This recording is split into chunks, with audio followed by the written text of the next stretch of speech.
Shabbat shalom, everyone. Shabbat shalom. Shabbat shalom. Shabbat We're shalom. trying, we're trying to see why Facebook thing. Why do they do this to me every week? I don't understand it. We got to redo Facebook every time. Never works as scheduled. Maybe it's something that I'm doing wrong. We got to. Well, Shabbat shalom, everyone. May the Most High be praised. It's another beautiful week, beautiful day out here. Another beautiful week that we get to worship this King.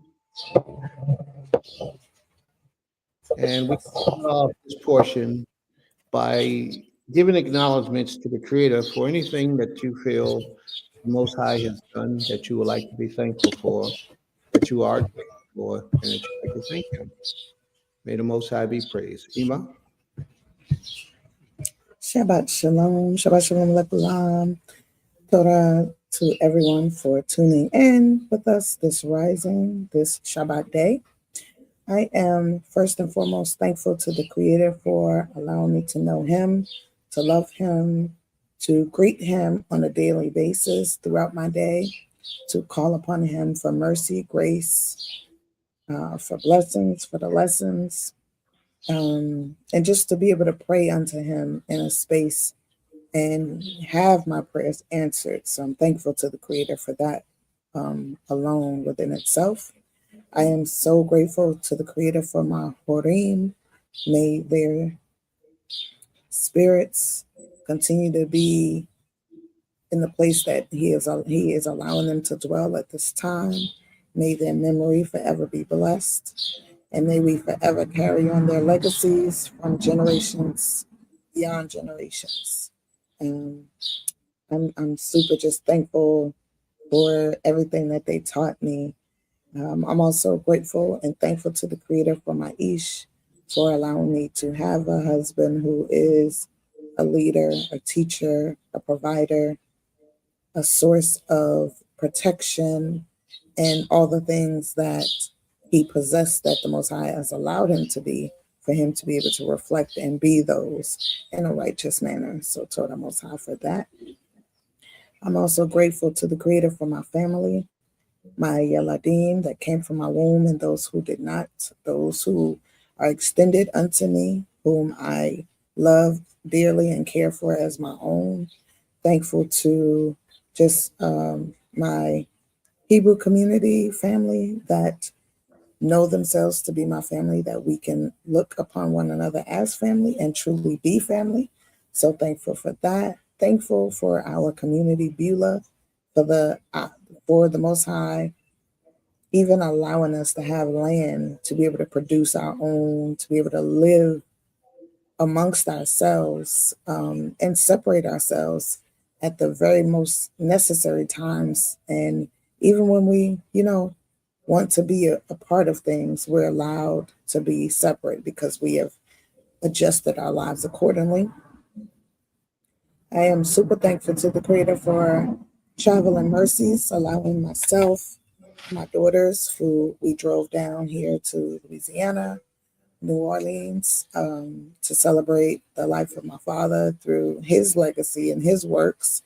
And I'm super thankful for him allowing all my other siblings, nieces and nephews, and son to make it here. It's been a blessing just to be with family here and to enjoy and to just reflect on all the great memories. I lived in New Orleans as a young child for 7 years, and so I was reflecting on how my childhood here in New Orleans was my most memorable. When I say memorable, as in fun, as in one that I can actually sit and say, okay, yes, I can remember every little thing about that life. And I was reflecting the other day that I truly believe it's that way because when we finally were able to move back to New Orleans, it was after my parents and my siblings and I were on the run, after my parents spent years in prison, after me and my siblings were separated at different times. from one another and our parents. So I think New Orleans plays plays a role in bringing that togetherness for us. And so every time we come back here, we feel that we feel the family, we feel just connected to this place in a different way. And then of course all the people that are here, and as soon as they see you, they're like, "Hey, baby," and it just gives you all those good vibes. So I'm just grateful to the Creator for all his blessings, and I pray that all those who are seeking to find their space, their place in life, finds it in the best way possible. So, to the Most High for blessings, and may He continue to watch over us and protect us throughout our travels. Zehu. May the Most High be praised. Total Rabah. May the Most Hallelujah. High be praised. Anyone else like to thank the Most High for anything special? Shabbat Shalom, Brother Asa. Shabbat Shalom. Welcome, welcome. May the Most High be with you, bro. Would anyone else like to thank the Most High for anything special? Now is the time to do so. Okay, I'd like to go. To the Rabbi Most High for allowing us to be here yet another Shabbat day. I want to thank the Creator for blessing all of us, my family and loved ones, with traveling mercies. Even though we're in different places right now, we are all still safe. And I thank Him for a wonderful, wonderful, so fun first Passover for baby Kez, and just an overall Passover in general. And Chag Matzot. It was really, really fun. The activities we did and the bonding that we did. It's pretty much fun every year, but since baby Kez was with us, it was really special. And I'm glad that he was able to witness it in person and just be there with family. So that's my biggest takeaway. And I'm thankful for just the lives of my husband and my family, my sister wife, my mom, and all of my loved ones that are still here. I did recently have a cousin pass away, not too long ago, and my family is grieving that, um, especially my mom. So, we just can't take for granted of being here. And I'm thankful to be in my right mind. Yeah, to be in my right mind and to be able to think critically and to rely on the Most High. So, and I'm thankful for health too, because my son is getting over sickness. It's scaring me a little bit, but with the Most High's will and guidance from my husband and my sister wife, he will get over it. So, total about. All right. May the Most High be praised. Total Rabah. Total Rabah. Ima, you want to take the platform and do the Okay, so Shabbat Shalom, Malka Hekdalia. She says Shabbat Shalom, Prince Kaz, Baby Kaz, Malka Hagado, Princess Medaya, and Gavert Autumn, Wako Mishpati. And then I have Zaquena Laurel. She says Shalom Shabbat, giving thanks and praise for life, for my beloved family and friends, for your mercy, love, provisions, and protections over us all. Total Rabbi Most High for sweet sleep and the assurance that those who seek our demise will not see it, because you, O Most High, delivers us from our enemies. We and our children walk in confidence each day because we trust in you. Hallelujah. all right. May the Most High be praised. So, family, today, right now, is the portion of time where we type in the room or come onto the screen and give acknowledgments of what we're thankful to the Most High for. Whatever it is that you're grateful that the Most High has blessed you through. You might have had a struggle, a hard time this week. It might have been to the level when you just got out of prison because the Most High saw fit to release you from prison. You could have been in a car accident, laying on your deathbed. Anything could have been taking place in your life. Whatever it is that you would like to thank the Most High for, now is the opportunity to do so. Is there anyone else who want to thank the Most High? You can either come on the screen. I'll put the screen in the room.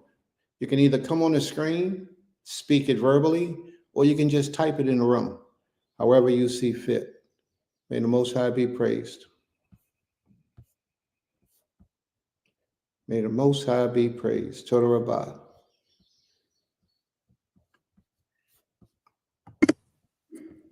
All right, Shabbat Shalom. Malcolm Higdalia. I'm not sure why it's not showing up. Okay.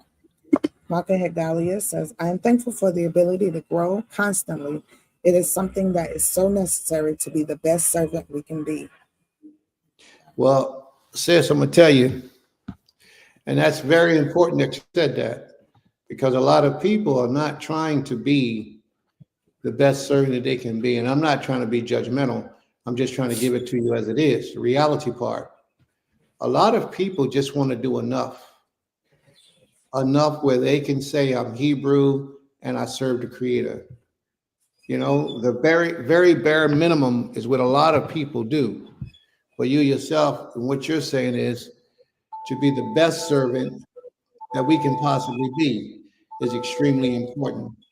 We should always strive to be the best at everything that we attempt to do. And in walking in this life to the Most High, that's when you give it you dig even that much deeper and pull that much more out of yourself so that you can become the best servant in this life, because you know you only get one life. This, for a lot of us, this is it. And once you get this life in this realm of existence, it moves on to another place. But what you've done here, you can only do it that one time around. And time is something that you cannot get back. Once you allow this time to slip you by, to pass you by, you can't just go buy it back or exchange it for something else to get that time again. So the first time around, we have to become the best version of ourselves, the best version of ourselves the first time around, because who knows if you're ever going to have another opportunity to do it again. Well, you're not going to have another opportunity in this life, but in the next realm, you may. But I can't speak about that because I'm not there right now. I'm here with you right here. But I know for a fact that in this life right here, a lot of things, once you do them, they cannot be undone. So therefore, you have to give special and careful attention to how you approach situations in your life and how you're dealing with certain matters. May the Most High be praised. Total Rabbah. We have to be careful of those things. So the teaching today is, what is the name of God and who is he? There's so many people today that assume they understand who the Creator is. There's so many people today that assume they understand the name of the Creator. We're going to be dealing with this beginning in the book of Exodus, chapter 6, in just a few. Once we get through all these things, the praise and the honor and the commandments, once we get through all this, we're going to be coming out of the book of Exodus, the 6th chapter. May the Most High be praised. So is there anyone else who would like to thank the Most High at this time for anything special?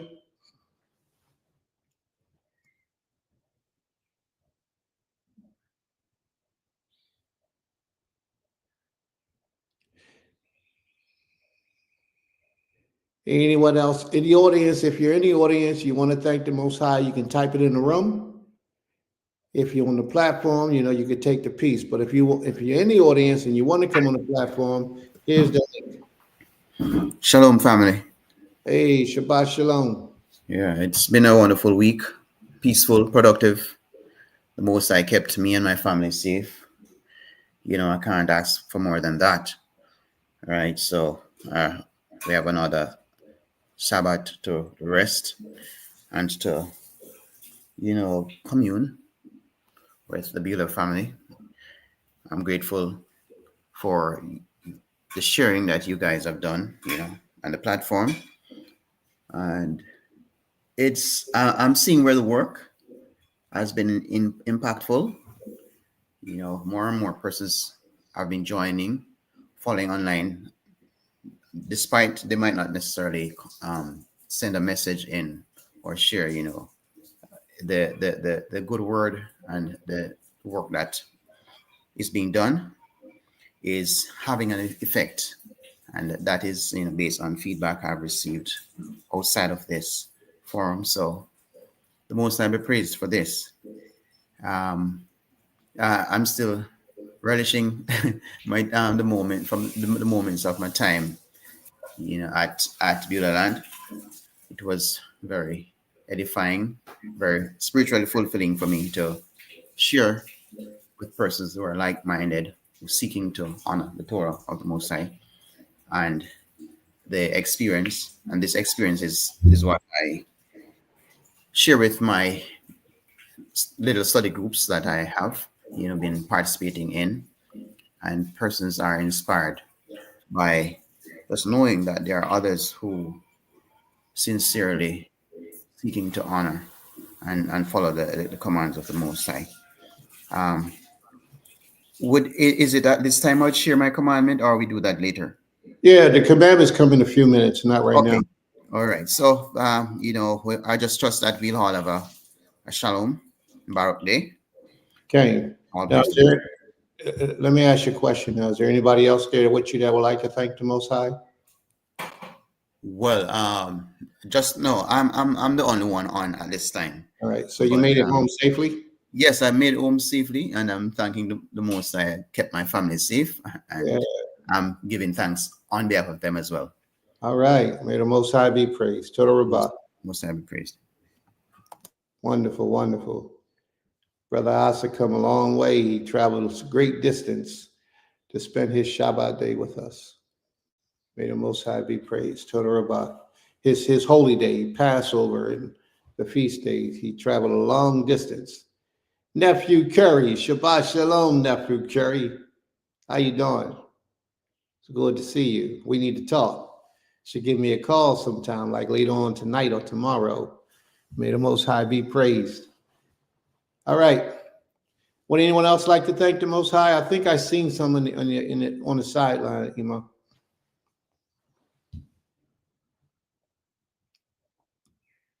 And Shabbat Shalom, Mr. Otter.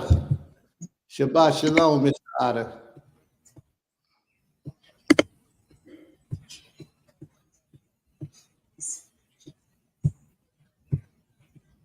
It's on you, Ima. Okay. Shabbat Shalom once again. Ina Sukari says, Shabbat Shalom family. Grateful for all things little and grand from the Most High.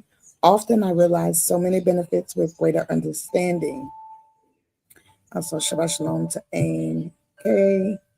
And Kitar is here as well. Shabbat Shalom, Aim. May the Most And High be praised. Ima Chief Shakari. Malak says, Shabbat Shalom. Chief Malak says, thankful to the Creator for my life and the lives of my children. Thankful for the life of my daughter, who's so precious. Baruch Shema. May the Most High be praised. Total Rabbah. What a blessing.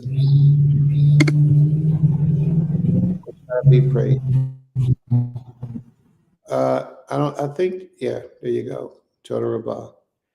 All right, family. So if that's all we got for the acknowledgments of praise and worship to the Most High, then what we'll do now is we'll go into our commandments. Commandments, commandments, commandments. You know, a lot of people walk this walk, but a lot of people don't even know what the commandments are. They're familiar with them, but a lot of people don't even know what the commandments. If you ask them to give some commandments, it's very difficult. It's very difficult for a lot of people to give those commandments. A lot of people. And Aim, it was a pleasure to meet Brother Asa in flesh. Absolutely. Absolutely. She said, nice to meet you in the flesh, Brother Asa. All right.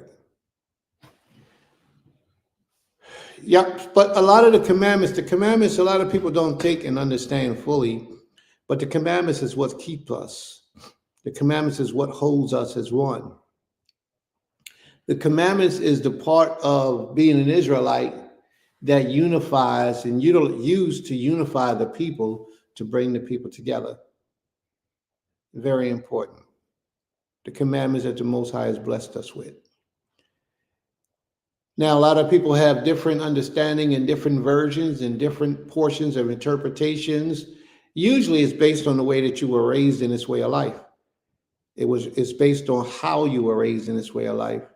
So what we do is we have a portion like right here where you get the opportunity to give your commandments, and then you have the opportunity to interpret it the way that you understand that commandment to be interpreted or what it means. So at this portion of time, everybody has the opportunity to be a teacher. All the people in the audience, you have the opportunity to do teachings and bring forth a little portion of a lesson on days such as this. So that's what we do. We allow everybody the platform to go search the scriptures, pull out a commandment, bring the commandment, and then explain the commandment in your own words. And if there's anybody want to come on the screen to do so, you have the link. You are able to come on the screen. And if you want to just type your commandment, put it on the sidebar of the room, you can do that as well. It's just that once you type your commandment, then you should follow up with an explanation of that commandment. So may the Most High be praised.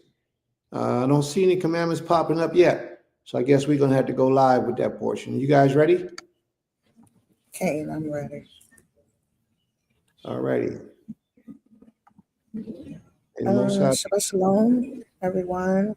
My commandment can be found in Leviticus, Vayikra, chapter 13, verse 1. It's a long commandment, so I'm actually not going to read it because it's almost like the whole chapter. But I did want to begin with the first 3 verses.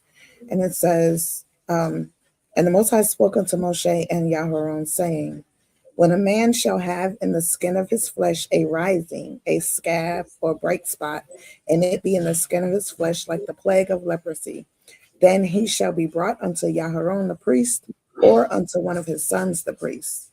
And if the priest shall look on the plague in the skin of the flesh, and when the hair in the plague is turned white, and the plague is in sight be deeper than the skin of his flesh, it is a plague of leprosy. And the priest shall look on him and pronounce him unclean. Verse 4, but if the bright spot be white in the skin of his flesh, and in sight be not deeper than the skin, and the hair thereof be not turned white, then the priest shall shut up him that hath the plague 7 days. Verse 5, and the priest shall look on him the 7th day, and behold, if the plague in his sight be at a stay, and the plague spread not in the skin, then the priest shall shut him up 7 days more. And I'm going to read up to 6. And verse 6, and the priest shall look on him again the 7th day, and behold, if the plague be somewhat dark, and the plague spread not in the skin, the priest shall pronounce him clean. It is but a scab, and he shall wash his clothes and be clean. Of course, it goes much further than that all the way. I would, of course, encourage everyone to read chapter 13 and 14 because it goes into the whole leprosy. But what I just read, when I was reading it, reminded me of that is very important to have a person that is a professional whose job it is to inspect what you may have, because we could a person who does not know can see a person with a scab or something, a white spot, as it said, and be like, oh, they have leprosy. But when we read that, the Most High has specific instructions on what would be considered leprosy. And it had to be like the hair had to be white. It had to have an inclusion of other things.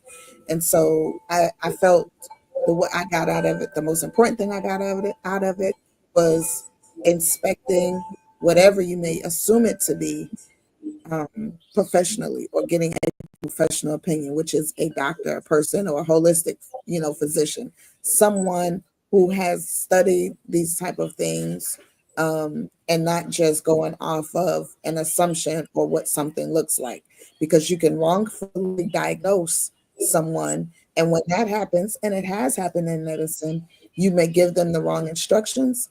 And when you take the wrong instructions, it can actually kill you.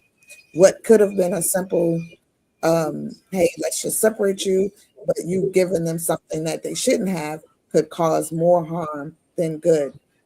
So we have to be very, we just have to be very astute in our studies And when we read, we have to follow the directions at hand. And the Most High gave us specific instructions on what is considered to be leprosy and what is considered to just be a scab or, a sore. And who is supposed to diagnose that. So this is not just anyone. So if we're not in our land, but we have others who are in those professions, so we can't just Google it. A lot of people like to go to doc something on Google. That's I professionally, I tell people don't do that because they don't know. They're just generalizing things. And when you go upon that, you can really harm yourself. So, or TikTok, a lot of these people going on TikTok and finding remedies. You have to be very I would just say be very careful on what you do and just remind yourself that, it's okay to get someone who knows what they're talking about to help you um, get better, become well, or whatever it is. So, Zehu. All right, may the Most High be praised. But you just started a whole heck of a conversation just now. Okay. A whole heck of a conversation. I'm gonna tell you why. A lot of these people that we have today that we call doctors, that we call practitioners, nurses, a lot of these people, in my book, are not qualified to treat serious illnesses. Now, I'm not a professional at this, so what I say is strictly my opinion. You can make that decision for yourself. Everybody has an opportunity in life when they have to make a decision for themselves. But most of these people that are in these institutions are either experimenting or they're working with an agenda. Now, I've talked to several doctors myself, and I've asked them the type of things that they learned in medical school. They haven't learned anything about the healing of the body.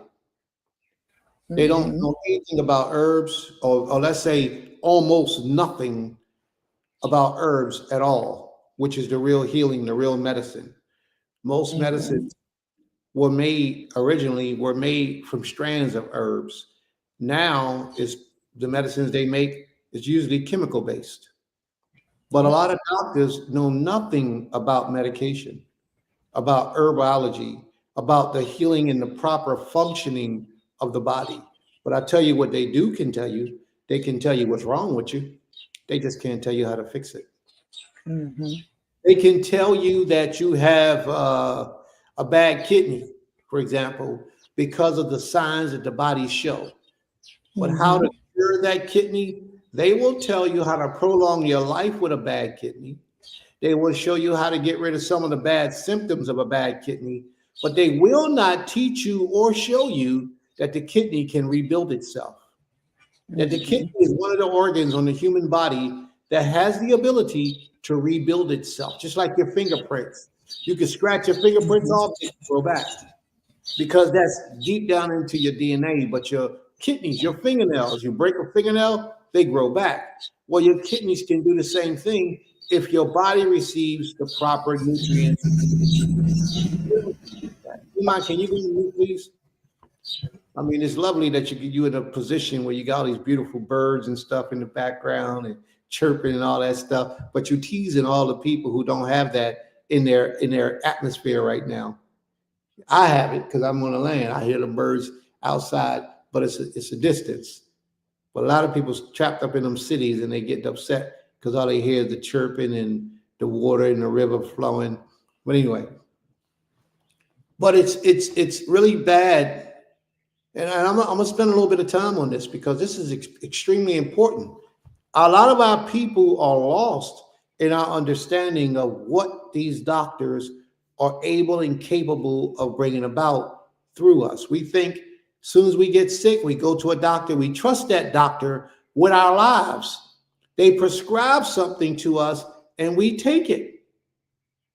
And all the things that they prescribe, usually the only thing it does is it deletes the symptoms from you so you think you're cured. But it's really numbing the effects on your body, but it's not treating the issue. You have to treat the issue. And that's the difference with herbs. Herbs treat the condition, treat the issue.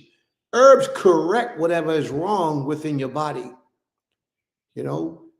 And a lot of those doctors today, now we probably get in trouble for this, but this is all my opinion, family.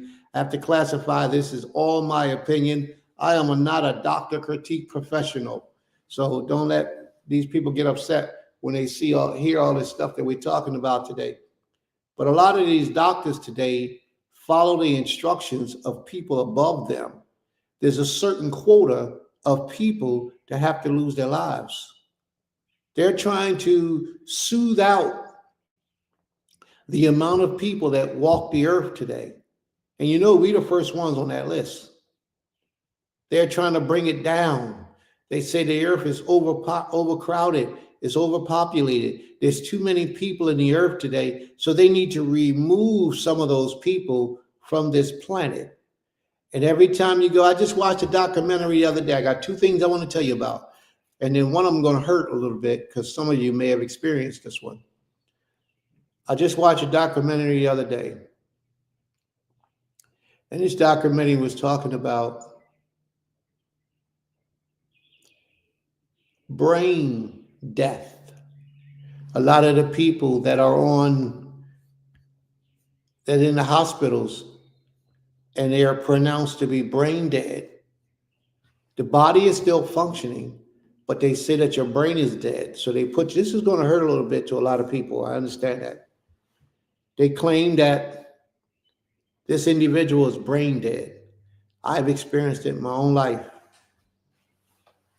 And that there's no way that this person is going to survive. And even if they come back, he'll be a vegetable or she'll be a vegetable. A lot of times they tell you that this person is brain dead because they want that person's organs. They want the organs from that individual, so they'll tell you that this person is brain dead and there's no chance of survival for this individual. These are doctors, but these doctors have somebody that they got to answer to.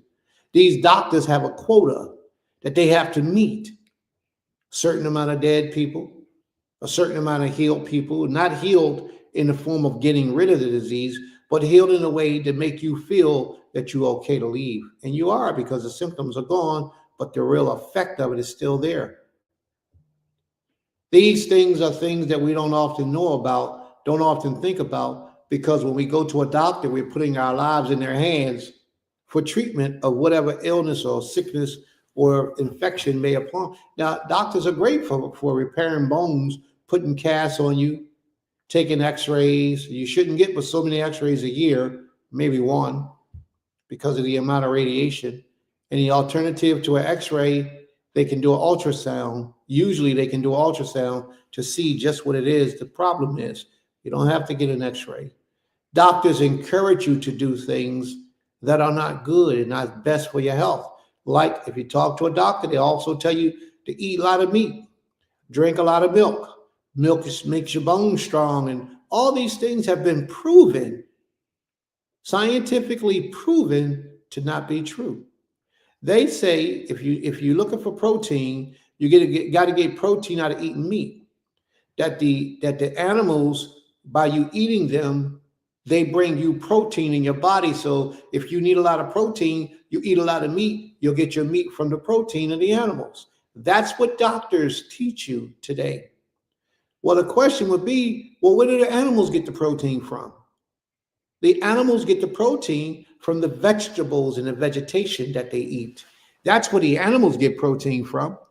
And there are protein sources that will give you much more protein than any animal. Things like kelp. Kelp is sea vegetation. Kelp is a sea vegetation that's full of proteins and nutrients that the human body needs. Seaweed.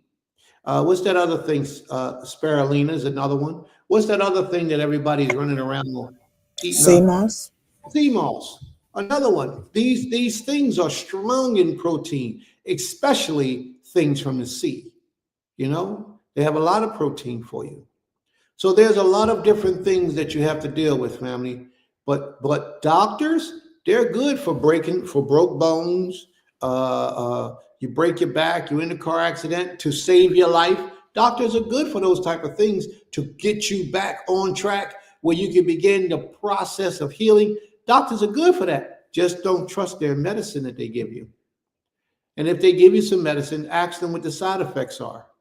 Do you know that on a simple bottle of bare aspirin, the side effects is liver cancer, liver damage, kidney failure. Sometimes it says depression, Headaches, severe, migraines, yeah, severe depression. diarrhea. These things are horrible, but these are the things that they give us under the orders of doctors to bring healing to our bodies. And so you got to be real careful. My brother Kizu says collard greens are good to bring about. I know kale is. I don't know about collard greens, but he says collard greens are good to bring about protein in the body. Usually it's from the earth. That's the natural source. That's where the animals get their protein from the earth. And that's where we should get ours from. If you're a black colored man, or even a European man, or a Chinese man, if you're any color man, any nationality today, and you're living in the world today and you're still drinking cow's milk, something is wrong. There is no reason why anyone should be eating and drinking cow's milk today. There are too many opportunities for you to get something healthy and wholesome in your body than to drink cow's milk. Think about it for a second. What was cow's milk designed for? The Creator made the cow. The cow is over 1,000 pounds. Some of them 2,500 pounds. The Creator made the cow. And then the Creator gave the cow the process to reproduce itself. Well, the Creator, actually, let's get to the right stuff. Actually, the Creator didn't make the cow. The cow y'all eating, the Creator didn't make that. The Creator made a different animal. And then from that animal, man came behind and interbred that animal with another animal, crossbred, and he formulated the cow that we have today. So the cow that we have today, do your research. It's not the original cow. This cow we have today, man-made. But anyway, that cow that's produced, right? He formulates his milk inside of his body, her body. Her milk is formed inside, because all cows are females. I know you didn't know that, did you? I know. All cows are females. So inside their bodies, there's milk formulated. And that milk that's formulated is designed for its baby. And a baby calf will come out weighing 300, 400, 500 pounds sometimes. And that milk, yes, as she says, is pus. Is pus. And that milk is designed for a 400-pound, 300 or 400-pound animal. And you're taking that milk that's designed to make its back big, to make it grow to be 2,500 pounds, to make it have claw feet, or hoof feet. You're taking the design of that and you're feeding it and you're drinking it. And you don't think anything is wrong with it. There is something wrong with it. This is why so many young people, their hormones are all out of balance. This is why so many illnesses are within our communities, because we rely on things that the doctors tell us to do. They used to have that food chart, the food pyramid, and milk was one of the vital statistics of that, one of the vital ingredients. It said that milk does the body good. Remember that? I bet you ain't seen that ad no more. You know why? Because they got sued. Milk doesn't do the body good. Milk poisons the body. Milk, white whole milk from an animal, is no good for human consumption. But it's going to take a long time for a lot of our people to realize that and to see that. But these are the things that doctors tell you are needed and necessary to help you to grow, to be strong. So stay away from the milk. And if you're a man, stay away from soy milk. Soy milk is no good. Even if it's organic soy milk, it's still no good. Abraham may have given, she asks a question. That's I like when she be here because she makes you think. Abraham more than likely had given them goat's milk or lamb's milk. More than likely, that's what Abraham would have given them. Abraham didn't have no cows back then, not the cows like we have today. If you showed Abraham a cow like we got today, he'll look at that and say, wow, okay, okay, that looks like, and that's not it. I believe the original cow was called Aurora, something like that. Aurora, somewhere in that area. That's what the name of the original cow was that I believed it was. That they took and migrated, intermingled with different species of animals to produce the cow that they have today. Okay. All right. So, yes, Abraham would have given him something completely different, either goat's milk or sheep milk. All right.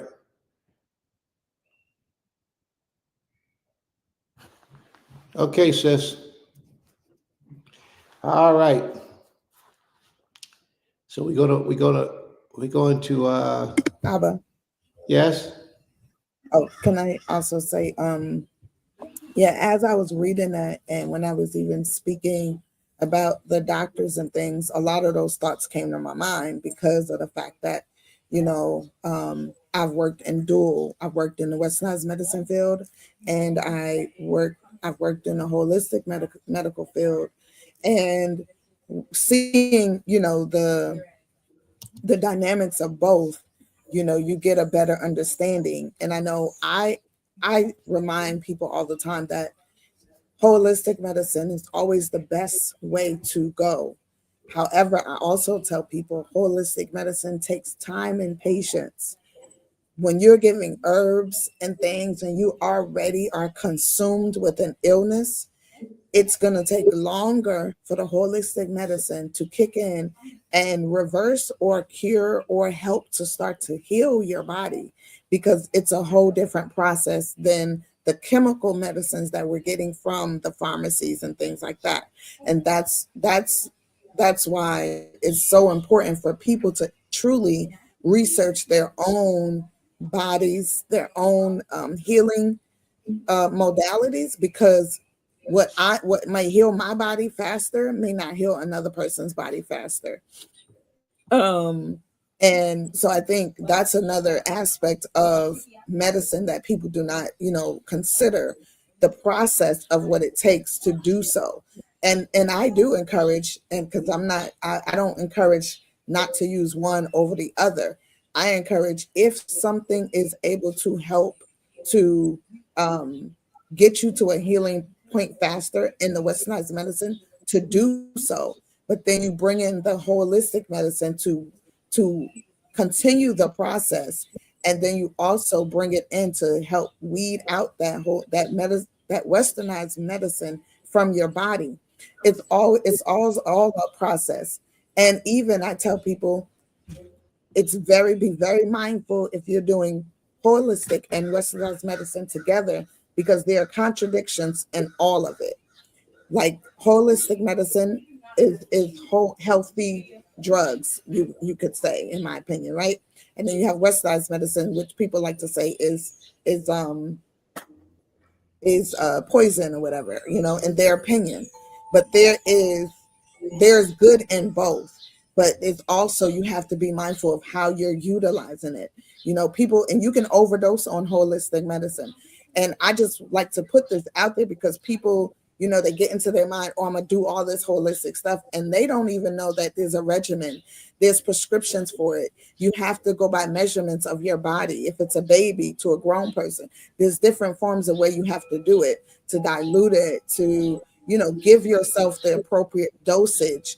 When I went to school for my part of medicine, I went to school for, we learned some of those things. And I know a lot of times, people forget the things they learn in school. And yeah, and I do agree that some things aren't taught in school. It's what you go out and seek on your own. A lot of the holistic stuff that I know is because of my family teaching me, and then also myself going out and looking at it.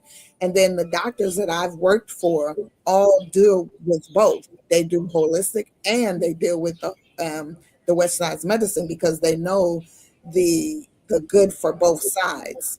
And it's just, I never think nothing is coincidence. I know the Most High brought that law to me for a reason today because two things, over the since we've been here in New Orleans, we got a message. My sister got a message that one of her great friends' son was in a car accident with that, y'all know, that new cyber truck that they have out now that all these people are getting.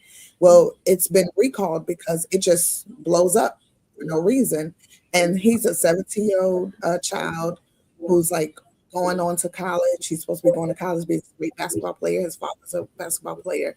And he was in a car accident. His car, they don't know what happened, malfunction, hit a tree, and it blew up. And someone actually dragged him out the car. And the doctors basically they were calling it, saying he's not going to survive because his carbon monoxide in his system. They say if it's under 40, you're never going to wake up. His was at a 37, and he woke up the very next day. And he's talking. He said he remembers everything that happened. He asked, how everybody was doing. And now, now they're saying he's still not out the woods because it's in his system. So that's to show, yes, they don't know everything. They just going by numbers.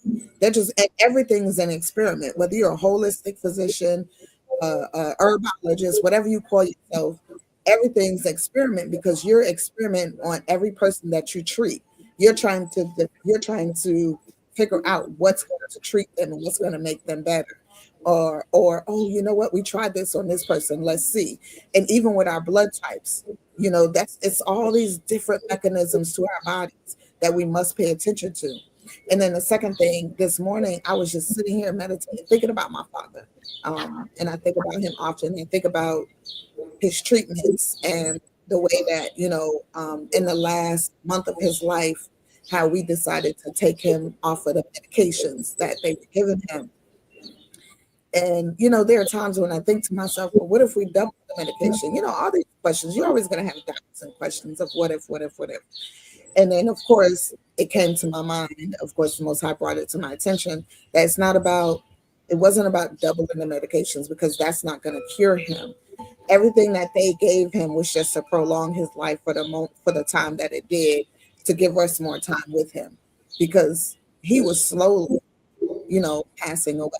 We just couldn't see it. And even though we were doing both, we were doing dual medicines, the holistic and the westernized medicine, and reading up on the contradictions and trying to heal his kidney. We all know everything is in the Most High's hands, right? However, we get into our heads that, okay, we can cure this, we can overcome it. And a lot of times we have to look at we always have to look at the condition of a person's body when we're dealing with medicine. And I think, and this is just me, and from my own experiments with dealing with it, that a lot of times we don't look at conditions of a person's body. We just look at, oh, well, it cured so-and-so 10 years ago. And when people come to me and say, hey, I have a cure for something, or I can do this, I always ask for proof, because what was that person's condition when they took this medication? How long did it take? What degree or what level of failure was their kidneys or their heart or cancer? Like all these questions play a role in how you move forward. And so, I just reflecting, I feel like, the Most High brought that law out to bring everything out that you said today, Abba. And it is very important that we look at that and we look at what the earth is providing for us. And like you said, the protein, what the animals eat, everything they eat, and we eat them, we're eating what they eat. So we should be able to eat what they eat as well and survive. So I just want to add that and just, show like a lot of the things that we are experimenting with or going through, we have to do our due diligence and do our own research, go further than what they tell us, whether it's through looking up medicine, calling other physicians or other people we know, holistic doctors, nurses, whoever, and getting more opinions, because one person's opinion, is not the end all be all. And then also just having that faith and praying to the Creator to give you the answer, because He will. Sometimes it's just a simple asking the Most High, show me what I need to do next, and He'll show us. So, Zehu, Torah. Absolutely. May the Most High be praised. But this to just take someone's advice in this example is not a good thing. Do your research. Do your research. All right. Always do your research. And always, before you even doing your research, pray to the Creator for guidance and understanding and direction. And if it's be His will, He'll give you all that you need. If it is His will.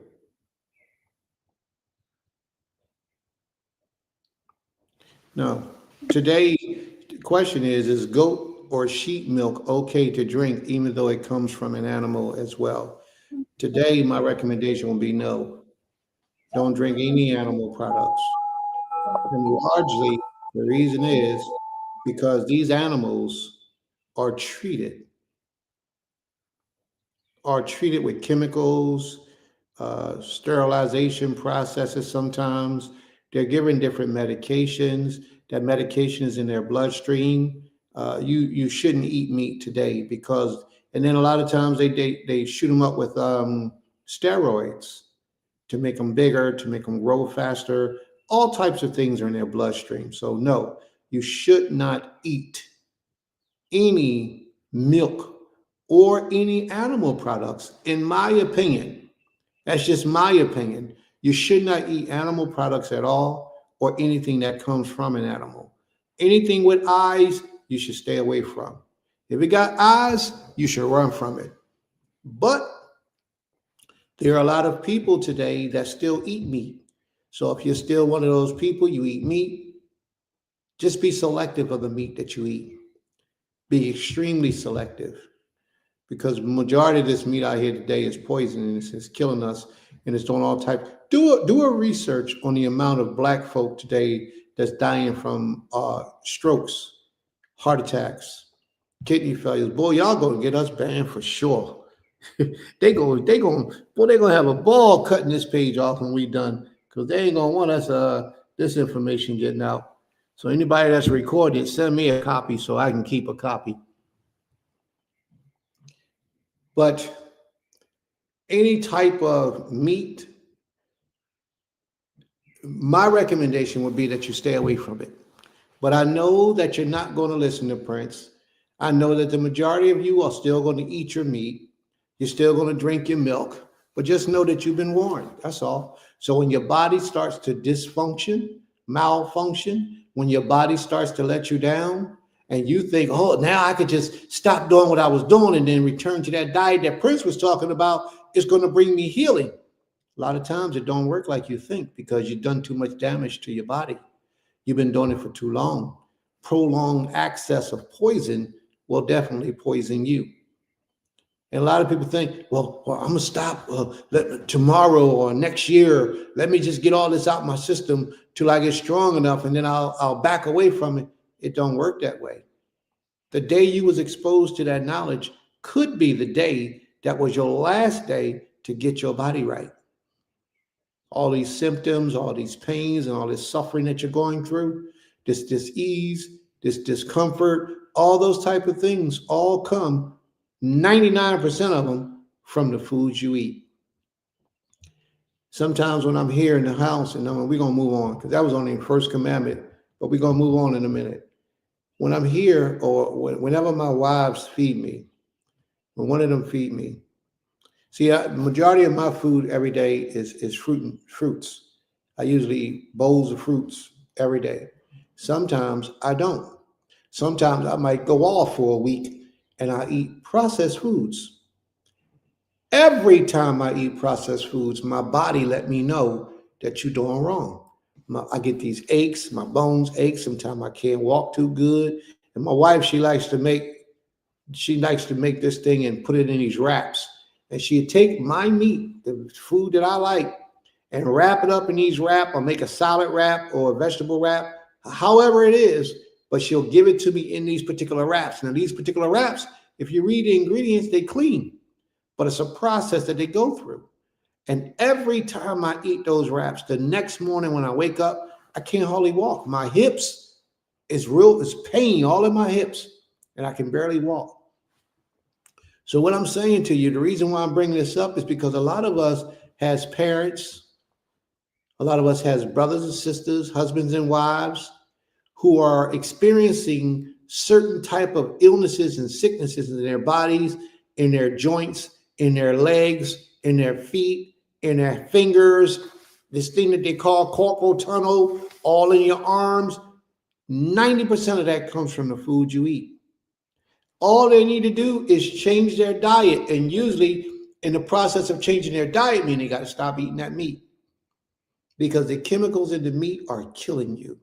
And then the doctors will tell you, you got to go get an operation. You go get the operation, they do whatever they're going to do to you. And a little while later, it comes right back. You're messed up when all you needed to do was change your diet. Think about this for a second and we're going to roll. The majority of Black people in America are overweight. We could use a change in our diet, can't we? And I didn't even say obese, because a lot of us will be statistically classified as obese. I didn't even mention obesity. All I said was overweight. There's a lot of us that are obese. If you look at the chart, the scales, and see what your weight's supposed to be for your height, you will see, and your gender, and your male or female, and your nationality, you will see that a lot of us are obese because we eat anything and everything. Oh, the Bible don't say it's unclean, so I'm gonna eat it.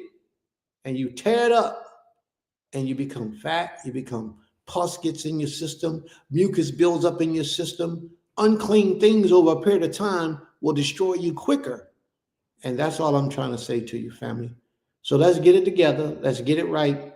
Let's do what thus saith the Most High, and let's avoid poisoning ourselves by committing murder, by eating things that we know that's harmful to our bodies. Just like somebody smoking cigarettes. The Creator don't say you can't smoke cigarettes. Show me that in the Torah. That's the same thing they say about eating meat when I tell them you shouldn't eat meat. Show me that in the Torah. It's not in the Torah. You're not going to see it. But after you do your research, you will kindly understand that these things are killing us. So we should prevent it. We should stay away from it. There's a whole lot of alternatives than just eating poison, calling it meat because you like the texture of it. All right. So let's get back to the scriptures, family. Let's get back to the scriptures. That was enough on our history of poisons that they put in our bodies, in our bloodstreams.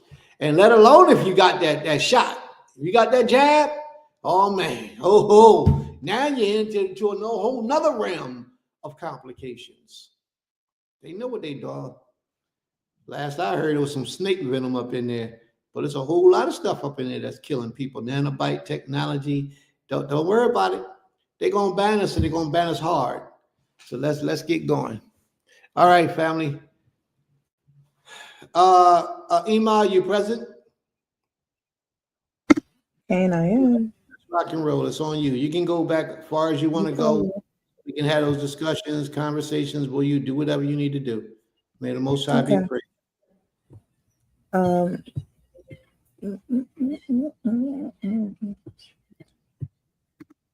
The Queen of Laurel's commandment can be found in the book of Exodus, Shemot, chapter 20, verse 12, and also Deuteronomy, Devarim 5, chapter 5, verse 16. Honor your father and your mother. The promise is that it may go well with you and you may live long in the land, which the Most High giveth thee. Did she say an explanation? Low. Okay. All right. Are you ready to read something else? No, that was the only one. I mean, I don't know. All right. Let's talk about that for a minute. Honoring your mother and your father. That the Most High may prolong your days in the land that he's blessed you with. That's deep. There are many ways to dishonor your parents. And as a individual that your father has been instructing you in how to live and you've been following your father's advice, and then you find somebody new all of a sudden in your life, this new guy or even this new woman, this new family, and now your father's advice was to do things a certain way, and now because you favor that individual, instead of following your father's advice, you follow somebody else's advice. People say, well, Prince, that might come on different levels. That person might have been more qualified. There's a way that you do everything. But to just disregard the advice of the father that you've been given and move into a different direction is not a good thing.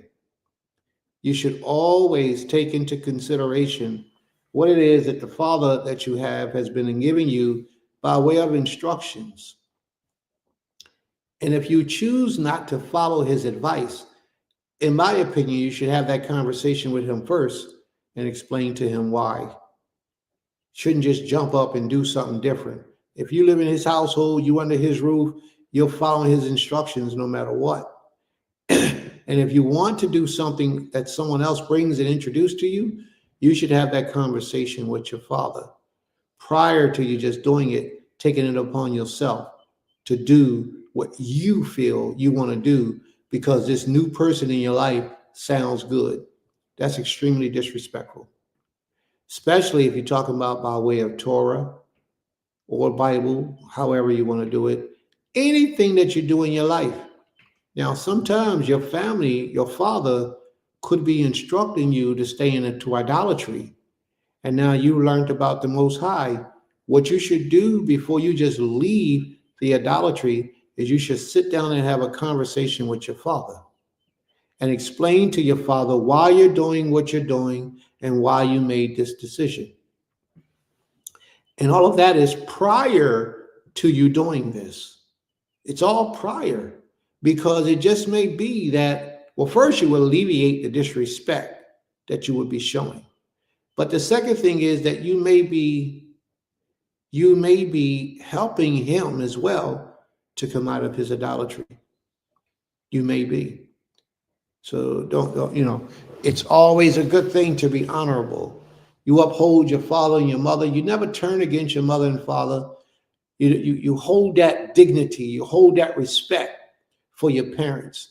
No matter where you are, no matter what you're doing, no matter what you're going through, your parents always come first in your life. Under all situations and circumstances, you live in your parents' household, your parents come first. And you should always honor them in everything that you do. And when you reach of age, you can honor your parents by renaming your children by them sometimes. That's a way of honoring them.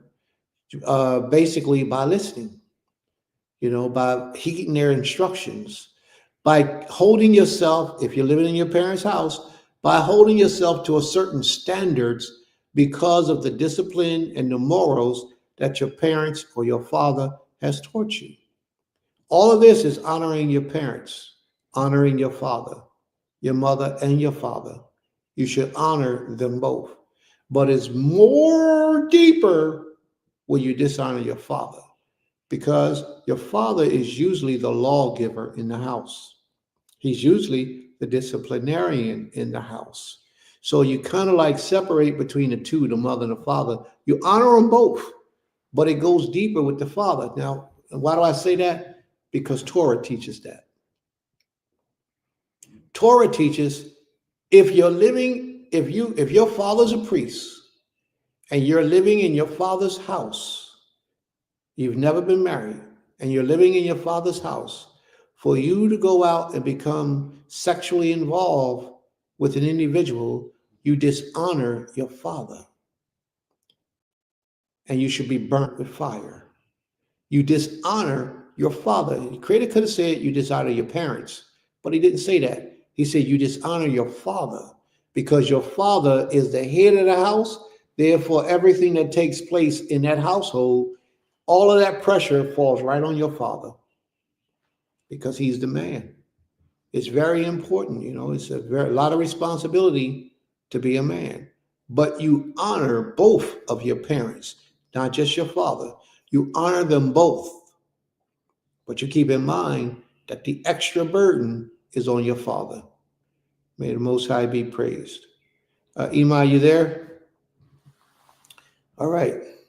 Now, Mr. I'm Otter, okay.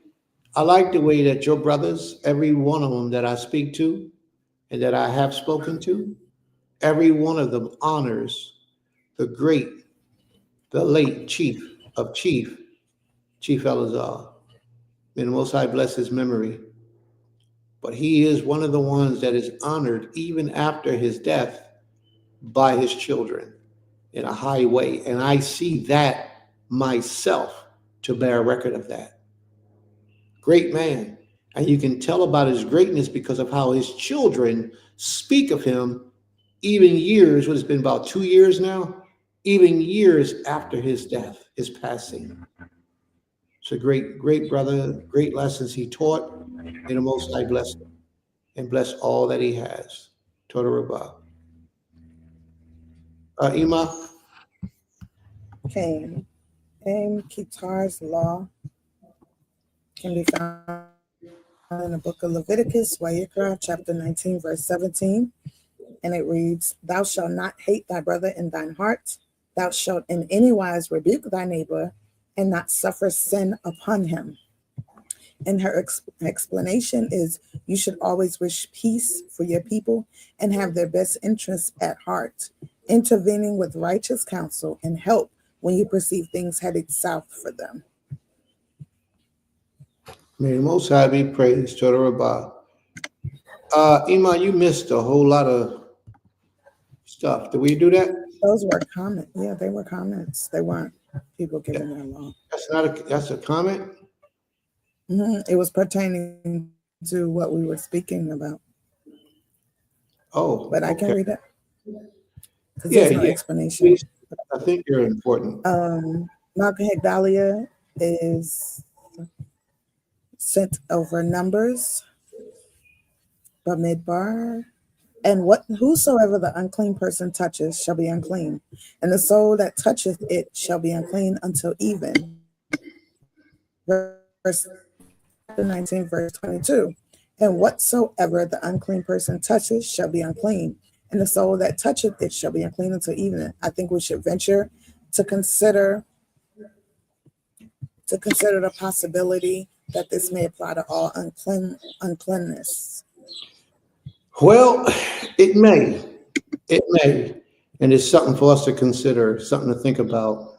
And the reason why I say it may is because in Numbers 19, near the end of the chapter, it speaks about if the person has touched the dead body, the grave of a man, or entered into a house where a man has passed away, and he's not sprinkled with the waters of purification, that he is perpetually unclean.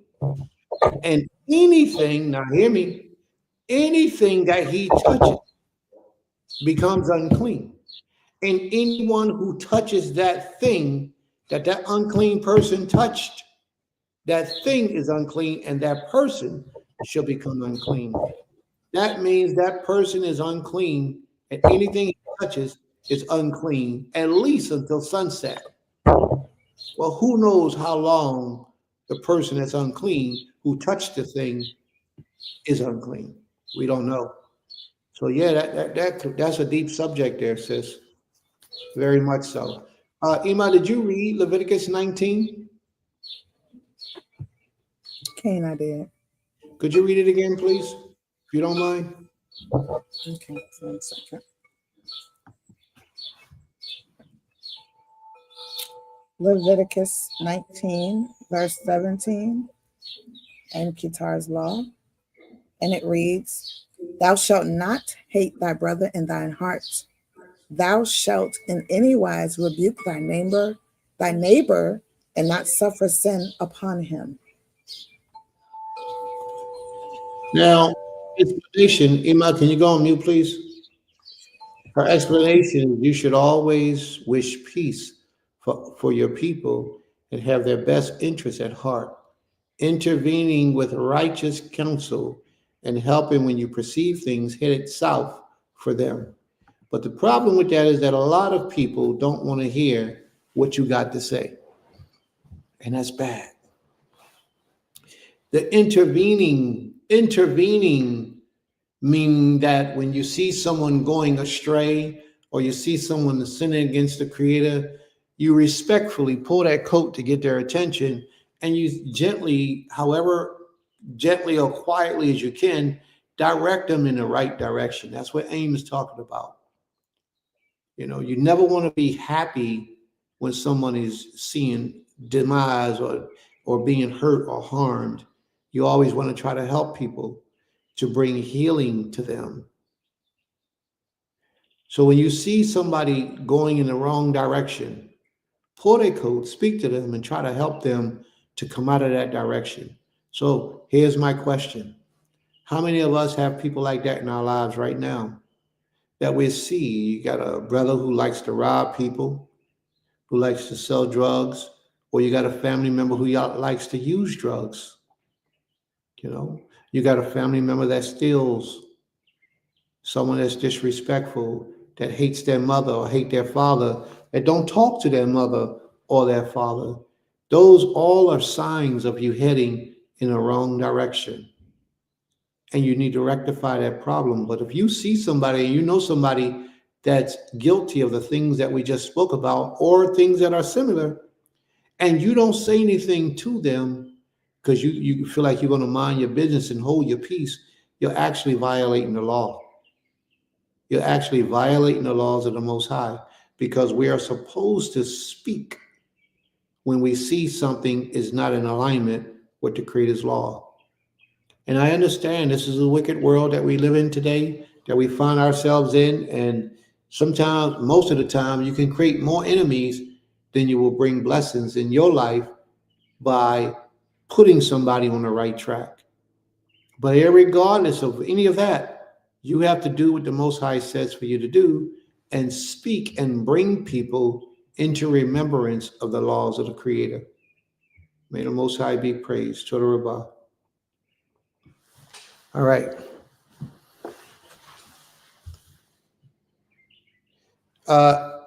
Sister Higdalia, I'm confused. Okay, I'm sorry. I see it. Here it is. Sis says, Jeremiah 35 and 18 and 19. The family was blessed for listening to their fathers to refrain from drinking wine. Y'all see that? To refrain from drinking wine.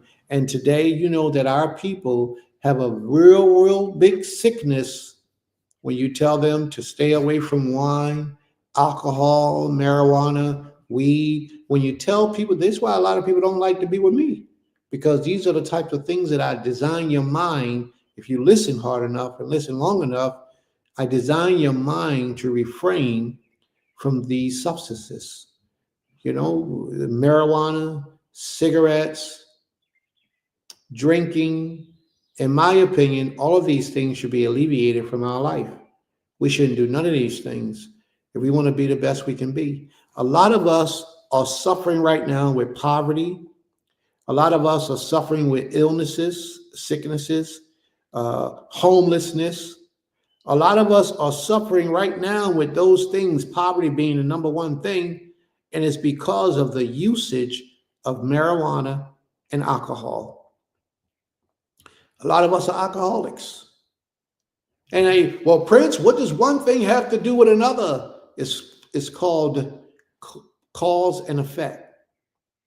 When you introduce a certain thing in your life, these narcotics, they have a certain way of causing you to respond and to react to certain situations and problems that you may have in your life, because your mind is not able to properly function.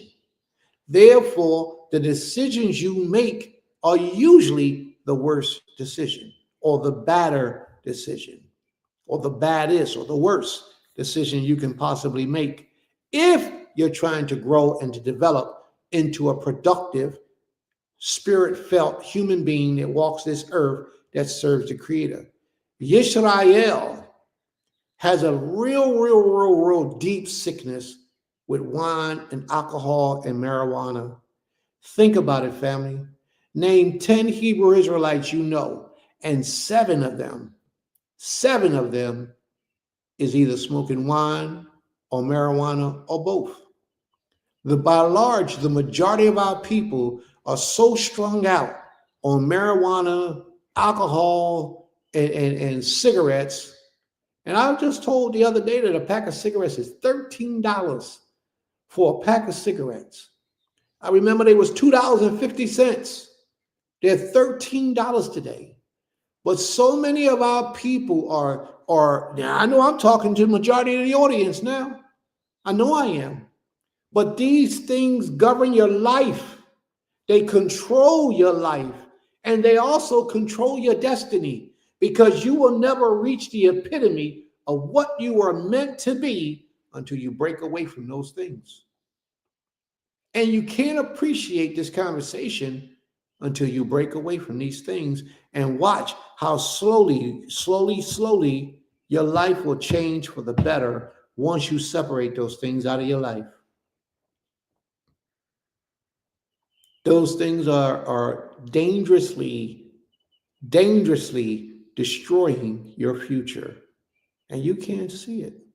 I was watching this thing this morning. The brother asked, and I posted it on my Facebook page. So anybody on my Facebook page, you'll see the video. He says, when do you ever take a break from those things? When do you ever just let your body heal from all the damage that marijuana, that cigarette smoking, and that alcohol is doing to you constantly? And if you realize it, you never take a break. This video that I'm talking about that's on my page, the man says that he studied over 1,000 people who smoked marijuana. And he says he examined their brains, and every one of the people's brain appeared to be much older than the individual. He said their brains were so wore, their brains were so stressed, their brains were so old, so much older than their actual age. So if you're 20 years old, you got a 40-year-old man's brain. And if you're 40 years old, you still smoking marijuana, drinking alcohol, and smoking cigarettes, then your brain is almost 70 or 80 years. That's what this gentleman was speaking about. He said that, go on my Facebook page and look at it. Go on my Facebook page, any of you that's my Facebook friends, and look at it. And maybe that'll help you to wake up and understand how you're poisoning yourself. So we need to stay away from these things, family.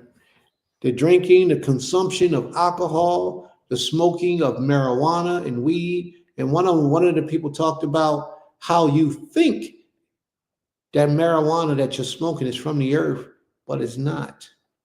He said the tree might come from the earth, but they're spraying that tree with so many chemicals that by the time you smoke it, you're actually smoking more chemicals than you are the tree. You see, and one person mentioned to me, how come when you buy some weed today, there's no seeds in the weed? What happened to all the seeds, he said? You know, they say it's genetically modified. It's a whole lot going on out here, family, but we got to get ourselves right so that we can live into the fullness of the blessings of the Most High upon our lives. And we're not doing that. For the most part, that's our pastime. That's our relaxation. That's our fun. Smoking the marijuana, drinking the alcohol, and smoking the cigarettes. That's how it calms my nerves. It makes me feel good. It relaxes me. Those are signs that something is wrong, and you're dependent on these things, and you won't let it go. And it's not good. But, that's between you and the Father. May the Most High be with you. May the Most High open your mind. And may the Most High cause you to one day be fed up with your condition. Fed up enough that you decide that I'm going to do something to change my condition. And I promise you, you step away from them drugs, that's the first condition to bettering yourself. That's the first step and the most powerful step that you could ever make. because your brain is now having a chance to heal. Your brain is beginning the process of healing. Your body will thank you for it, and you will notice it right away. First, you're going to go through your little withdrawal where the adversary or the demon is going to be inside your spirit trying to convince you to return back to those things. You need this, you need this, go get it, go get it. But if you can beat that, if you can get past that part right there, the rest of it is downhill. The rest of it is downhill. May the Most High be praised. Toda Rabbah. Ima, you ready?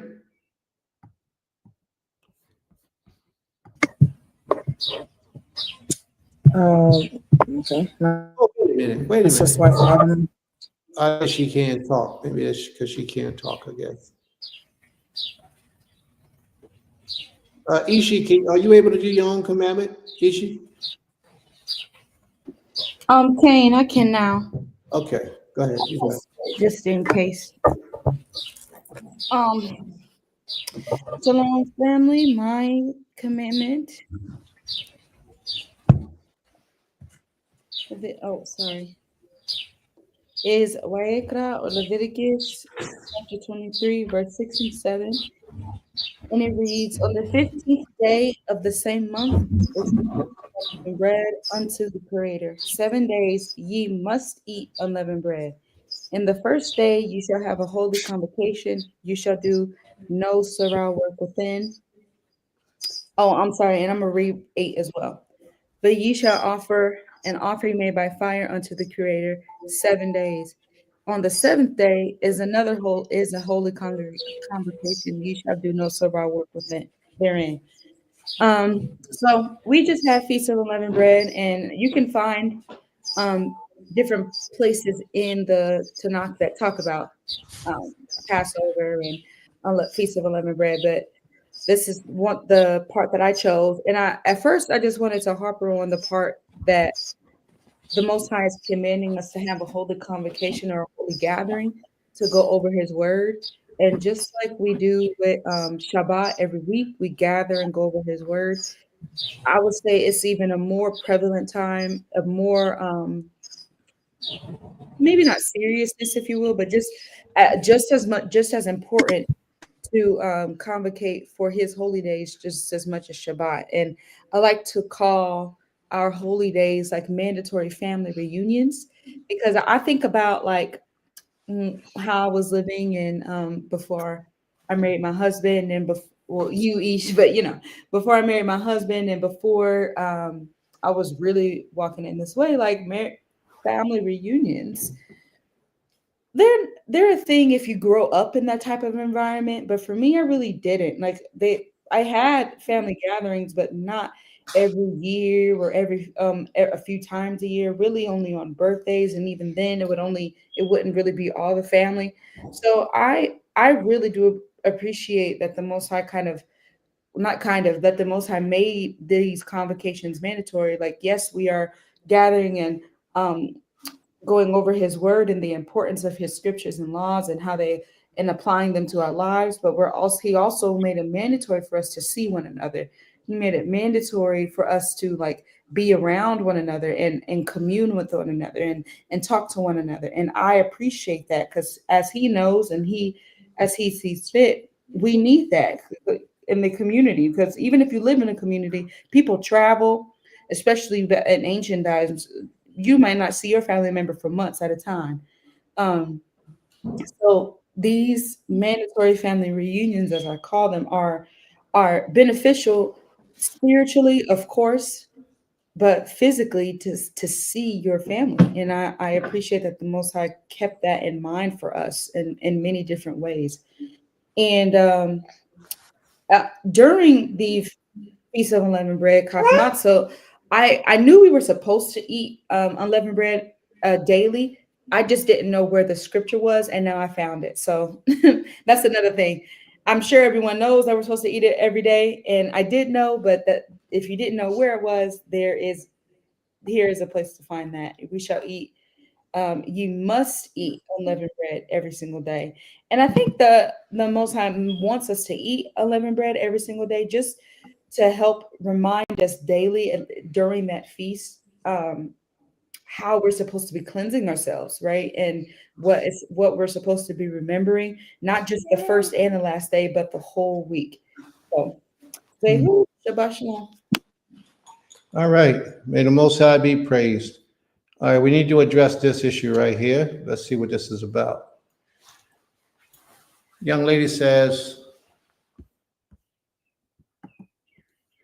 she says, I have two questions. I have a two-question as newcomer in reading the Tanakh. I have started reading today and I haven't made past Genesis, Babylon.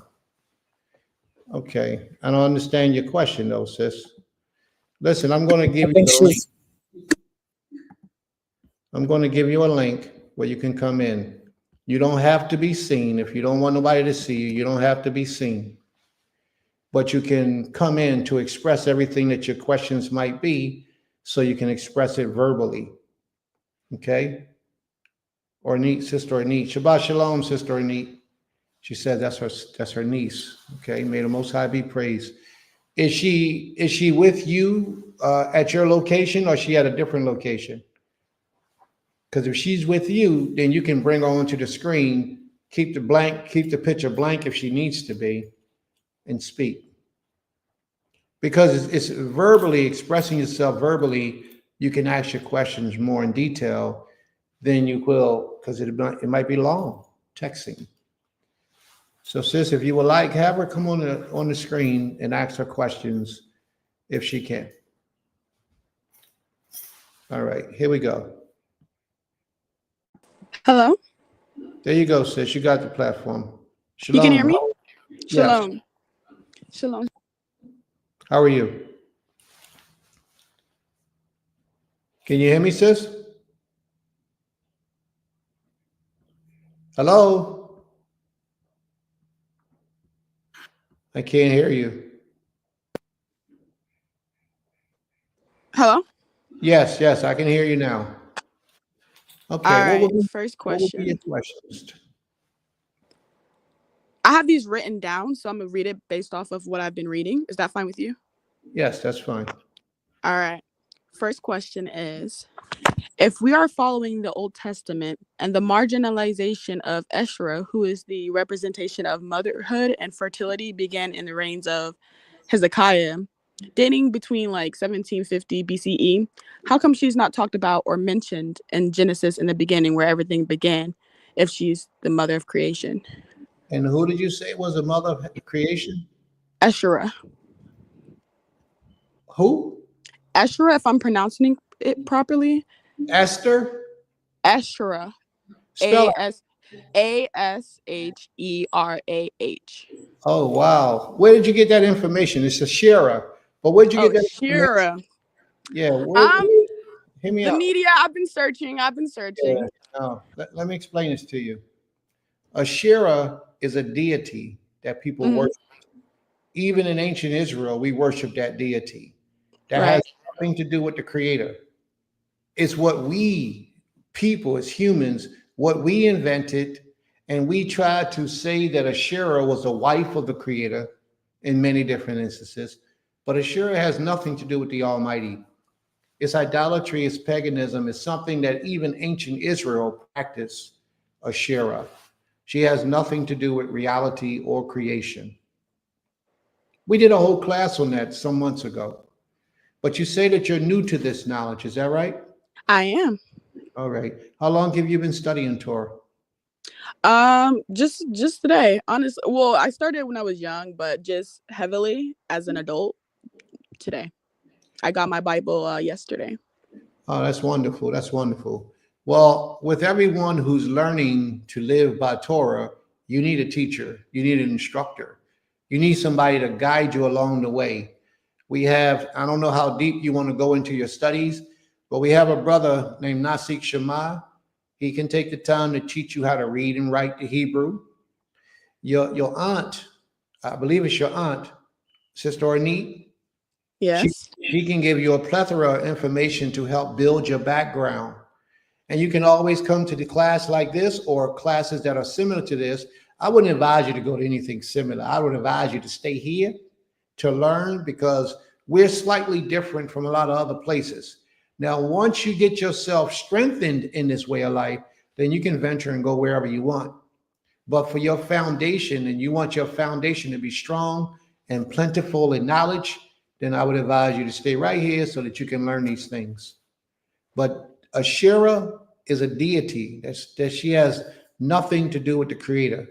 She's an idol. She's something that people worshiped, prayed to, and honored that will cause the creator to become upset and disappointed in his people because we're giving his glory to someone else.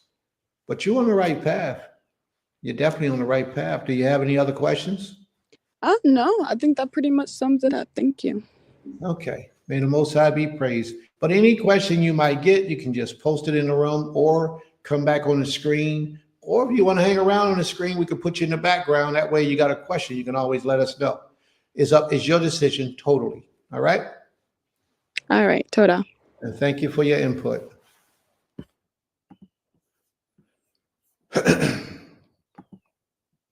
All right, family. May the Most High be praised.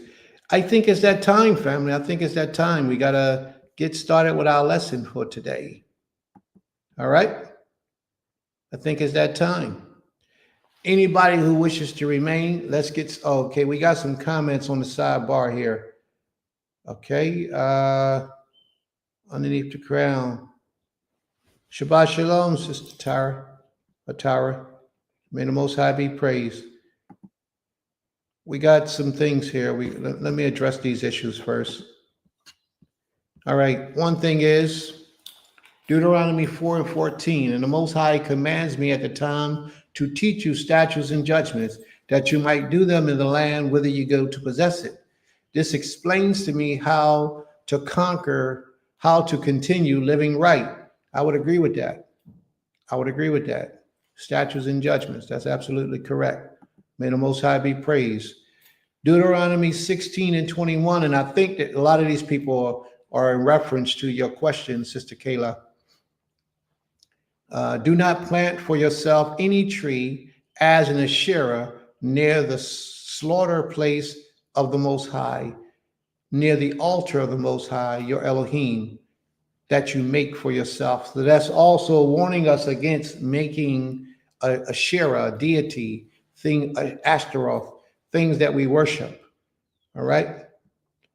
So scriptures actually teach against that. And we, as servants of the Most High, we have to enlighten our people how to properly walk in this way of life before the Most High. All right? Shabbat Shalom. Are there any other questions or comments? Are there any other commandments out here before we move on with today's lesson? My brother, Shabbat Shalom, Sintel. Shabbat Shalom. Benjamin, Shabbat Shalom. May the Most High be praised. Are there any other questions before we move on with today's lesson? Any comments, any questions, anything? No? All right, then let's rock and roll. May the Most High be praised. Toda Rabbah. Underneath the crown. That's what I'm talking about. Underneath the crown.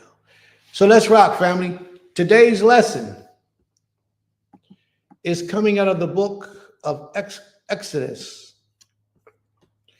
The name of the question is, what is the name of God and who is he? We're going to find out the answer to that in today's class.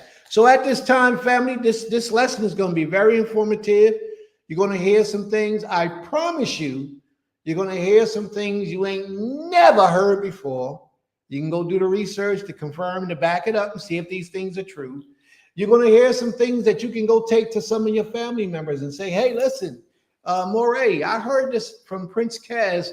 Could you tell me if this is real, this true, this is accurate? Do you agree? And you'll see. So go and get yourself a pen and a paper, recording device, take some notes. If you have any questions, type your questions in the room and we will address your questions. But we're today beginning our reading in the book of Exodus chapter 6, because this is where we left off. Exodus chapter 6. Let me put it on the screen so some of you who don't have your Bibles can rock with us while we are rocking on. Okay, let me see how we're going to do this. All right, there you go. May the Most High God, my mind, my spirit, my body, my language, and my speech, as I approach unto you, his people, may the Most High be praised. Toda Rabbah. Is that large enough, family? Because I don't have the screen on here, so I can't tell. So you have to tell me if that's long enough, large enough. Can everybody read that? I'm gonna assume that it is. If it's not, somebody text in the room and let me know that it's not. So here we go. We getting ready to get started. What is the name of God? And who is he? Exodus chapter 6, verse 1. Do we have anybody want to read? Anybody want to read? How about that, sis? Is that big enough? Is there anybody that wants to read? Is that large enough? I can't tell. Y'all got to tell me. Is that large enough? Brother Asa say he's going to read. Okay, come on in, Brother Asa. Very well. May the Most High be praised. Let me bring you to the stage first so I can let you read. All right. Speak, Brother Asa. Make some noise, please, so I can see if you can be heard. Shalom. So it's Exodus chapter 6. Yes, Exodus chapter 6, verse 1. Exodus chapter 6, verse 1. And the Creator said to Moshe, now see what I do to Pharaoh, for with a strong hand he is going to let them go, and with a strong hand he is going to drive them out of his land. And Elohim spoke to Moshe and said to him, I am the Creator. And I appeared to Abraham, to Yitzchak, and to Jacob as El Shaddai, and by my name, the Creator, was I not known to them. Stop. We get ready to get deep, y'all. So hold up. Let's do this. Can you go out and share the page to your YouTube, your Facebook, your Instagram, wherever you want to share that? Invite some of your people in. And also, can you subscribe if you're not a subscriber? Sister Kayla, you might want to do that as well. Subscribe so you can be a subscriber on the page. We get ready to do some stuff, y'all. We get ready to talk about some stuff. And go talk to your teachers or whoever you heard this from before in the past and see what they got for you. It says, and the Most High said to Moshe, now you shall see what I will do to Pharaoh, as if he didn't already show him what he can do. Think about this for a second. We haven't gotten into any curses taking place. Not one curse has actually befallen on Pharaoh yet, but it's about to happen. And he's about to open up for the whole world to realize that he is king, that there is no power under the heavens, above the heavens, in all creation that is above him. There is none. But he's going to show us, and he's going to show the whole world through what he does with Pharaoh and the children of Israel. Watch, family, watch how it unfolds. He says, for with a strong hand, I will bring them out. And with a strong hand, I will drive them out of his land. Or he will drive them out of his land because he's going to be upset. Watch what happens. Now, at this time, I also want you to notice how the Most High is speaking to Moshe. There's very few instances in the scriptures when the Most High speaks to Aharon without Moshe. And then there's very few instances when he speaks to Moshe and Aharon, because Moshe was supposed to be a power, a Elohim to Aharon, and Aharon was supposed to be his prophet, showing how the Most High works in the heavens above. And then on verse 2, it says, and Ha Elohim spoke to Moshe and said to him, did you read verse 2? I don't think so. Yeah, you did. Yeah. Yes, you did. Yes, you did. Okay, watch this part here, family, because this is where it all starts. And Ha Elohim spoke to Moshe And we're in Exodus chapter 6, verse 2.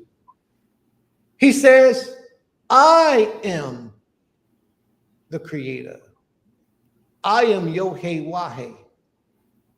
He says, I appeared to Abraham, to Isaac, and to Jacob as El Shaddai. Did you know that? Did you know that Abraham, Isaac, and Jacob, the beginning of our lineage, never knew the Most High as Yod-Heh-Wah-Heh? Had someone said something about Yod-Heh-Wah-Heh without mentioning the attributes of Yod-Heh-Wah-Heh, our father Abraham, Isaac, and Jacob might have thought you was practicing idolatry because they didn't know who you were talking about. Why is that important? I'm telling you why that's important, and I explained it to you last week. The Most High says, Ayi Asher Ayi. And in Ayi Asher Ayi, a lot of people have taken that and said that Ayi is the Most High's name. They call him Ahaya or Ayi. That's not what the Most High says. What the Most High said was, I am who I will to be. I will always be what I choose to be, whatever he chooses to be. Our forefathers, he chose to be El Shaddai to them. Somebody else walking around could have called him Yotzer, creator. They could have called him Yotzer. And Abraham, Isaac, and Jacob didn't know who Yotzer was because he didn't introduce himself to them by that name. Just like today, don't be so quick to say somebody's practicing idolatry until first you investigate what they're bringing to you. Just because you don't know the name don't mean that they're not talking about the same power that you are serving. You understand what I'm saying to you? I don't know. One time we had a Unity Shabbat in Atlanta, right here in Atlanta. And we had some Africans came over from Africa, one of the tribes in Africa. And this brother claimed to be a Hebrew. But the power he served in his language, it wasn't the same name of the power that we serve. But it was the Most High. Because, how did you know it was the Most High? Because of all of the attributes that he displayed. What he dealt with. He was the power of Abraham, Isaac, and Jacob. He was the power of Abraham, Isaac, and Jacob. He freed the children of Israel from the land of captivity. He created the heavens and the earth. They read from the same book that we read, the Tanakh. But in their language, the pronunciation is different because it's written in their language. And it doesn't say Yod-Heh-Wah-Heh. It's not pronounced like we pronounce it. It's pronounced differently. But I remember the first letter was a Yah something, Yah somewhere in that area.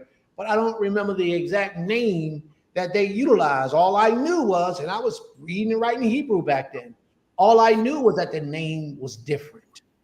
So when somebody pop up on the scene and say, this is who I serve, don't be so quick to say you're practicing idolatry. Accept what they're saying, do your research, and find out about this power or this deity. It can't be no deity. Find out about this energy, this Elohim that you're not so familiar with. Do your research and find out who it is. Now, if somebody's worshiping somebody that you already understood and already researched and possibly already worshiped yourself and come to find out that it wasn't worthy of worship, then there's no need for you to do any further research. Leave it alone, move on. But there will be a lot of people in this earth that the Most High has revealed himself to in a different name that you're not so familiar with. And you have no power in your hands to change that. Why? What my sister put up there, this is what she put. That the Most High says, I am who I was and will be who I am. There's nothing that you can do. The Most High has made that decision for himself. He appears to you under the name and the understanding that you have for him. But just because that's what he appeared to you under doesn't mean that that's the only name that he's given to all creation to worship him. We know him today as Yod-Heh-Wah-Heh. Correct? Would you all agree? We know him today as Yod-Heh-Wah-Heh, the Tetragrammaton. Some of them say Tetragrammaton. That's how we know him today. But he didn't always appear to our forefathers, Abraham, Isaac, and Jacob, by that name. He appeared to them by the name El Shaddai, which means the Creator Almighty. That's what it means. The Creator Almighty, El Shaddai. So don't, like the sister came up today and she asked a question. Kayla asked a question about Asherah. Just because she introduced something, if you haven't done the research and the understanding, don't be so quick to say, oh, that's not the Creator. Don't be so quick to say that. Do your research. Learn what you need to learn before you create a bias about somebody, a stigma about somebody, and cast somebody off because you don't relate to what they're talking about. That's the ignorance that the United States has given us. And we have to give that back to the United States. We have to do our research so that we can show ourselves approved, so that we can learn, so that we can develop, so that we can be powerful individuals in this walk of life and be an influence over the earth, and not just those who agree with us. You have to be learned in many things. But by my name, Yod-Heh-Wah-Heh, I did not make myself known to them. That's deep. And a lot of people don't know the significance of that. My brother, verse 4. Yes, before you go, in my version, it is posed as a question. And by my name, the Creator, was I not known to them? Is it a question or is it a statement? And was the Hebrew written with punctuations and these grammatical signs? Okay. When you see a question mark, that's because whoever wrote this book is trying to get you to think a certain way. The original Hebrew, we didn't have question marks. We didn't have punctuations. Matter of fact, it was a run-on sentence all the way to the end of what they had to say. We didn't even have a period. But when somebody is trying to control the way you think, they'll break it up and put emphasis on certain things, and they'll design it a certain way to cause you to think what's actually being said. The Most High made a statement. He didn't ask a question. He made a statement. I would advise you to take that book and probably move it to the side and find yourself another version of the Bible to read from. Because anybody that's trying to influence you to do something means that they're trying to take you away from the impureness of the Creator. And you have to be careful with that. A lot of times Christians write these books, and Christians are always trying to promote the JC agenda under the cover. They try to slink it in there slippery so that you don't see it overtly, you know? So they'll pose things a certain way so that you can always insert JC in the situation and say, see, he did this. Nobody did this, but no, that's not true. That's not how it goes. So it wasn't a question, it was a statement. He said, I did not make myself known to them. The word avow in Hebrew means but. Avow means but. But my name, Yod-Heh-Wah-Heh, I did not load. I did not say. I did not make Yodea known unto them. I did not make myself known to them by that name. Let me show you something. Let me see. Let me see if I got it right here. All right, there you go. Let's break it down. Just for those who don't understand, just so that you'll have clarity on this issue. He says, and Ha Elohim spake unto Moshe and said to him, this is the Tetragrammaton, Yod-Heh-Wah-Heh. I am Yod-Heh-Wah-Heh. And Ro'eh means to see. Therefore, in this one, it says, Ro'eh, he appeared, I appeared. And this is what we're reading right here is not what you're going to see in a straight Hebrew all the way through. What we're reading here is what how each word is said in Hebrew. So what I probably should do is I probably should pull it up in a different manner so that you can see the straight Hebrew.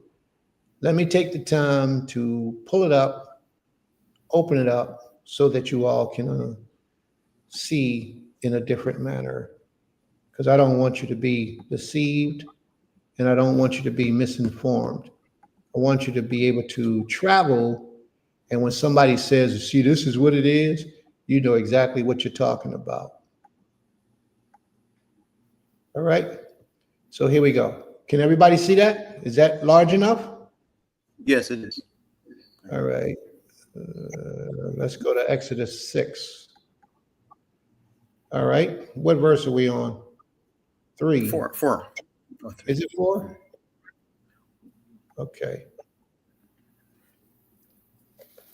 Vayiru el Abraham, el Yitzchak, with el Yaakov, the Al Shaddai.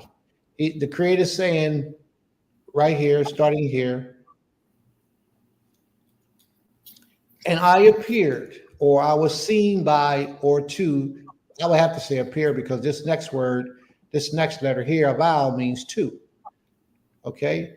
I appeared to Abraham. This is Abraham. To Yitzchak. And see that little V in the front of that? See, this one here doesn't have that first letter in front of it like this one does. That little letter, that straight line, means and. So, and to Yaakov in the power El Shaddai. So that's what he's saying. I didn't appear to them in the name or in the power of El Shaddai. Okay? Vayasam, but my name. Usham, and my name, or but my name. And that name is Yod-Heh-Wah-Heh. Lo, I did not, or they did not know, or I did not give them the knowledge to them. So they knew nothing about El Shaddai. So that's not even a question, that's a statement. That's what the Most High is saying. He did not give them the knowledge of El Shaddai. The only knowledge he gave them, he gave them the knowledge of El Shaddai. There was no other knowledge that he gave to them. All right? So is there any other questions pertaining to that? That's it. Okay. Exodus 6, verse 4. I also established my covenant with them to give them the land of Canaan, the land in which they lived as sojourners. Moreover, I have heard the groaning of the people of Israel, whom the Egyptians hold as slaves, and have remembered my covenant. Now stop there for a second. Now I need to draw your attention to that verse. That verse says, I have heard the groaning of the people of Israel, whom the Egyptians hold as slaves. Now, at this particular time, and Ishi, I see your question. I'm going to pull you up in a second. At this particular time, the Israelites was not worshiping the Almighty. At this particular time, there was only a select few of us who was worshiping the Almighty. The majority of us was practicing idolatry, just like we do today. There's only, if you look at all the amount of Israelites in the world today, a minority of us worships the Creator. And then out of that minority, a minority of that minority shall be found favorable in the sight of the Most High. Which one would you like to be in? That's the same way it was in the days of our bondage under the Egyptians. The majority of our people did not worship the Creator. And that's why when we got underneath the mountain and Moshe was up in the mountain and we were down with Aharon, we reverted back to what we knew best. And we made a golden calf and said, this is the power that brought you out of Egypt, practicing idolatry, and didn't even understand it. But the majority of the people was saying one thing. That don't mean that they're right because the majority of the people say it. Please. Has nothing to do with right and wrong. Ishi, did you have a question? You ready to ask your question? I don't see you on the screen any longer. Oh, yeah, there you are. Are you ready for your question?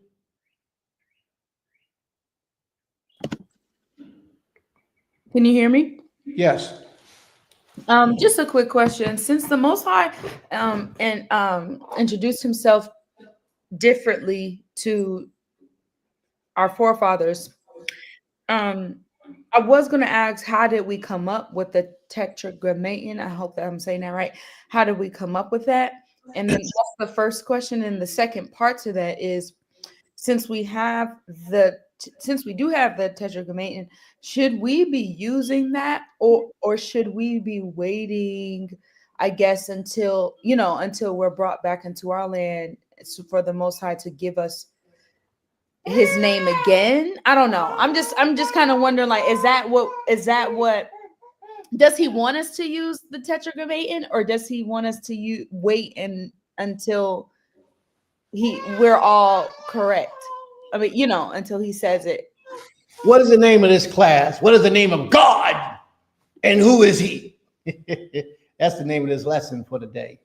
But those questions you asked are some very good questions. Very good questions.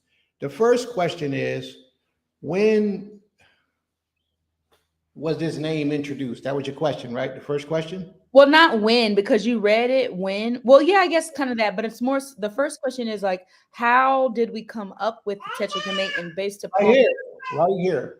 This is how we got the tetragrammaton. Yod-Heh-Wah-Heh. He says, by my name, Yod-Heh-Wah-Heh. He says this is his name, Yod-Heh-Wah-Heh. So therefore, we are to refer to him as such. But the second question was asked was, should we refer to the Most High by that name? came? Mm-hmm. That answer is a little bit deep, a lot different. In my opinion, nobody knows the Most High's name. Nobody. And I know there's a lot of people who claim that they know the Creator's name. Yahweh, that's the name we used to say. Yahweh. Some people say Yahweh. Some people will even say Yahweh is the Creator. Some people say Ahaya. A lot of people say, this brother Benjamin Yisrael says, I know the name of Yod-Heh-Wah-Heh. Okay. Then, brother, I can give you the mic and you can come on and you can share it with us and explain to us how you came about that name. I can put the link in here. You can hit the button and you can come up and tell us his name and how you know it. Okay. There's a lot of different versions of what people say. No, thank you. Okay, no problem. Well, maybe you could just type it in and tell us what you think, or just listening to the reasoning and explain to us how you feel. You can type it in the room and let us know how you arrived at that point, Brother Benjamin. There are a lot of people who are under the guise that their teachings throughout life pertaining to the Creator was true and accurate. But what I'm going to share with you today is that when the truth of the Most High is revealed, a lot of us will be astounded. A lot of us will find it hard to believe the truth of the Creator, because so many of us have believed in the lie for so long. So many of us, that the truth of the Most High will now appear to be a lie to you because you have been believing in the lie for so long. I'm sorry, Abba. So are you saying that you don't think that the Creator's name is Yod-Heh-Wah-Heh? No, that's not what I'm saying. Yod-Heh-Wah-Heh is not the name. Yod-Heh-Wah-Heh is the spelling of the name. But the pronunciation of Yod-Heh-Wah-Heh, of those letters, we don't know. We don't know the accuracy of pronouncing the Most High's name. And part of that reason why we don't know is because Hebrew, the language Hebrew, has been a dead language for a long time. And our forefathers don't speak. 90% of our forefathers in this lifetime don't speak the accurate Hebrew that goes way back thousands of years ago, 3,000 years ago. It's just like this. Here we go. This is a good example. You ever talk to a Jamaican? You ever talk to a Jamaican and the Jamaican will say a word in English and you say, hold up, brother. What you say? Huh? What's that word? He say, table, table. Okay, now I know what you're saying. But when he speaks it in his regular tongue, you don't understand what he's saying. He's saying the same words, but his dialect makes that word different. It makes it sound different. And then he has to stop and break it down slowly for you to be able to understand. Why is that? The reason being is because with every dispensation of time, language changes. You could still be speaking the same language, but the pronunciation and the dealing with a certain thing, it changes. The Most High's name is sacred, and we all know that to be true. If the Most High's name was spoken, if anybody knew the name of the Most High, then there's nothing that they could not do. The very ground that we walk on outside, if you spoke the Most High's name in accuracy, it will crack the ground. You will be able to do things that no other person could do. Matter of fact, Moshe, who stood in the presence of the Most High, he came out from the presence of the Most High and his face blew.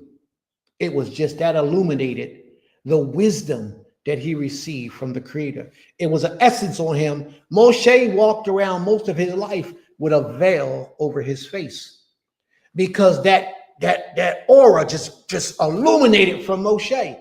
Most people don't tell you that. But if you search the scriptures, Moshe lived with a veil over his face, covering his face because of the radiant of knowledge, of wisdom, of that spirit was illuminating. It was like a beam of light. How enlightened Moshe was, because he knew the name of the Most High. This is deep, y'all. He communed with the Most High's presence. You know, Moshe had a relationship with the Most High like none other, and all that's found in the scriptures.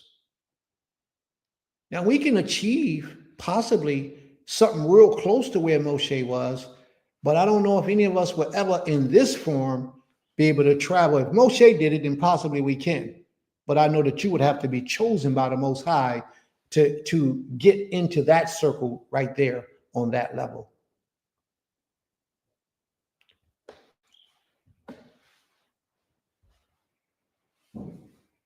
So, Abba, essentially what you're saying is that we have the correct letters based upon the translation. I don't even know if we have the correct letters. I would assume we do. I would assume we do. I don't even know if the Yod, Hey, Wah, Hey are the correct letters, but I'm going to say yes, we got the correct letters. But to know it emphatically, I don't. Another thing that I want to say is this. You see, when you look in your Bible and you see that Yod, Hey, Wah, Hey, those letters, the Yod, the Hamed, the way that they're written, it wasn't written that way. Ancient Hebrew is not written that way. Ancient Hebrew is written a different way. When we went into the Babylonian captivity and we came out of the Babylonian captivity, we started writing in that script that you see right there. And even that's even in that script that you see right there is a typewriter script. In Hebrew, it's not even written that way. I wish there was a way that I can draw and show you how Hebrew looks. Hebrew looks different than what we have. That Hebrew that I showed you is a more modern Hebrew. It's not the ancient Hebrew. If you go look on a radiator in the bedroom, and you'll see a black book that I write in. A black book that I write in. If you open that book, you will see ancient Hebrew. That's ancient Hebrew. Yes. Paleo Hebrew is symbols and signs. That's correct. But ancient Hebrew is a script. And the modern Hebrew that people in Israel write today, that they got after the Babylonian captivity, is a script that most of us, we will look at it and not even understand what it is. All right?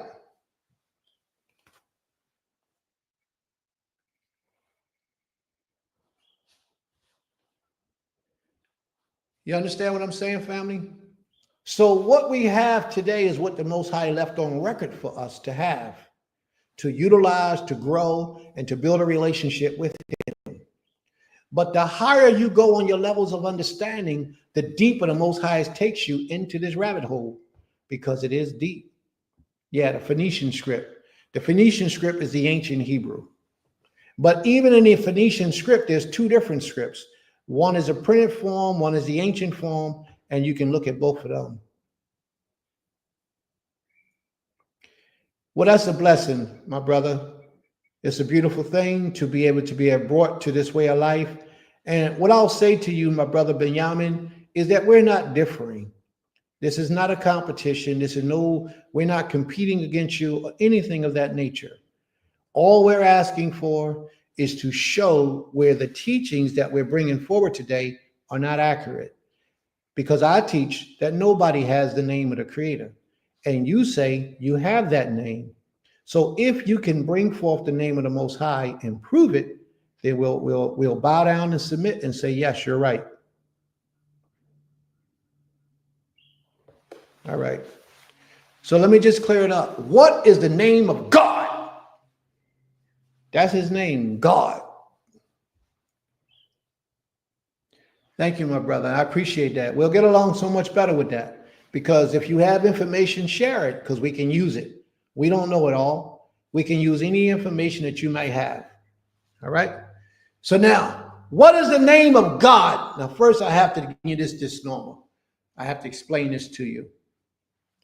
HGOD is not the Most High's name. HGOD is an actual deity that the Germans worshipped. His name was God. It was a deity that the Germans worshipped. Now, my sister Higdalia, she's here in the room with us.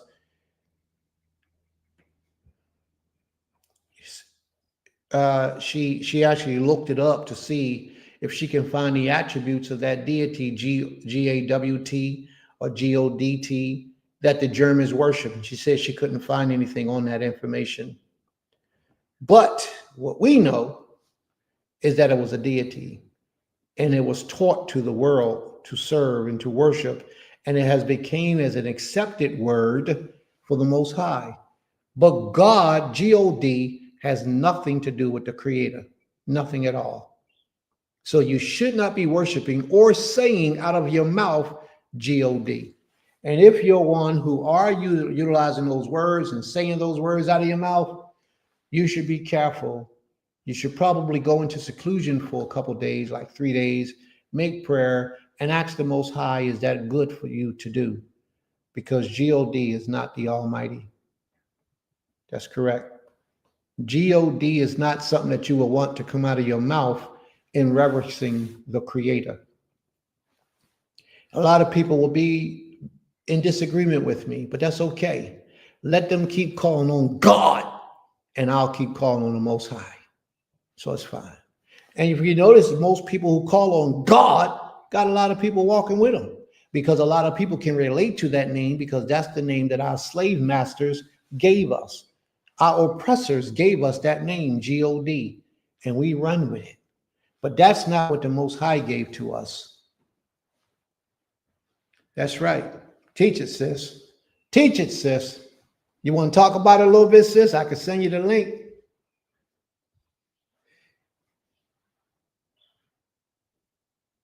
That's right. That's right.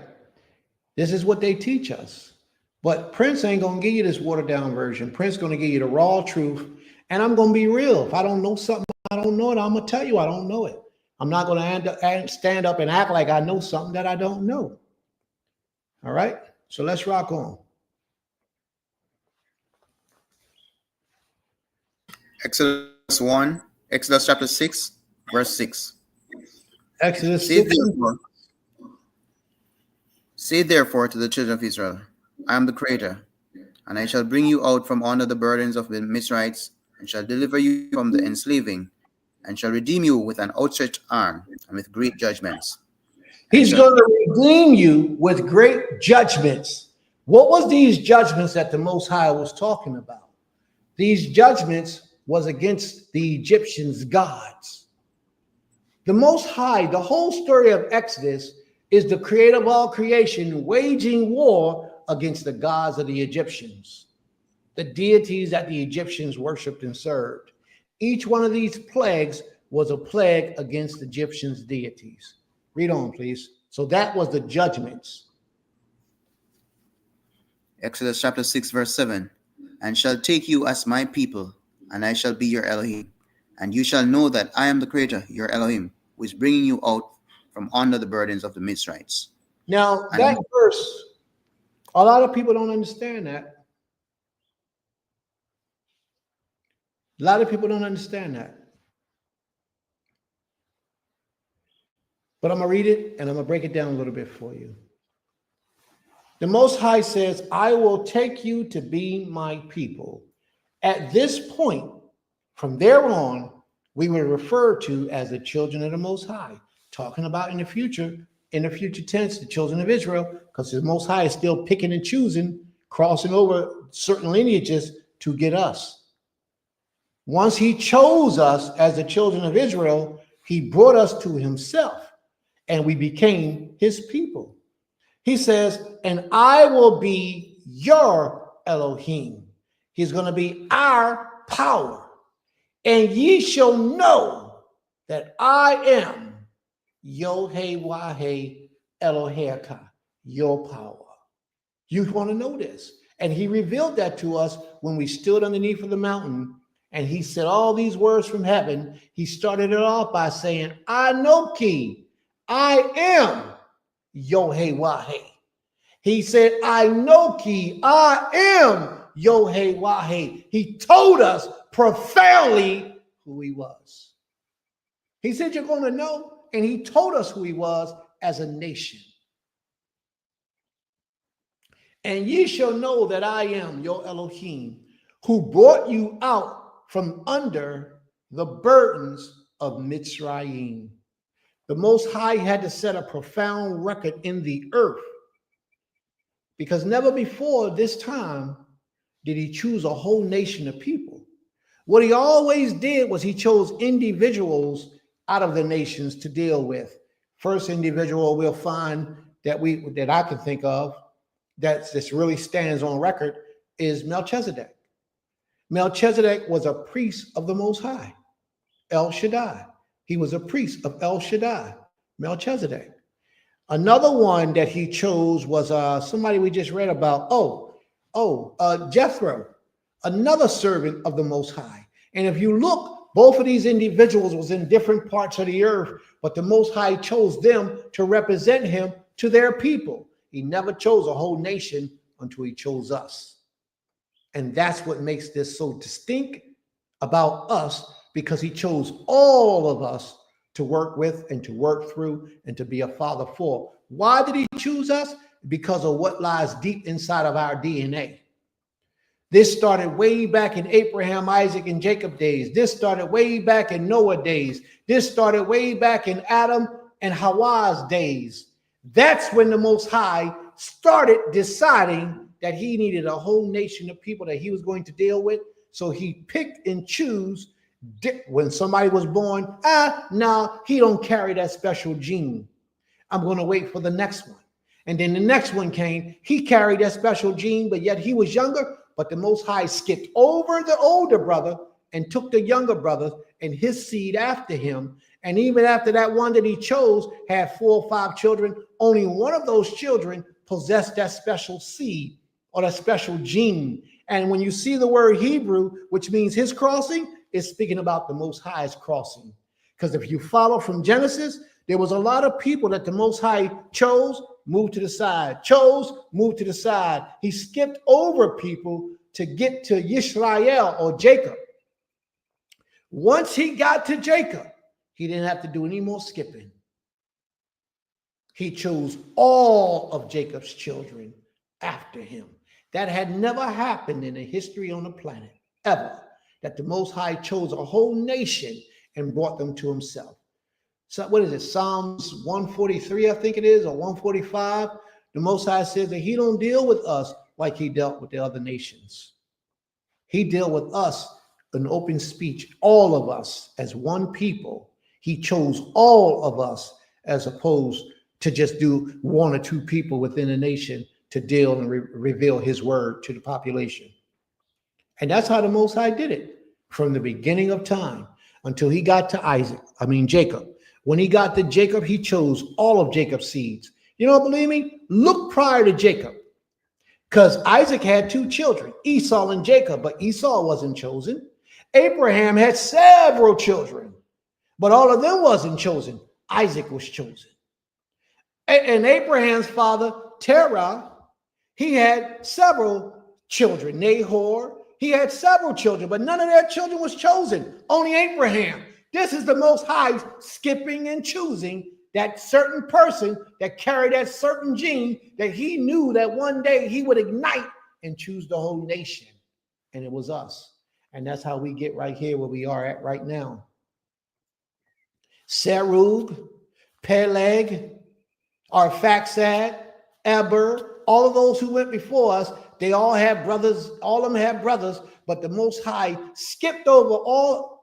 Arphaxad begot Serug, I believe it is Eber, and then Eber begot Peleg, and Peleg begot Serug, and then Serug begot, I believe it is Nahor, I believe it is, and then Nahor begot Terah, and then Terah begot Abraham, and then Abraham begot Isaac, and then Isaac begot Jacob, and Jacob bore the 12 tribes. Well, all of those people that I mentioned, each and every one of them had brothers, but the Most High didn't choose those people.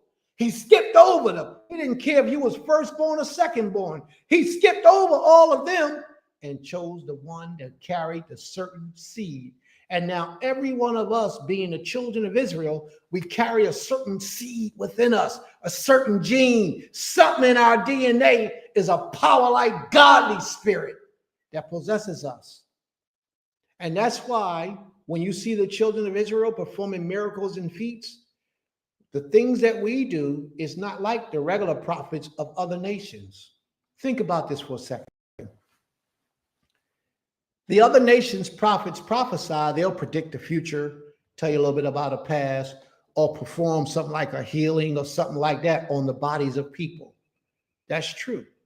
But the children of Israel went way beyond that.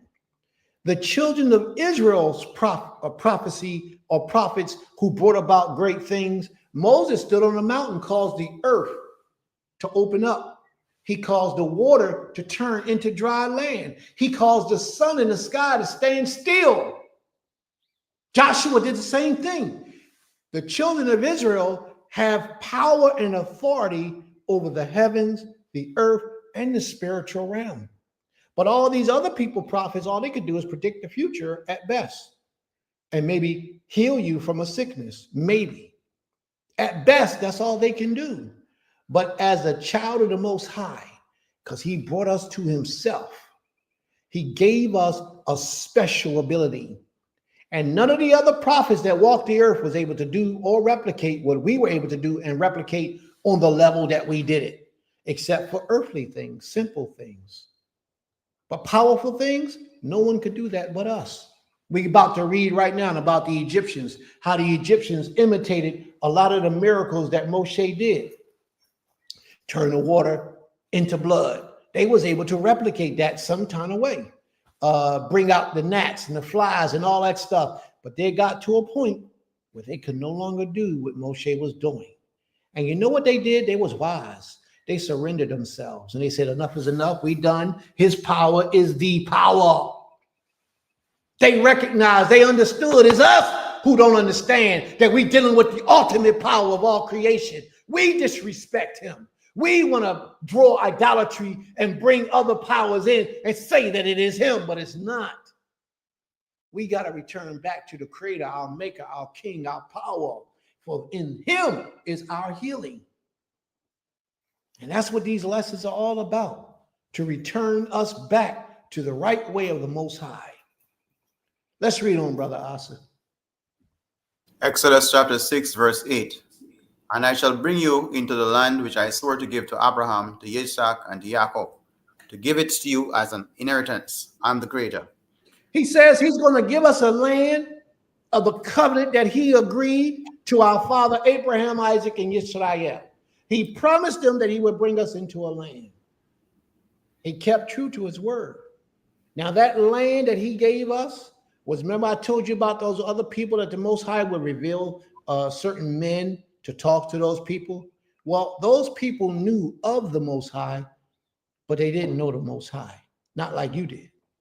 So these people knew the difference between right and wrong, good and evil, but they weren't trying to hear it. So anything that the Most High had in mind for them to try to help them or to bless them with, they gave it up.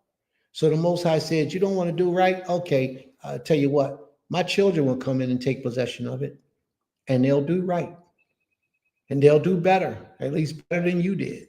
And we did. We did better. For a long time, we did better. And then we started mingling in with the other nations. And even when the Most High took us into the land, he told us to destroy everybody in there. We couldn't do it, or we didn't do it. Again, when we don't follow his instructions, ultimately, it turns out to be a devastation to us. In the beginning, it might look good. Well, I'm supposed to keep the Shabbat, but I'm going to work on the Shabbat. Oh, man, it looks good when that paycheck is coming in. Because you worked on Saturday and you get 2 double time or time and a half. It looks good. But then all of a sudden, when you turn around, all that money that you got, it went out the door. And you are in need of extra money now. But now, think about it. When you just walked in the way of the Most High and you didn't work on the Shabbat, you still wasn't wealthy, but you ain't need for much. He supplies your needs. He makes a way for you in the midst of all this. Everything else you need is pretty much what you want, not necessarily what you need, usually. Now, I'm talking about a man that's not doing drugs. I'm talking about a man that's not cheating on his wife, not running around playing a harlot, not putting other things in his path. I'm talking about a man that really walks in the ways of the Most High. And when you really walk in the ways of the Most High to the best of your ability, something special emanates from you and the Most High makes a way. Now, you might want more, but you don't necessarily need more. He'll give you food, clothing, and shelter in abundance, which was the total duties of life and satisfy life. He even bless your womb and give you some children and a beautiful wife. He'll give you all those things, but it's then we get in with our own mind because we look at everybody around us and say, I need so much more. And that's fine if you have bigger aspirations and big dreams. All that's cool, but do it under the covenant that the Most High has provided you with, and you'll blossom. If you step outside of that covenant, then your life just becomes like everybody else, and the Most High deals with you differently. Read on, please. Exodus chapter 6, verse 9. And Moshe spoke thus to the children of Israel, but they did not listen to Moshe because of shortness of spirit and from They hearts. didn't listen to Moshe. He spoke to them, and he told them all the words that the Creator had for them. But you know what happens? The children of Israel make up their own mind. And usually within the midst of the children of Israel, the majority rules, just like today. The majority rules. Read on, please. Verse 10. And the Creator spoke to Moshe, saying, Go in, speak to Pharaoh, sovereign of Mizraim, to let the children of Israel go out of his land. And Moshe spoke before the Creator, saying, The children of Israel have not listened to me. And why would Pharaoh listen to me? For I am of uncircumcised lips. There you go. So that's something deep right there. The Creator told Moshe to go speak to Pharaoh. The Moshe turns around and says to the Most High, and I'm saying this to you, all of you today. Most High, if I couldn't get my own people to stop eating chicken, to stop smoking weed, to stop eating turkey, to stop fornicating, if I can't get my own people to do that, why should anything I say to the government matter? Moshe said, if I can't get my people to listen to me, Creator, why should Pharaoh listen? You know, who was that prophet that said that a prophet is most first dishonored in his own home or in his own town? I think it was Jeremiah, about the disrespect his own people were showing to him. Usually that's the way it goes. When you're speaking to your own people, because they have a familiarity with you, because they're familiar with you, because they know you, they feel like they don't have to listen to you. But we should begin to check.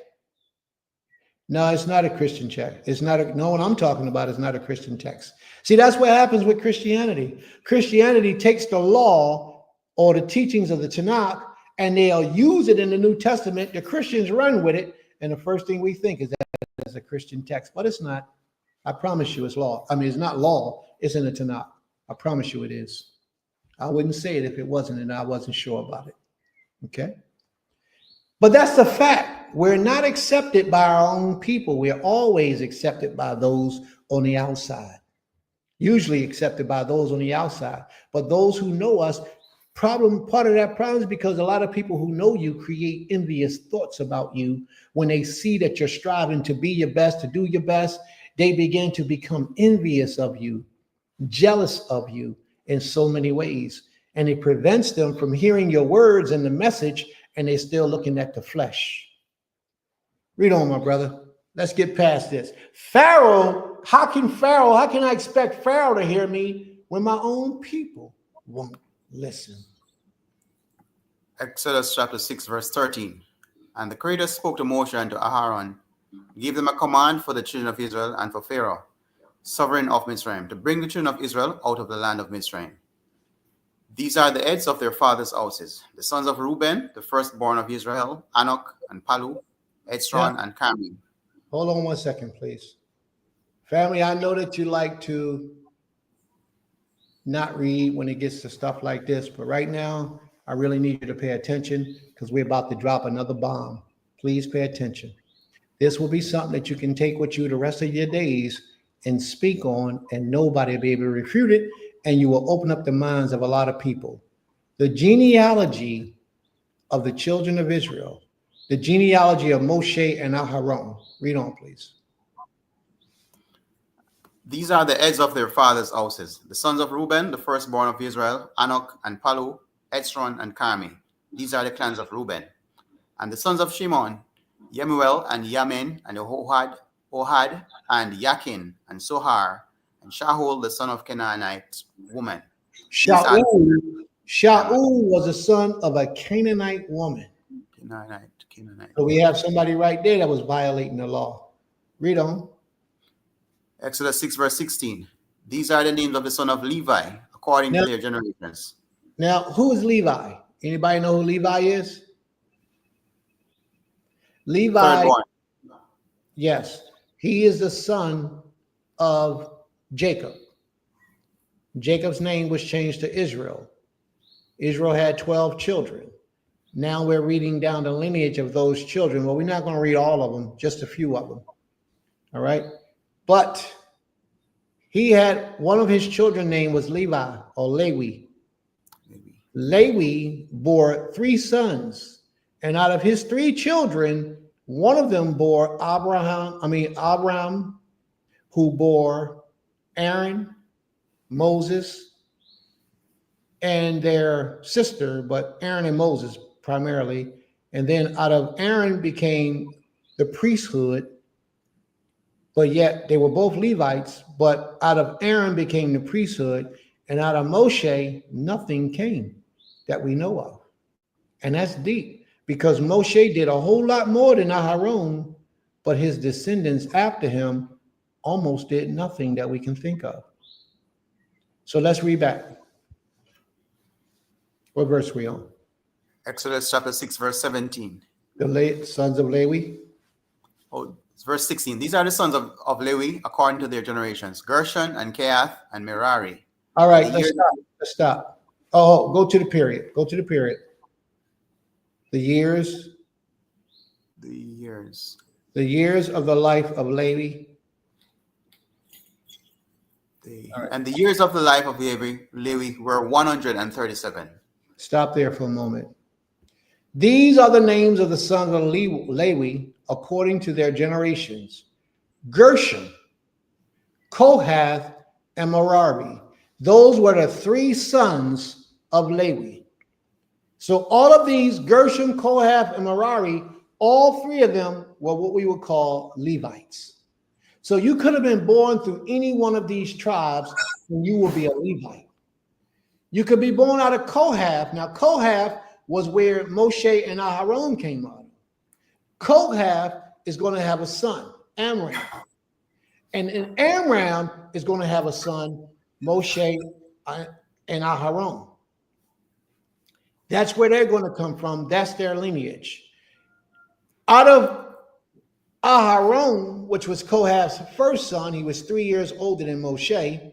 But out of Aharon came the priesthood, where you was a priest to the Creator. Why am I saying this? Gershom, Kohath, and Merari were all Levites. But the priesthood came out of Kohath's grandson. His name is Aaron. Now, each one of these were Levites. And what that meant was that each one of the Levites pertained to the service of the Most High that he brought to the children of Israel. Each one of these three, I'm going to highlight them just so you can see it. Each one of these three had a specific job when the Most High dealt with the children of Israel. Gershom, the very first one. Gershom's job was to be a servant to the Kohanim. Gershom's job was to be a servant to Kohath and all of his descendants. Like, for example, while the priest is working on priestly things in the temple, if they needed something, then Gershom's job was to go get it. His job was to serve the priest and the livelihood of the priest and whatever they need. So he had a whole nation of people, the Kohanim had a whole nation of people to serve them, who was also holy and sacred people. Because you know, if you're not holy, certain things you can't do when it comes to the Most High. Now, Merari had a responsibility that was delicate and sacred and precious too. Merari was responsible for setting up the tents, putting down the tents, cleaning the temple vessels, making sure the temple was clean, and all the other things that was in the daily day function of worship to the Most High. That's what Merari was for. Kohath is short for the Kohanim, which eventually became the priesthood. And the priesthood was the epitome of the Levitical brothers of all three. Out of the priesthood would dwell with the divine, with the Most High in a sacred way. Kohath, or the Kohanim, was someone who was prophets, or all the Levites could be prophets, but the Kohanim was on a special level of prophecy, like Aharon, like Phinehas, like Eleazar, or should I say like Aharon, like Eleazar, like Phinehas, because that's their birth order. You know, that's the way it goes. And as we read scripture, we'll read about each and every one of them. They were powerful men, but each one of them was born into the priesthood. And that's what set them apart from just being a Levite. Being a Levite was a powerful task. But even within the Levite's lineage, there was one who set apart from everything else, and that was a Kohanim, or a high priest. All right, Kohath. So his years, Lewi whole years, was 137 years, and he passed on. So now this was a time when people no longer lived to be 800 and 900 years in the earth. This was a time when people lived an ordinary amount of years. Read on, please. Exodus chapter 6, verse 17. The sons of Gershon, Libni, and Shimei, according to their clans. And the sons of Kehath, Amram, and Yishar, and Hebron, and Uzziel. And the years of the life of Kehath were 133. Now, Amram, this one, was where Aharon and Moshe came through the lineage of Kohath. 19. And the sons of Merari, Mali, and Mushi. These are the clans of Lewi, according to their generations. And Amram took for himself Jochebed, his father's sister, as his wife. And she bore him Aharon and Moshe, and the years of the life of Amram were 137. So Amram took his wife Jochebed from his father.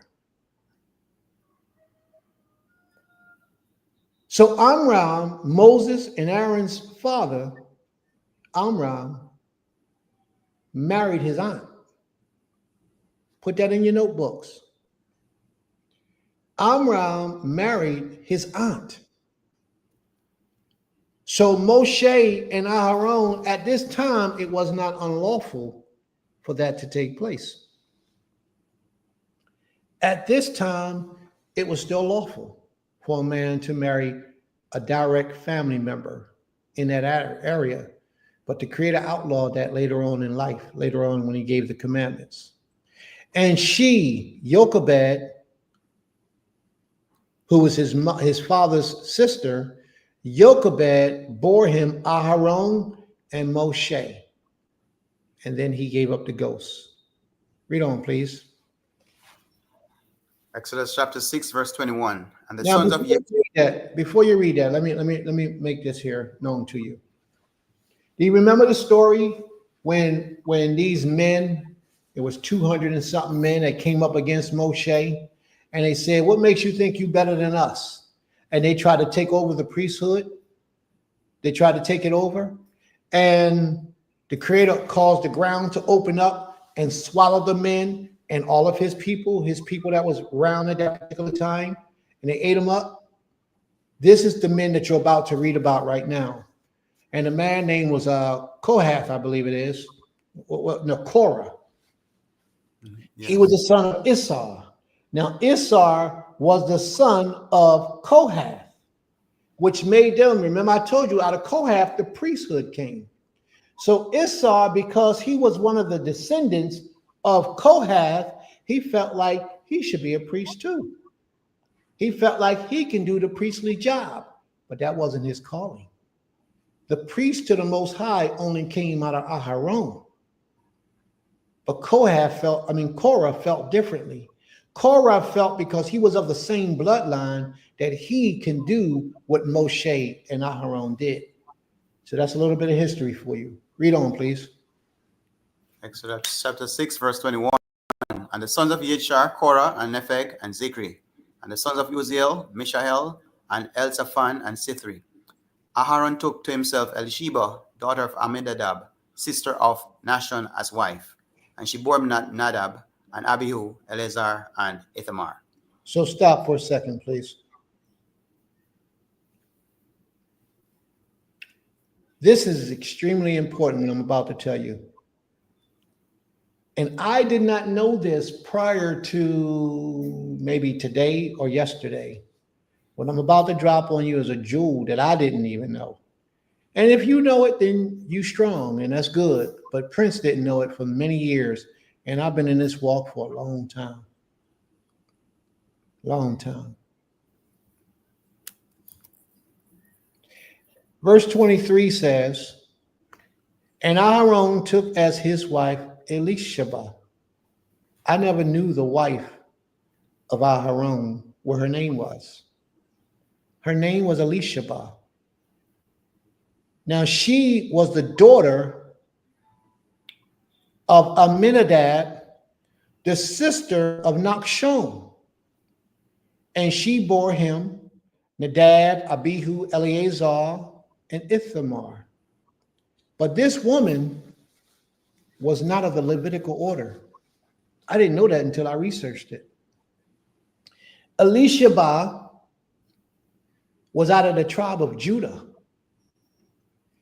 Amminadab, and she was the daughter of Amminadab and the sister of Nachshon. When you look up Nachshon and Amminadab, it'll tell you that these people are out of the tribe of Judah. When I'm going to tell you, you're going to open your eyes on this one. I did not know until today. So I'm sharing it with you, what I've just learned. Amminadab, where you at? 23, right? Amminadab and Nachshon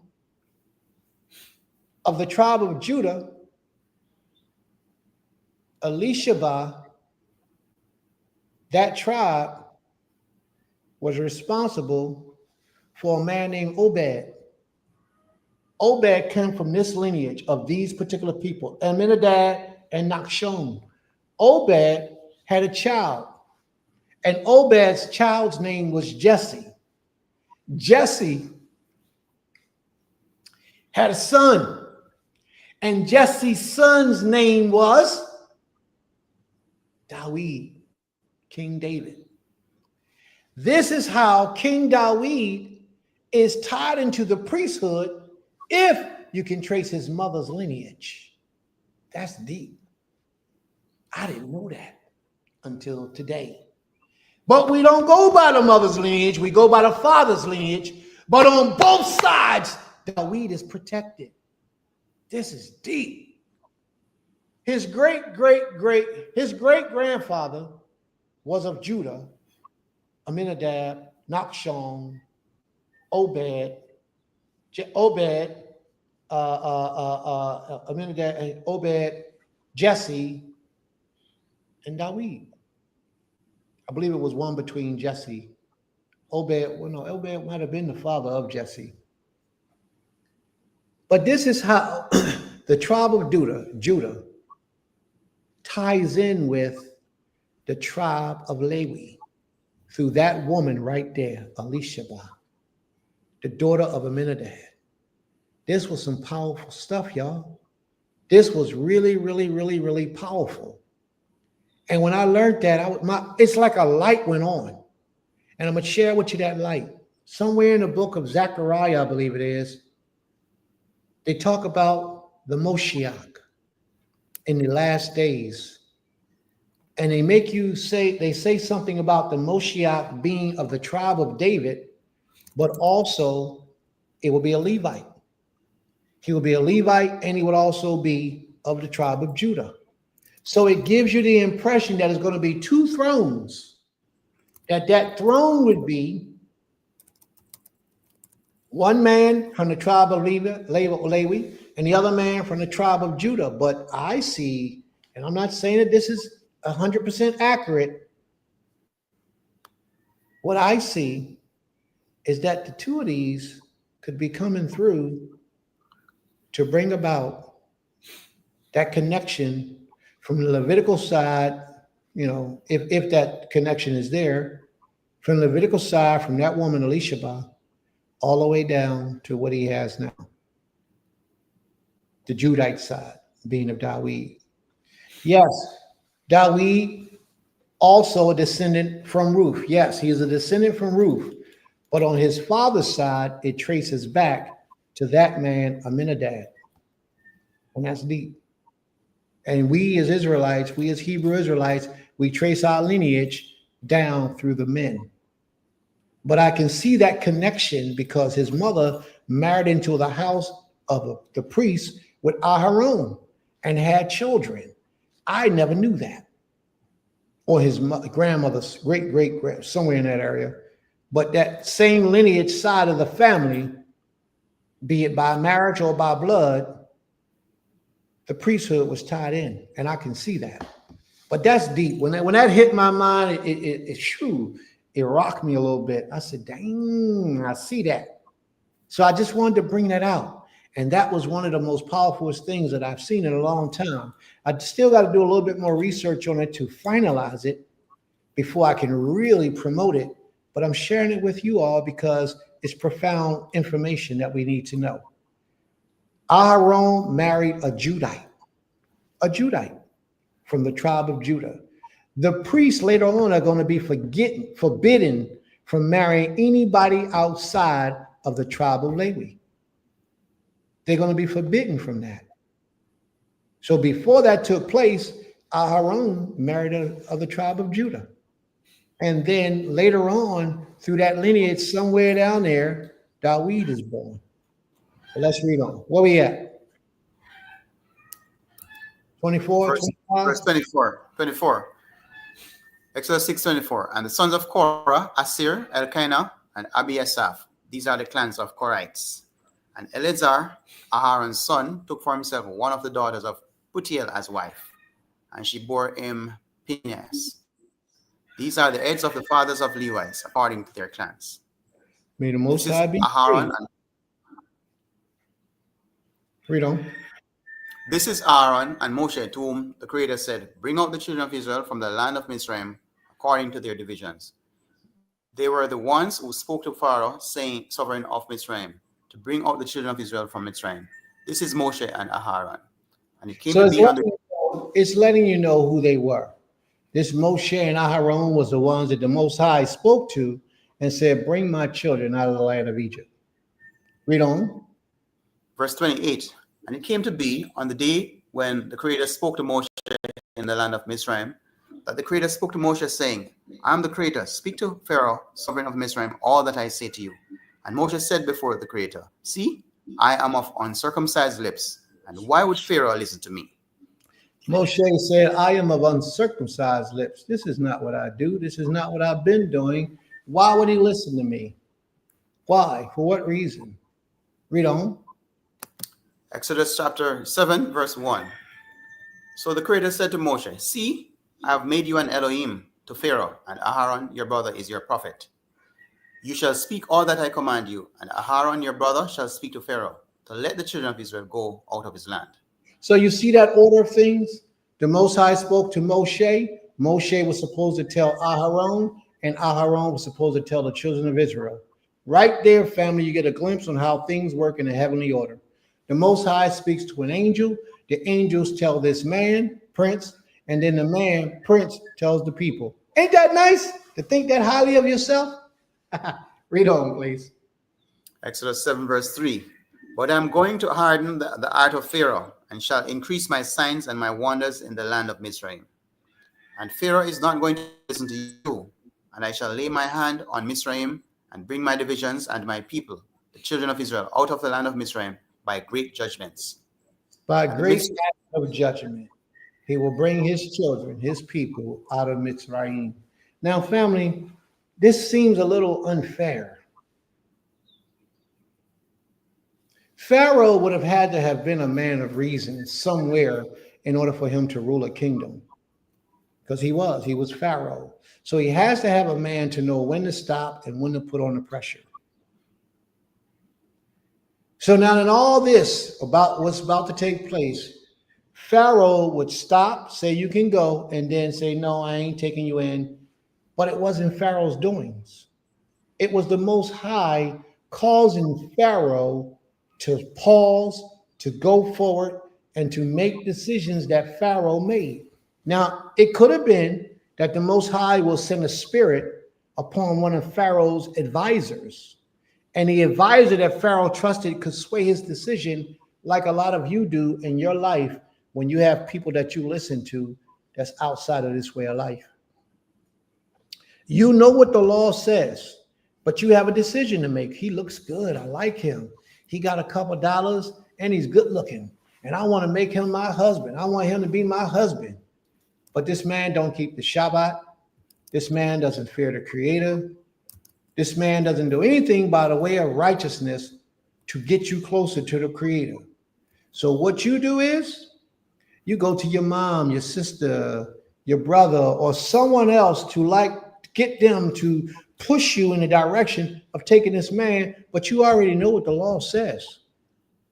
The Creator says that you should only be with someone that's going to bring him closer to you. That's who you should be with, an Israelite. The Creator said of the tribe of Judah, or whatever tribe you're from, you're supposed to marry somebody in that tribe. That's what we're supposed to do. So if that's the case, why are we still asking questions? The Most High don't want us marrying someone that's going to take us away from him. He will be happy for us to marry someone that's going to bring us closer to him. And it doesn't matter how much money they have. Doesn't matter. Only thing that matters is how much spiritual enrichment they can bring you. Spiritual enrichment. All the rest of the stuff, the Most High will work out. But when we start going after what our eyes see, it makes us blind to what the Most High wants for us that we know in our spirit, in our minds. You have a question there, Brother Asa? Yes, my question, I couldn't wrap my mind around Moshe being an Elohim, a mighty one to Pharaoh. And it also says that Aharon being a prophet. I can understand that part.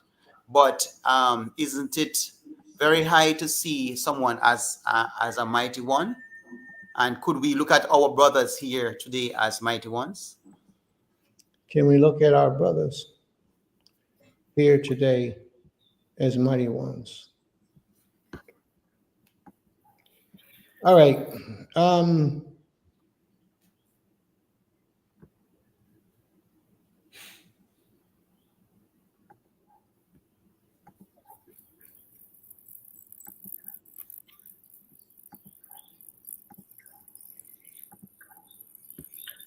What does that say? Could you read that, please? A Psalm of Asaph, Psalm 82.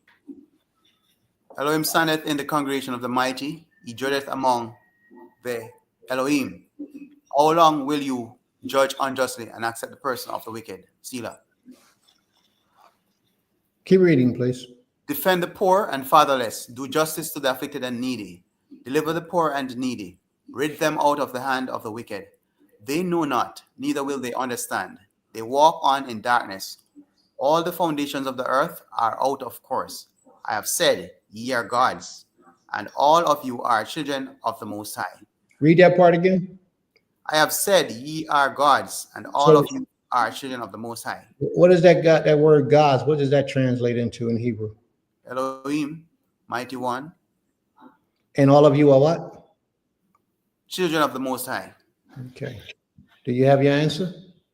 Toda. Out the bar. The Most High. Remember when I was speaking earlier and I spoke about that special gene or special seed that was in that particular person that the Most High chose? That was that godly nature gene. That was that Elohimly seed.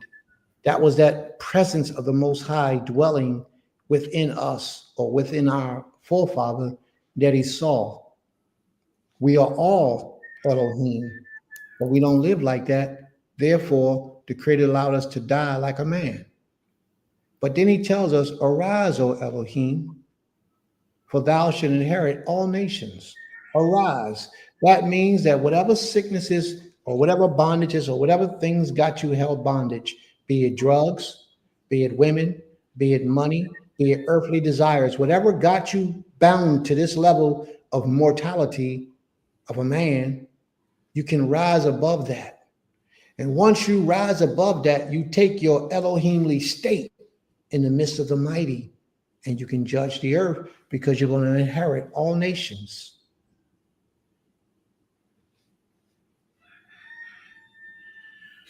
That's right. That's right, sis. That's exactly what it is. We are Elohim. We are Elohim. But because we don't live to be at our fullest potential, like Prince is trying to teach us to rise in our nature, that's all I want to see us do. Because we don't live to rise to our fullest potential, as scripture said, we're going to die like a man. Right now, your body gets sick, you're going to die like a man. But as an Elohim, your body gets sick, you have the ability to heal it.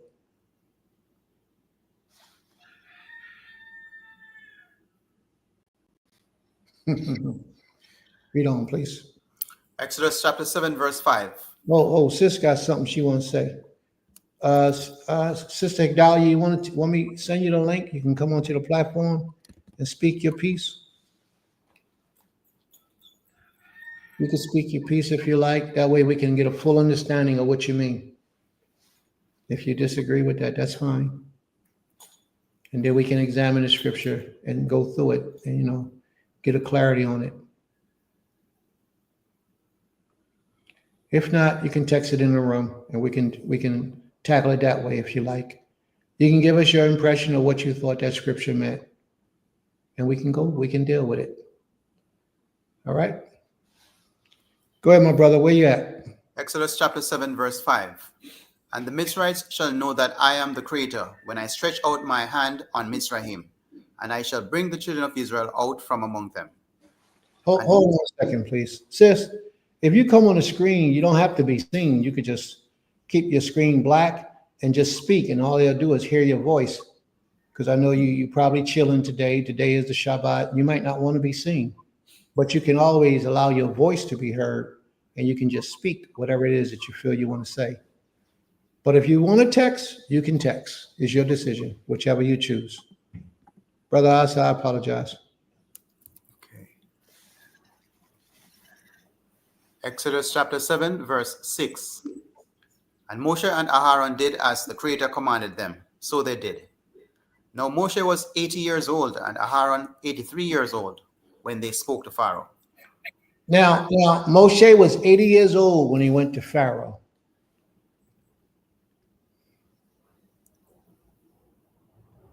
And Aharon was 83 years old 3 years later. Moshe only lived to be 120. So that meant in another 40 years, Moshe would be dead. He would die. He led us in the wilderness for 40 years before his passing. Read on, please. Exodus chapter 7, verse 8. And the Creator spoke to Moshe and to Aharon, saying, when Pharaoh speaks to you, saying, show a miracle for yourselves, then you shall say to Aharon, take your rod and throw it before Pharaoh, and let it become a serpent. So Moshe and Aharon went into Pharaoh, and they said so, as the Creator commanded. And they did what? And they said so, as the Creator commanded. That's what you'll say? And they said so? They did so. Okay, all right. They did so. Right. Toda. And Aharon threw his rod before Pharaoh and before his servants, and it became a serpent. But Pharaoh also called the wise men and the practices of witchcraft, and they, the magicians of Mizraim, also did so with their magic. So Aaron took his rod, cast it on the ground, and it became a crocodile or a serpent. The word in Hebrew is nakash, which means enchantment. It became a crocodile or a serpent. And then the magicians of Pharaoh did the same thing with their magic. Well, let me share something with you. The Egyptians of Pharaoh had to be working with some powerful spiritual energy to replicate that same thing. Oh man, it would take some, we can't do it. You see what I'm saying? We can't do it. Tamim. No, I think the word is nakash. Yeah, oh, no, you're right, serpent. Tananim, yeah, you're right, brother. Thank you very much. You're right, Tananim. You're absolutely right. I thought it was nakash. My apologies. It was either a serpent or a crocodile. Tananim, a beast. That's right. Thank you for that, brother. I appreciate that. All right, read on. Let's go. Exodus chapter 7, verse 12. And they each one threw down his rod, and they became serpents, but the rod of Aharon swallowed up their rods. So they did the same thing with their magic. They called them kasaf. They did the same thing, or sorcerers. They did the same thing with their magic, and they also became serpents. But Aharon's serpent or staff swallowed up, matah is the word for staff. It swallowed up their serpent or their staffs. That was deep. What did that show? That shows that in that particular instance, that the Most High, who was empowering Moshe and Aharon to do what they did, was more powerful than any magic that anybody else can do within the earth. Read on, please. Exodus 7, verse 13. And Pharaoh's heart was strengthened, and he did not listen to them as the Creator had said. Pharaoh's heart was still hardened. It was still hardened. But it was only hardened because the Most High had made it hard. But remember now, I like the part where the magicians or sorcerers are all bringing forth the same thing that Moshe is able to do. All that's by design. Because the Most High want to show you that you think your way is great, but my way is greater. Everything is by design. Read on, please. Verse 14. And the Creator said to Moshe, the heart of Pharaoh is hard. He refuses to let the people go. Go to Pharaoh in the morning as he goes out to the water, and you shall stand by the river's bank to meet him, and take in your hand the rod which was turned into a serpent. And you shall say to him, the Creator, the Elohim of the Hebrews, has sent me to you, saying, let my people go, so that they may serve me in the wilderness. But see, until now you have not listened. Thus saith the Creator, by this you know that I am the Creator. See, I am striking the waters which are in the river with the rod that is in my hand, and they shall be turned to blood. Now, he said all this before it happened. He said it all. He proclaimed what he was about to do before it took place, to show that what he's saying is not an accident that it happened. I'm showing you that this is coming from the Creator of all creation. I'm going to go over here, throw my staff in the water so it can become blood. But guess what he did? He didn't just make that water, the Nile, become blood. He went all the surrounding streams, all the surrounding lakes, and made all of them blood as well. Read on, please. Exodus 7, verse 18. And the fish in the river shall die, and the river shall stink, and the Mizrahites shall find it impossible to drink the water of the river. Now, I'm telling you, Pharaoh didn't hear that. Pharaoh didn't believe it. Pharaoh said, yeah, you've seen it. Just like we today. We'll look at something like that and say, man, ain't nobody got no power to do nothing like that. Pharaoh felt the same way. But watch what happens. Verse 19. And the Creator spoke to Moshe, say to Aaron, take your rod and stretch out your hand over the waters of Mizraim, over their streams, over their rivers, over their ponds, and over all their pools of water, that they become blood. And there shall be blood in the land of Mizraim, both in wooden and in stone containers. Wow. Read on. Verse 20. And Moshe and Aaron did so, as the Creator commanded, and he lifted up the rod and struck the waters that were in the river, in the eyes of Pharaoh, and in the eyes of his servants, and all the waters that were in the river were turned to blood. And the fish that were in the river died, and the river stank, and the Mizrahites were unable to drink the water of the river, and the blood was in all the land of Mizraim. And the magicians of Mizraim did the same with their magic, and the heart of Pharaoh was strengthened, and he did not listen to them, as the Creator had said. And Pharaoh... So because Pharaoh's magicians was able to do this miraculous feat, but I want y'all to see something. Remember way back in the beginning of this, when the Creator said to Moshe, and what I'm about to say is going to be profound, y'all, so hold this on to the rest of your life when you speak to people. Remember way back in the beginning when the Most High spoke to Moshe, and he says, I'm going to harden Pharaoh's heart.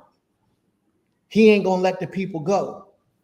A lot of us would think that the Most High put a spirit upon Pharaoh to just make Pharaoh say, nah, man, y'all ain't going nowhere.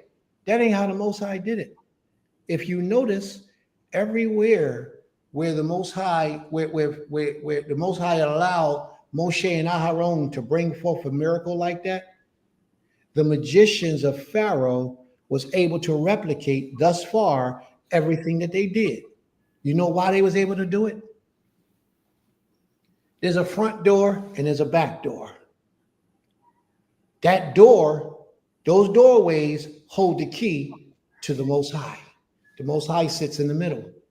If you come through the front door, which he gives to us, his children, we can go through the Most High through the front door. We don't have to practice what they call black magic and sorcery and witchcraft.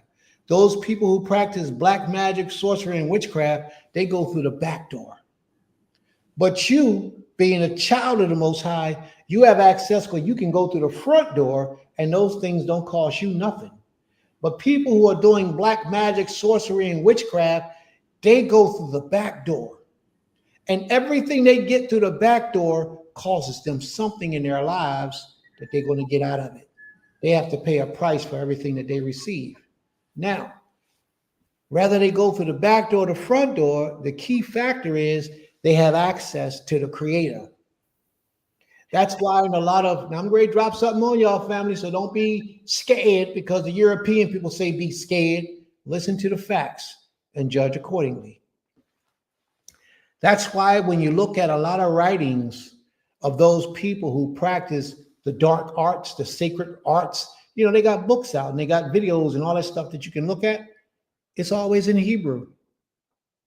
It be written in Hebrew. As a matter of fact, I read this book of this man who wrote this book many, many years ago. It's a classical book. It's a book that went down in history. I can't remember the name of the book. But this man speaks about, he searched out the Hebrew language. And as far back as he can go, Hebrew was always here, even before they introduced it to us as Hebrew, because we got it from the Canaanites. And it's even Aramaic script is even written, Hebrew is even written in Aramaic script.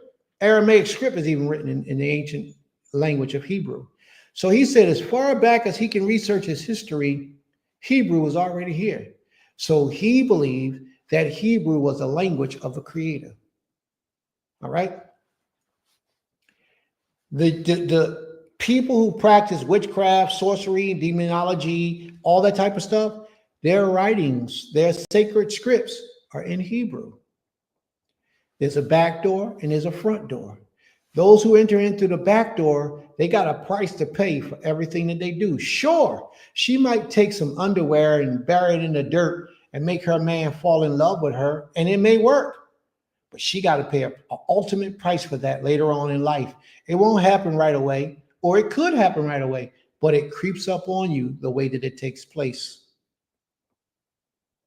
So these people are given access to do certain things, but there's a price, a hell of a price that they have to pay for going through the back door to get access to the Most High, where all you need to do is submit yourself to him.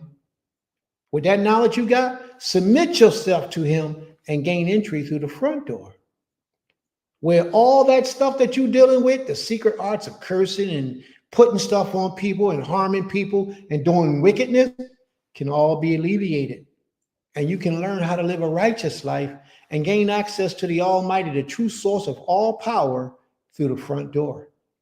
Now, these magicians who practice these sacred arts or these secret arts, however you want to clarify it, they went in through the back door. They still had access to the Creator.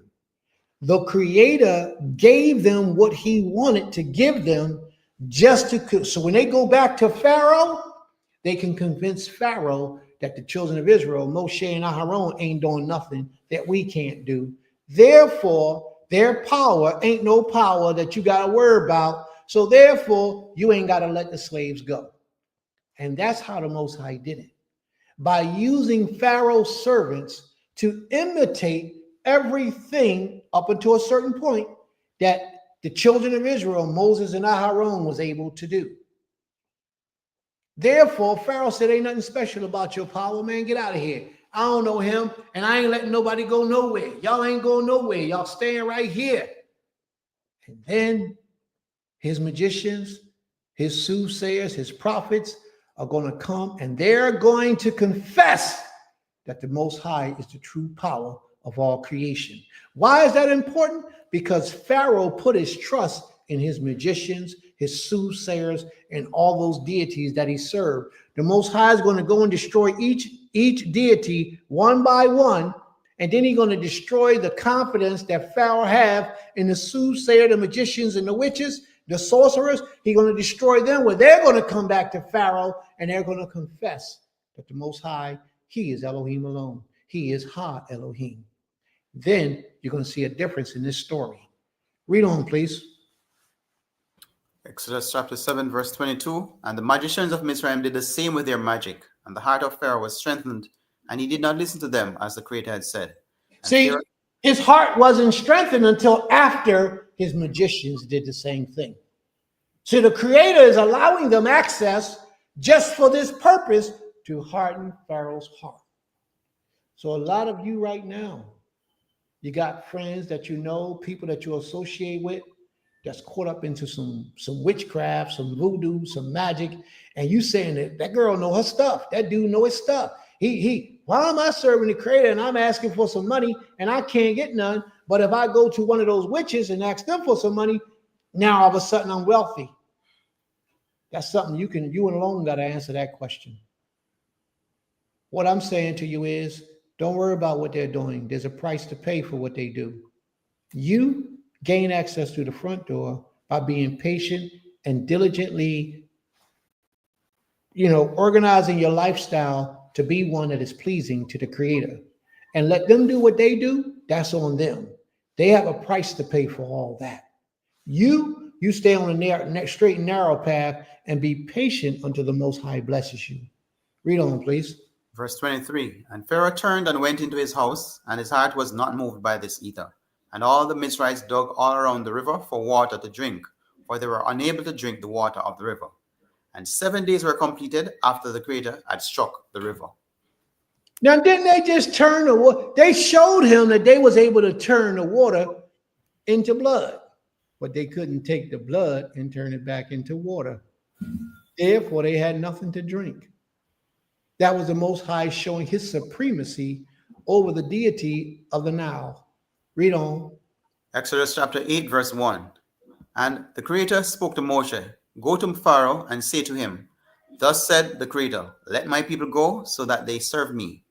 But if you refuse to let them go, see, I'm smiting all your border with frogs. And the river shall swarm with frogs, which shall go up and shall come into your house, and into your bedroom, and on your bed, and into the houses of your servants, and on your people, and into your ovens, and into your kneading bowls. And the frogs shall come upon you, and you on your people, and on all your servants. And the Creator said to Moshe, say to Aaron, stretch out your hand with your rod over the streams, over the rivers, and over the ponds, and cause frogs to come upon the land of Mizraim. So Aaron stretched out his hand over the waters of Mizraim, and the frogs came up and covered the land of Mizraim.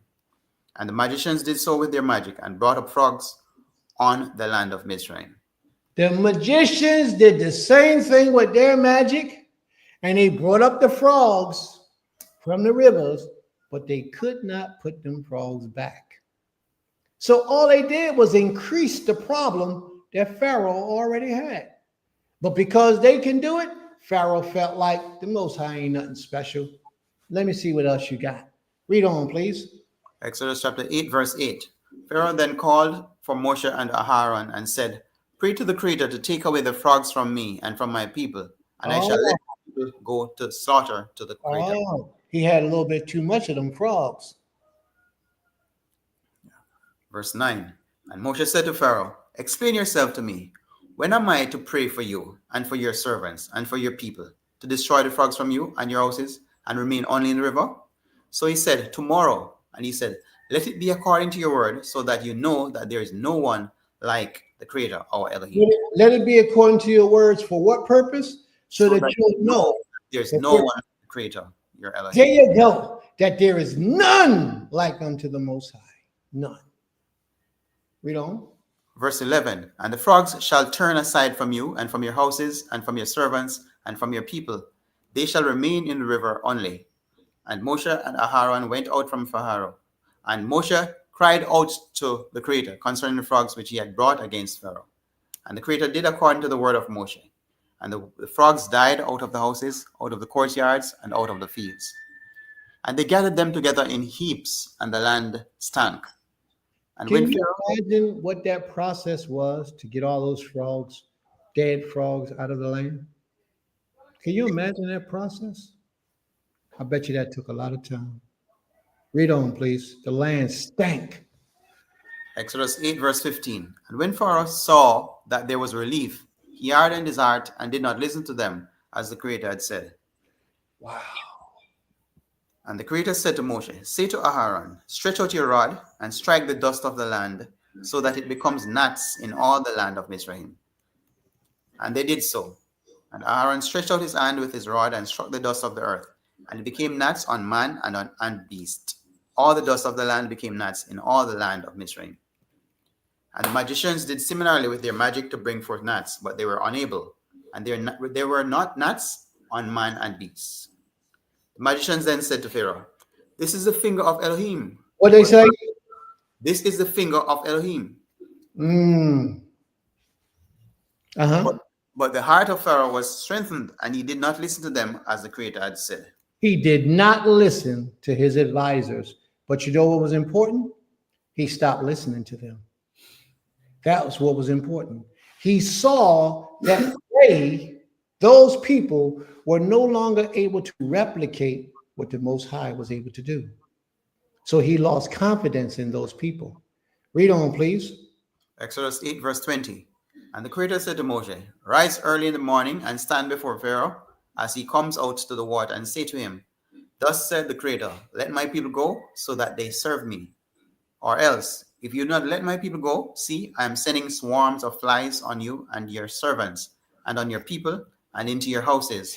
And the houses of the Mizrahites shall be filled with swarms of flies, and also the ground on which they stand. And in that day I shall separate the land of Goshen, in which my people dwell, that no swarms of flies shall be there, so that you know that I am the Creator in the midst of the land. So the land of Goshen was where the children of Israel lived. Before time, the land of Goshen was named Avaris. This is where the children of Israel lived. Now the flies is going to be everywhere except where you lived. Read on, please. Exodus 8, verse 23. And I shall put a ransom between my people and your people. Tomorrow this shall be. And the Creator did so, and the thick swarms of flies came into the house of Pharaoh, and into his servants' houses, and into all the land of Mizraim. And the land was ruined because of the swarms of flies. Pharaoh then called for Moshe and Aaron and said, go slaughter to your Elohim in the land. And Moshe said, it is not right to do so, for we would be slaughtering the abomination of the Mizrahites to the Creator our Elohim. See, if we slaughter the abomination of the Mizrahites before their eyes, would they not stone us? If we go and we slaughter these animals that you guys hold sacred as a god, wouldn't your people get upset with that? Absolutely they would. Just like if you took the statue of JC before a Christian church and stepped on it and broke it in half and spit on it, they'll talk about you. Might be some Israelites up in there too, but they'll talk about you. They won't just let that happen. Same thing, Moses knew that we couldn't do it here, but Pharaoh is trying to get us to. Read on. Exodus 8, verse 27. Let us go 3 days' journey into the wilderness. Then we shall slaughter to our Creator, our Elohim, as he commands us. And Pharaoh said, I am letting you go. Then you shall slaughter to the Creator, your Elohim, in the wilderness. Only do not go very far away. Pray for me. Now, right after Pharaoh's servants was no longer able to perform or replicate what Moshe and Aharon was doing, now he has a different mind frame. Now he's saying, sure, it's one curse later, but now he's saying, all right, I'll let you go, and I want you to pray for me also. He's at this point in his mind doing like a lot of us do. We'll see something, we come to a place in our lives where we want to accept the Most High. But that place is only temporary, because shortly thereafter, we revert back to the things that we were doing before, and now we don't even care what the Most High got to say about it. At least we don't show that through our actions. We'll walk right. Let's say this. We walk evil for a long time in life. We come into the knowledge of the Most High, and then we stop doing evil until it no longer pleases us, and then we start doing evil again. That's where Pharaoh's at. Pharaoh's doing all this evil, not letting the children go, and now we see he has no other choice. Now he wants you to pray for him to the Most High. That means he got a little bit of trust in the Most High, but it ain't there yet. So he says, go ahead, y'all can go. He changed his ways. He reverted from doing the evil that he was doing. He said, y'all can go, but just don't go too far. And let's see what happens next. Read on. Exodus chapter 8, verse 29. And Moshe said, see, when I leave you, I shall pray to the Creator, and tomorrow the swarms of flies shall depart from Pharaoh, from his servants and from his people. But do not let Pharaoh again deceive, not to let the people go to slaughter to the Creator. And Moshe went out from Pharaoh and prayed to the Creator.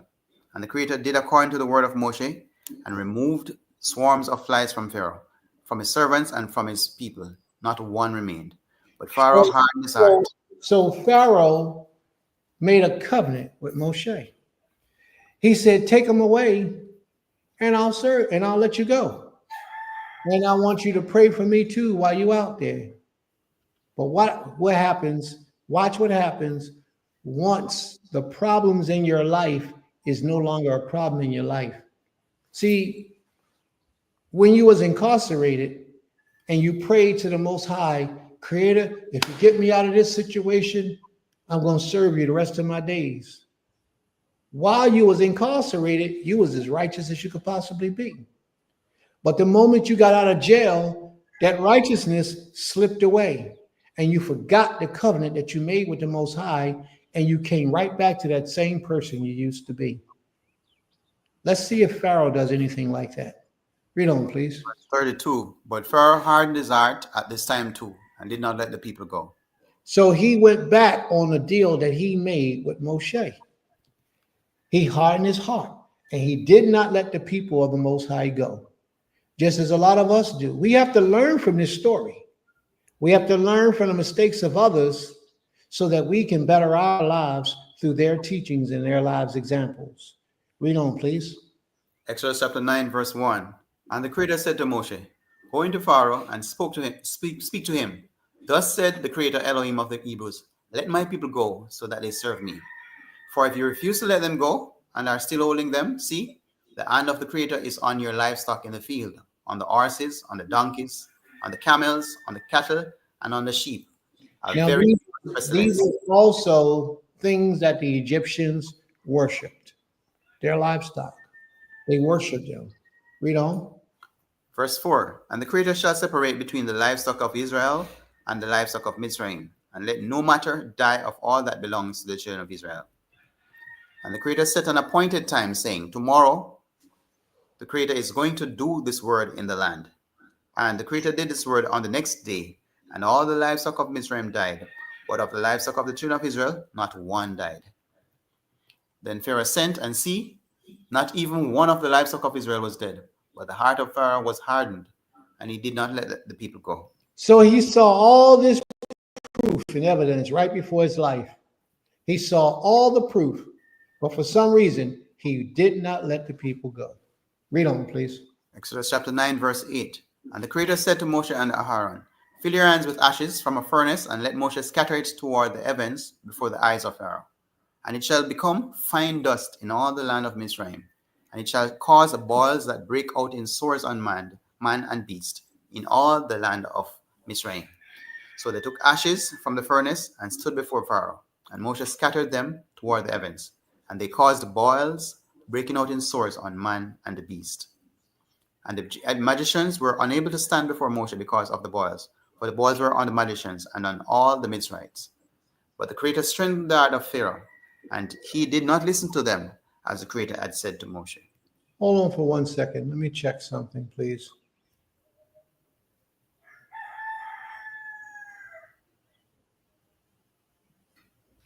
Yeah, I'm correct. Listen, the last plague that struck the land, the one that killed all the animals, that plague was never undone. You know, Moshe never went back and prayed and asked the Most High to relieve them of that. It was never done. All it says is that Pharaoh went and checked to see if any of the animals of the children of Israel had passed. None of them was passed. None of them died, not one. But all of the cattle of the Egyptians had died. Now we're reading about this plague with boils breaking out over the man and the beast. And let's see what happens. Read on, please. Exodus chapter 9, verse 13. And the Creator said to Moshe, rise early in the morning and stand before Pharaoh, and say to him, thus said the Creator, Elohim of the Hebrews, let my people go, so that they serve me. For at this time I am sending all my plagues onto your heart, and on your servants and on your people, so that you know that there is no one like me in all the earth. So that you will know. Now, it's not just for Pharaoh to know, it's everybody on the planet to know, because you got to understand that this was happening over and over and over and over. This didn't happen in one day. This didn't even happen in 1 week. This was happening over several months, that all these things was taking place to build up for the Exodus. But all the people in the earth knew of what was taking place in Egypt. They all knew. because the Most High was setting himself a precedence in all the earth. He was letting all the earth know about his power. So he had to use Egypt, which was the most powerful kingdom on the planet in those days, to establish his name. Read on, please. Exodus 9, verse 15. Now, if I had stretched out my hand and struck you and your people with pestilence, then you would have been cut off from the earth. And for this reason, I have raised you up in order to show you my power and in order to declare my name in all the earth. To do what? To proclaim his name where? In all the earth. Not just with Pharaoh, but in all the earth. So everybody will hear of him. Everybody will know he's great. Read on, please. Verse 17.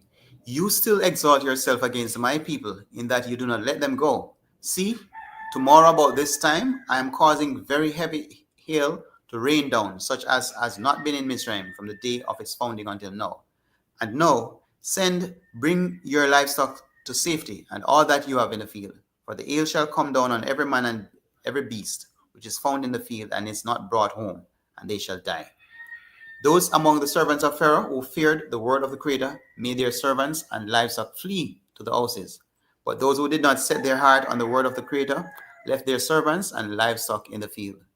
So those who listened and heard all that the Most High said in the past, they agreed that this is the hand of the Most High.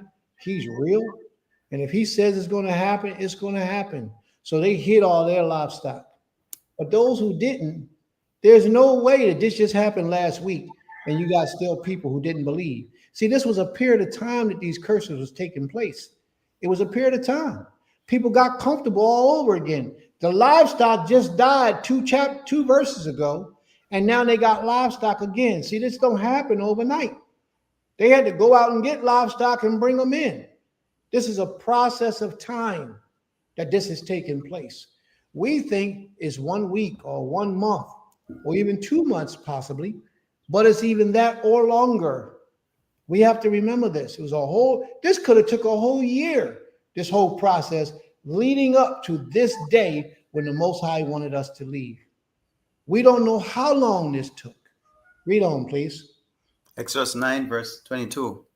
Then the Creator said to Moshe, stretch out your hand toward the heavens, and let there be hail in all the land of Mizraim, on man and on beast, and on every plant of the field throughout the land of Mizraim. Then Moshe stretched out his rod toward the heavens, and the Creator sent thunder and hail, and fire came down to the earth. And the Creator rained hail on the land of Mizraim.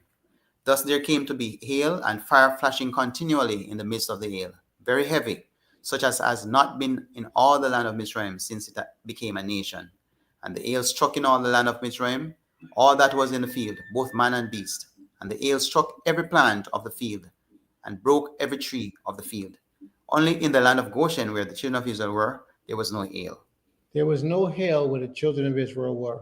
So when the Most High bringing his war against this place right here, the United States, when he bring his war, this is why it's so important that we unite and come together.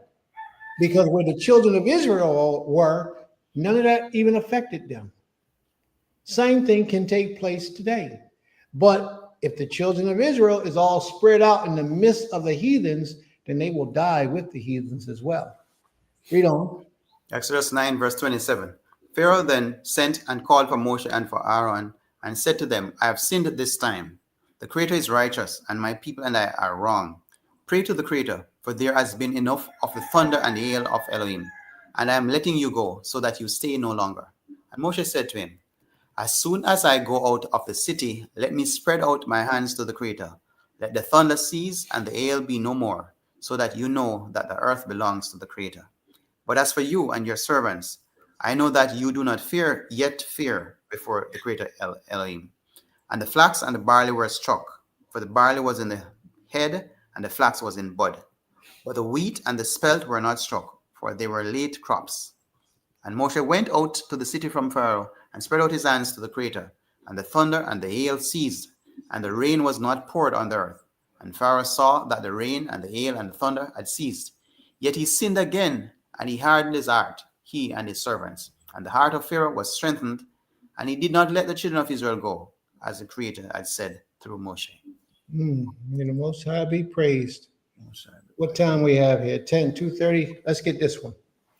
Exodus chapter 10, verse 1. And the Creator said to Moshe, Go into Pharaoh, for I have hardened his heart and the hearts of his servants, so that I show these signs of mine before him, and that you relate in the hearing of your son and your son's son what I have done in Mizraim, and my signs which I have done among them, and you shall know that I am the Creator. And Moshe and Aaron came into Pharaoh and said to him, Thus said the Creator Elohim of the Hebrews, Till when shall you refuse to humble yourself before me? Let my people go so that they serve me. Or else, if you refuse to let my people go, see, tomorrow I'm bringing locusts within your borders. And they shall cover the surface of the land so that no one is able to see the land. And they shall eat the rest of what has escaped, which remains to you from the hail. And they shall eat every tree which grows up for you out of the field. And they shall fill your houses and the houses of all your servants and the houses of all the Mizraites, which neither your fathers nor your fathers' fathers have seen, since the day that they were on the earth to this day. Then he turned and went out from Pharaoh. Say what he had to say and drop the mic. Verse 7. And Pharaoh's servants said to him, Till when would this one be a snare to us? Let the men go, so that they serve their Creator, their Elohim. Hold on. Yeah. Then Pharaoh's servants said to him, Do you know how impossible it is for a person to speak up against a Pharaoh? That's like immediate death. That's like a death sentence. So the people had to be under some tremendous stress in order for this to take place. Read on, please. Verse 7. And Pharaoh's servants said to him, Till when would this one be a snare to us? Let the men go, so that they serve the Creator, their Elohim. Do you not yet know that Mizraim is destroyed? And Moshe and Aaron were brought back to Pharaoh and said to them, Go. And he said to them, Go, serve the Creator, your Elohim. Who are the ones that are going? And Moshe said, We are going with our young and our old, with our sons and our daughters, with our flocks and our herds. We are doing, for we have a festival to the Creator. And he said to them, Let the Creator be with you, as I let you and your little ones go. Watch, for evil is before your face. Not so, you men, go now and serve the Creator, for that is what you desired. And they were driven out from the presence of Pharaoh. So they didn't want to let all of the people go. Pharaoh didn't want to let everybody go. But Moshe said, we all got to go. Read on, please. Exodus chapter 10, verse 12. And the Creator said to Moshe, Stretch out your hand over the land of Mizraim, for the locusts to come upon the land of Mizraim, and eat every plant of the land, all that the hail has left. And Moshe stretched out his rod over the land of Mizraim, and the Creator brought an east wind on the land all that day and all that night. Morning came, and the east wind brought locusts. And the locusts went up over all the land of Mizraim and settled within all the borders of Mizraim. Very grievous. There had never been locusts like them before, nor would there again be like them. And they covered the surface of the land so that the land was darkened. And they ate every plant of the land and all the fruit of the trees which the hail had left. And no greenness was left on the trees or on the plants of the field in all the land of Mizraim. Pharaoh then called for Moshe and Aaron in haste and said, I have sinned against the Creator, your Elohim, and against you. And Stop. now, We just had a couple of verses ago where the hail and the fire and all that stuff came from the sky and consumed all the vegetation, right? It burnt up everything except that which was in the flax. Those things had not yet came out of the ground, of the earth, so they didn't get burnt up. But everything that was vegetation had just died. So what's this vegetation that they're eating right now? Because it takes a while before vegetation grows back in the earth again.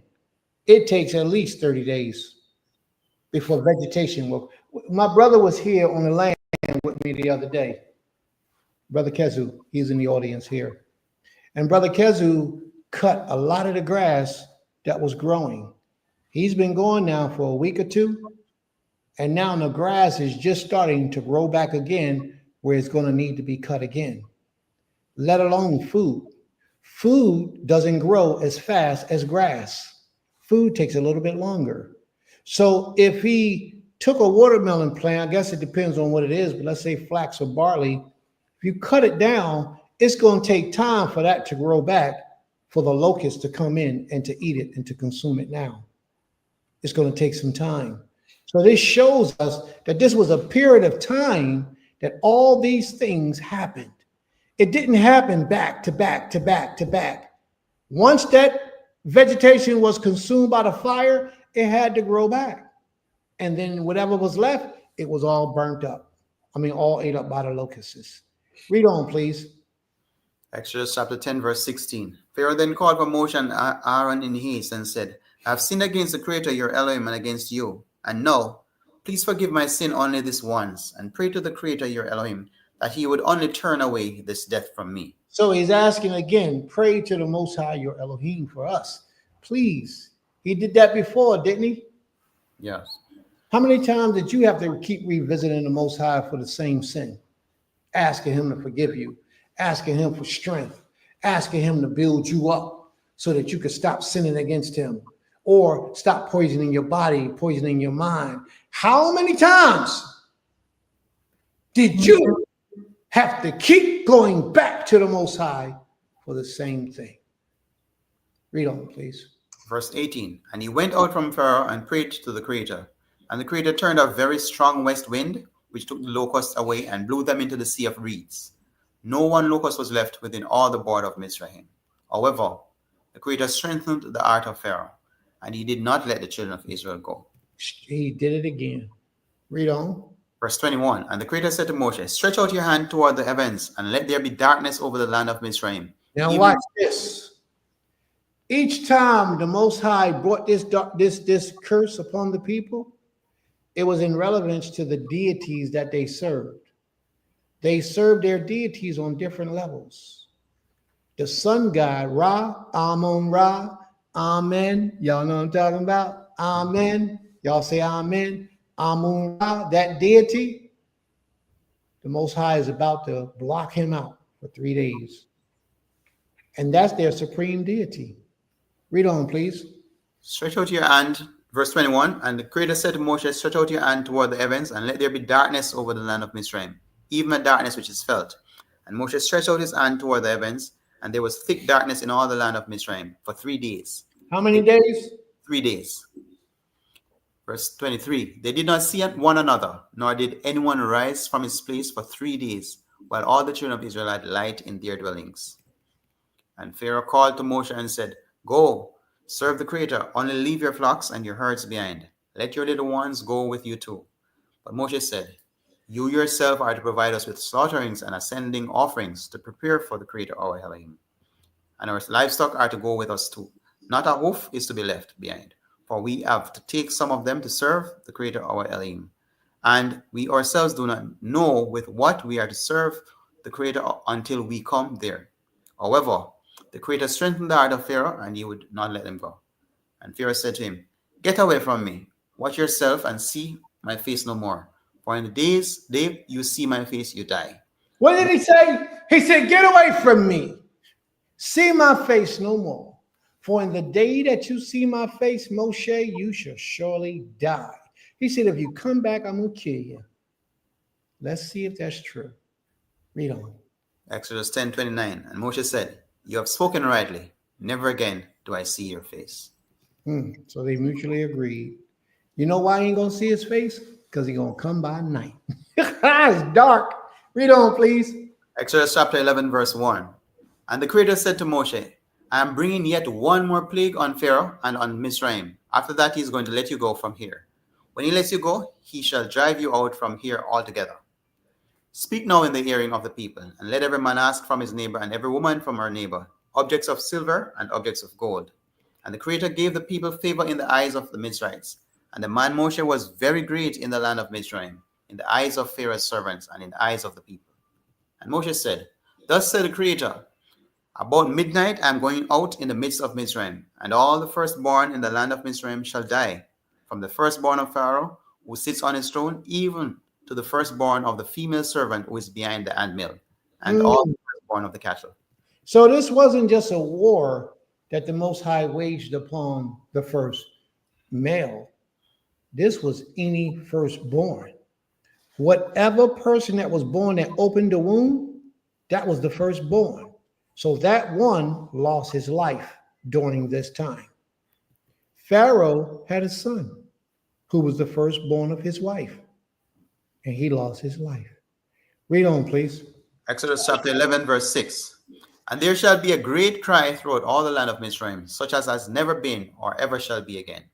But against any of the children of Israel, no dog shall move its tongue against man or against beast, so that you know that the Creator makes distinction between Mizraim and Israel. So that you know that the Most High makes a distinction between you and the rest of the world. Verse 8. Let that sink in for a minute, family. Let that sink in. How special you are to the Creator. No matter where you've been in your life's journey, you are sacred to him, and he's calling you back to himself. Like the young lady Kayla was here earlier today. I don't know how old she is, but what did she say? She started today. You know how much of a blessing that is for her?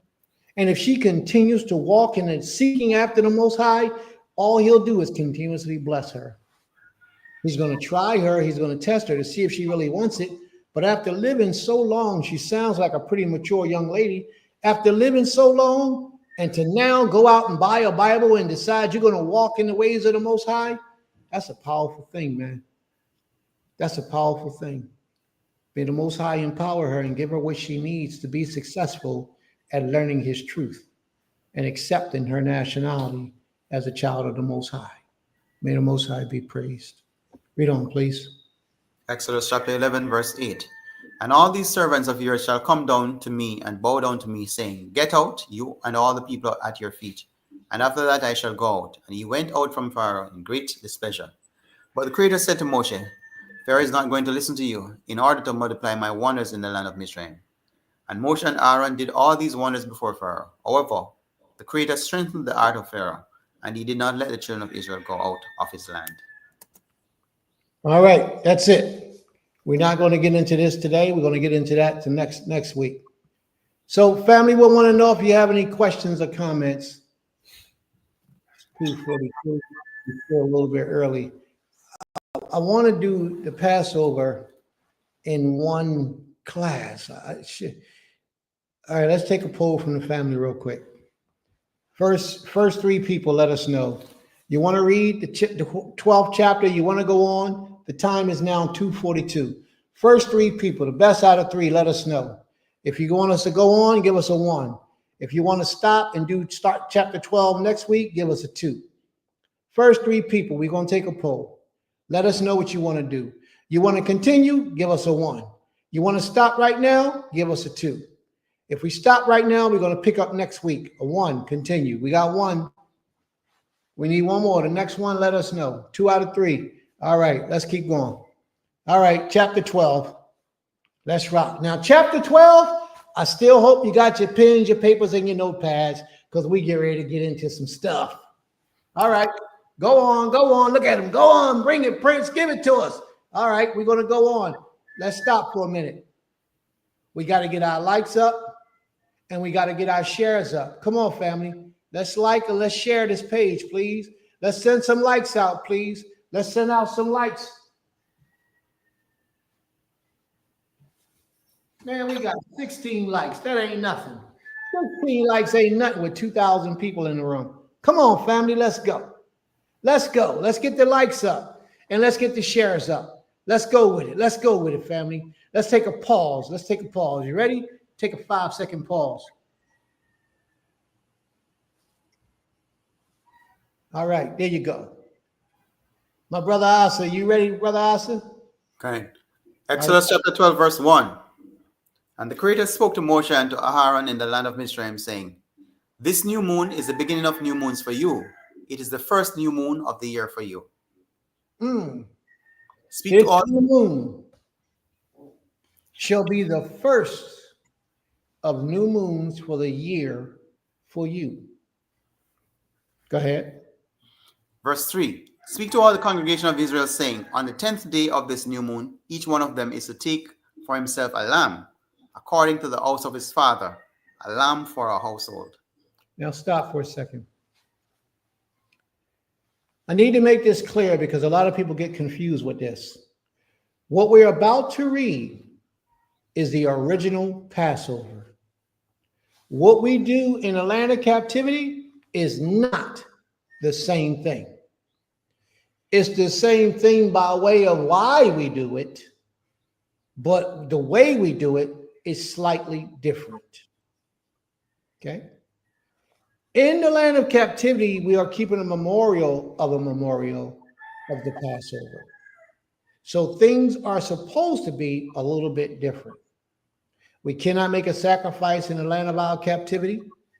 And we are also supposed to travel back to the Holy Land at this time of the year. And no longer are we doing Passover in each and every household, but we're supposed to keep Passover in the holy sacred place that the Most High had established.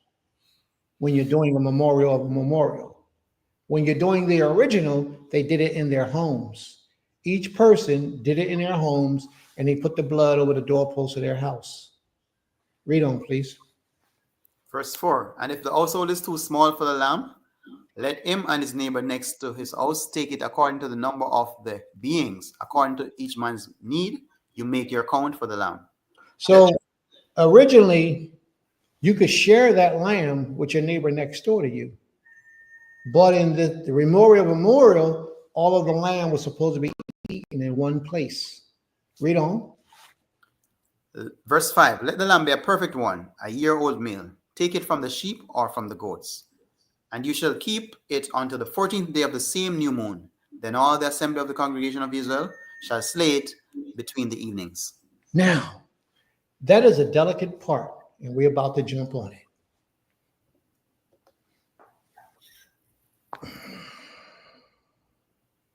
This is when your Hebrew kicks in. You have to have an ideal and understanding of the Hebrew language. You should. First, the lamb had to be at least a year or younger. You had to take a year or younger lamb on the 10th day and hold it up until the 14th day.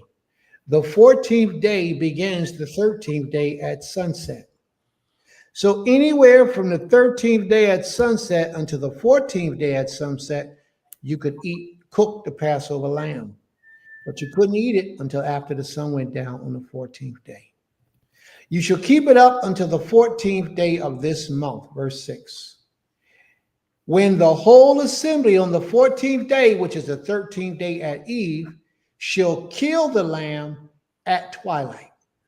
Read on. Before you go, all the assembly of the congregation shall slay it. Is it select persons in the congregation, or everybody has a part in the slaying? Remember, this was done in your home. Remember? So everybody had their own lamb. This was done in your house. This is not what we do today. This is the original Passover. In the original Passover, you kept it in your homes. In the Passover in captivity, we're doing it in the house, in the place where the Most High said his name. We were supposed to travel to that location. So therefore, the priest or whoever was in charge was supposed to have been killing the Passover lamb. You follow me? Follow. All right. And when it says at twilight, that twilight is in the evening. Read on, please. Verse 7. And they shall take some of the blood and put it on the two doorposts and on the lintel of the houses where they eat it. And they shall eat the flesh on that night, roasted in fire with unleavened bread, and with bitter herbs they shall eat it. Do not eat it raw, nor boiled at all with water, but roasted in fire, its head with its legs and its inward parts. All right, hold on, please. Hold on a second, please. Sister Igdalia, can you explain this? What do you mean? I thought the heads of the household would what? What are you asking, sis? I'm confused. I think she's talking about killing it. Yes, the heads of the household would kill the lamb, sure, when the original Passover took place, if that's what you're asking. And maybe she's going to text it in the room. What verse are we on, brother? We're in verse 8. Okay. But before you go, we are looking at the original Passover, and where it's pointed out that it's not the same as how we do it today, Yes. right?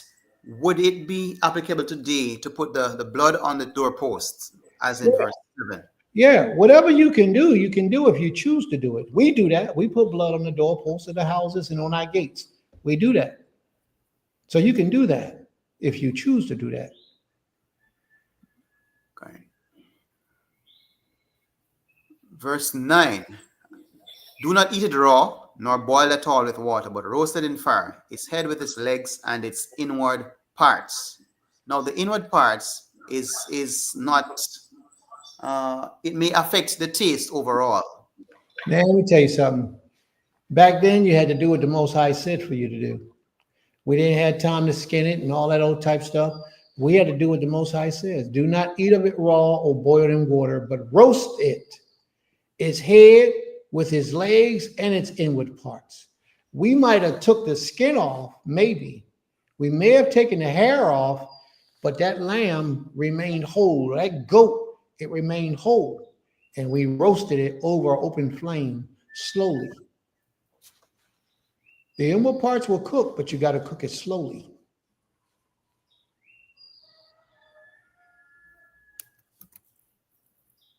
And you shall not eat any of it raw. Are you ready? Verse 10. So I'm getting though that if you taste it, the idea of tasting it before to ensure that it's well cooked would amount to eating it raw, or would it be just a taste? Oh man, of course you ain't gonna taste it until it's barely done. I mean, practically done. You're gonna think that it's done. So if you're looking at it and you taste it, you're gonna think that it's done. But my suggestion would be that you don't taste it at all until after the sun go down. You know what I mean? You don't get no test bites to see how the seasoning, the flavoring is. No, you can't eat it until after the sunset. Well, I'm aware of someone who tasted it before sunset, and that person vomited out everything. That's what, see, there you go. See, that's the most I've proven his point. You ain't supposed to. In my opinion, that's the way it's supposed to be. You're not supposed to taste any of it until after the sun goes down.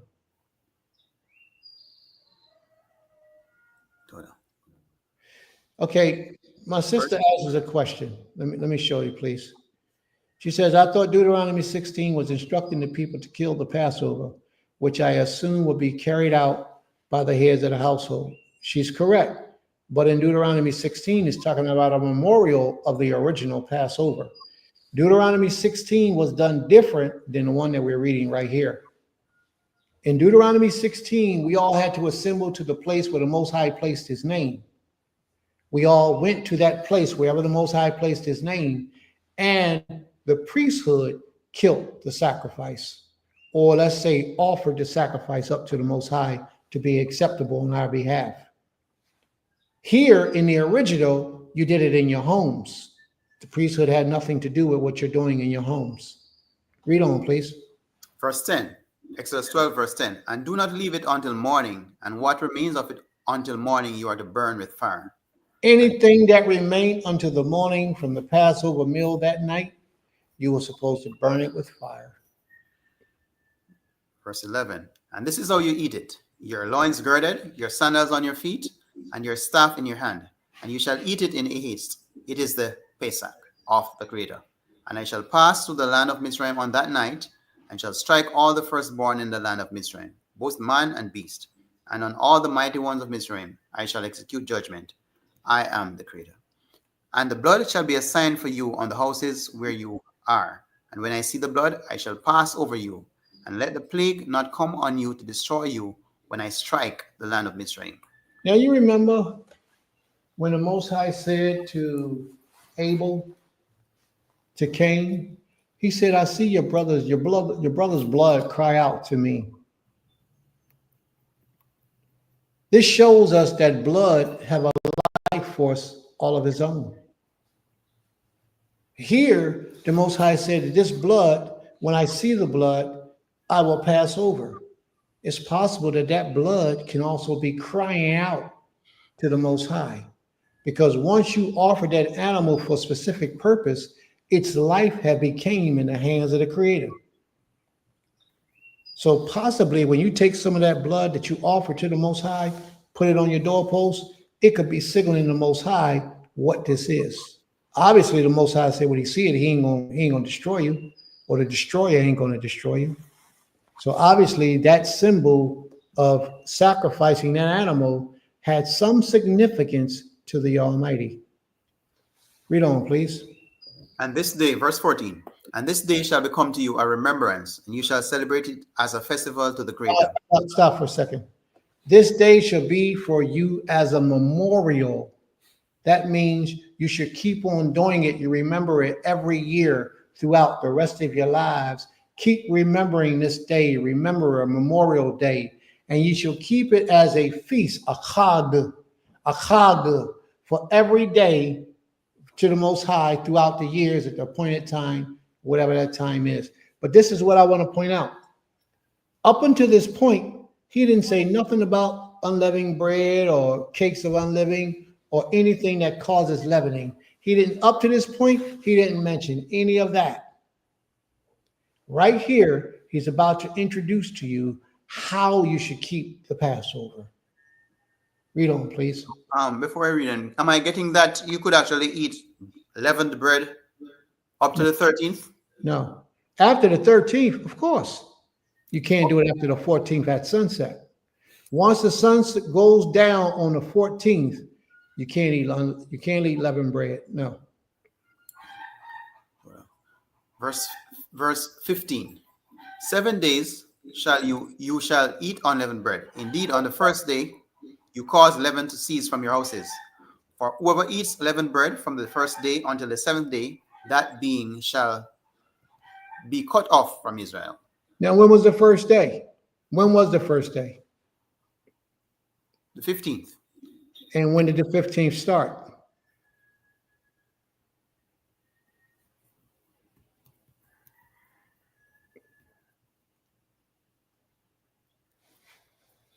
The 15th day starts on the 14th at sunset. Once the sun goes down, then that begins the 15th day. And that's right, sis, the end of the 14th. And that begins the 15th day. The Most High just told you you should eat it at night. Did you remember seeing that when the Most High said we should eat it at night? A little bit further up. So if we're to eat it at night, which is the 14th day at night, that is the beginning of the 15th day, because we ate the unleavened bread right along with the lamb. We ate them both at the same time. We're reading that right now. So I want y'all to keep this in mind. We're dealing with the unleavened bread. On the first day, you shall have a holy assembly. And on the 7th day, a holy assembly. Well, when was the first day? The first day was the 14th day at sunset. You follow me? Brother Asa, start with verse 15, please. Exodus 12, verse 15. 7 days you shall eat unleavened bread. How many days were we supposed to eat unleavened bread?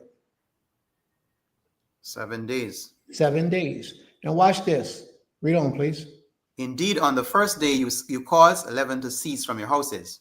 On the first day, we had to have all the leavens out of our houses. And here's a curse. Read on. For whoever eats leavened bread from the first day until the 7th day, that being shall be cut off from Israel. Okay, so how do we know when the first day of unleavened bread is? Let's see what he says. And on verse 16, and on the first day is a set apart gathering, and on the 7th day you have a set apart gathering. No work at all is done on them. Only that which is eaten by every being, that alone is prepared by you. So on that day, you can cook anything that needs to be cooked as long as it's for eating. Read on. Verse 17, and you shall guard the festival of Matzah, for on this same day. Hold on. And you shall guard the festival of Hamatzot. You shall guard the festival of Hamatzot. This is when it's first mentioned by its name. On this very day, I brought your host out of the land of Egypt. Now we're talking about the Feast of Unleavened Bread. Is that right? Right. The Feast of Unleavened Bread was supposed to last for how many days? 7 days. And we had to do it from the first day to the seventh day. But which day was the first day? That's the question. Read on, please. And you shall guard this day throughout your generations, an everlasting law. Verse 18. In the first month, on the 14th day of the new moon, in the evening, you shall eat. Stop. And what day are we talking about right now? 14th day of the new moon. At what time of the 14th day? In the evening. In the evening. So we're talking about the 14th day after the sun goes down. The Creator is telling us that that is the first day of unleavened bread. How do we get a day starting in the evening? That's what the Most High says. Do it on the 15th day. We just read that. On the 15th day of this month, you should do this, but you got to start on the 14th day at even. So obviously, the day begins at night. I mean, if you're going to deduce that from what's being said right here, what verse are we on? Verse 18. Let's read it again, please. In the first month, on the 14th day of the new moon, in the evening, you shall eat unleavened bread until the 21st day of the new moon in the evening. Is that 7 days? That's 7 days. So he's telling you that the first day is the 14th day at eve. What else was supposed to be done on the 14th day at eve? We're supposed to eat the Passover. So we're actually supposed to eat the Passover lamb and the Feast of Unleavened Bread at the same time. One of my Nashim brought this out to me that I didn't even pay attention to. He doesn't mention us eating any other food at that time, not one other food. But you know we always do. We always got unleavened food around at that time so we can fill the bellies of people. But that ain't what the importance was on. The importance was on the lamb or the goat, which basically is the Passover, and the unleavened bread on that night. And if you didn't eat anything else, it wasn't a problem. But you had to eat those two things on that night. Read on, please. Verse 19. For 7 days no leaven is to be found in your houses. For if anyone eats what is leavened, that same being shall be cut off from the congregation of Israel, whether sojourner or native of the land. Do not eat that which is leavened. In all your dwellings you are to eat unleavened bread. So my sister tells me that she had a visitor at her house one year, and she says to the visitor, if you're going to be here with us, you have to keep everything, the laws of the Creator, as we do. That's what the Most High just demonstrated. The Most High just demonstrated that if visitors or people living with you that are not of the Israelite stock, if they're with you during that time of the year, they have to do what you do. If not, then they will be cut off. Read on, please. Exodus 12, verse 21.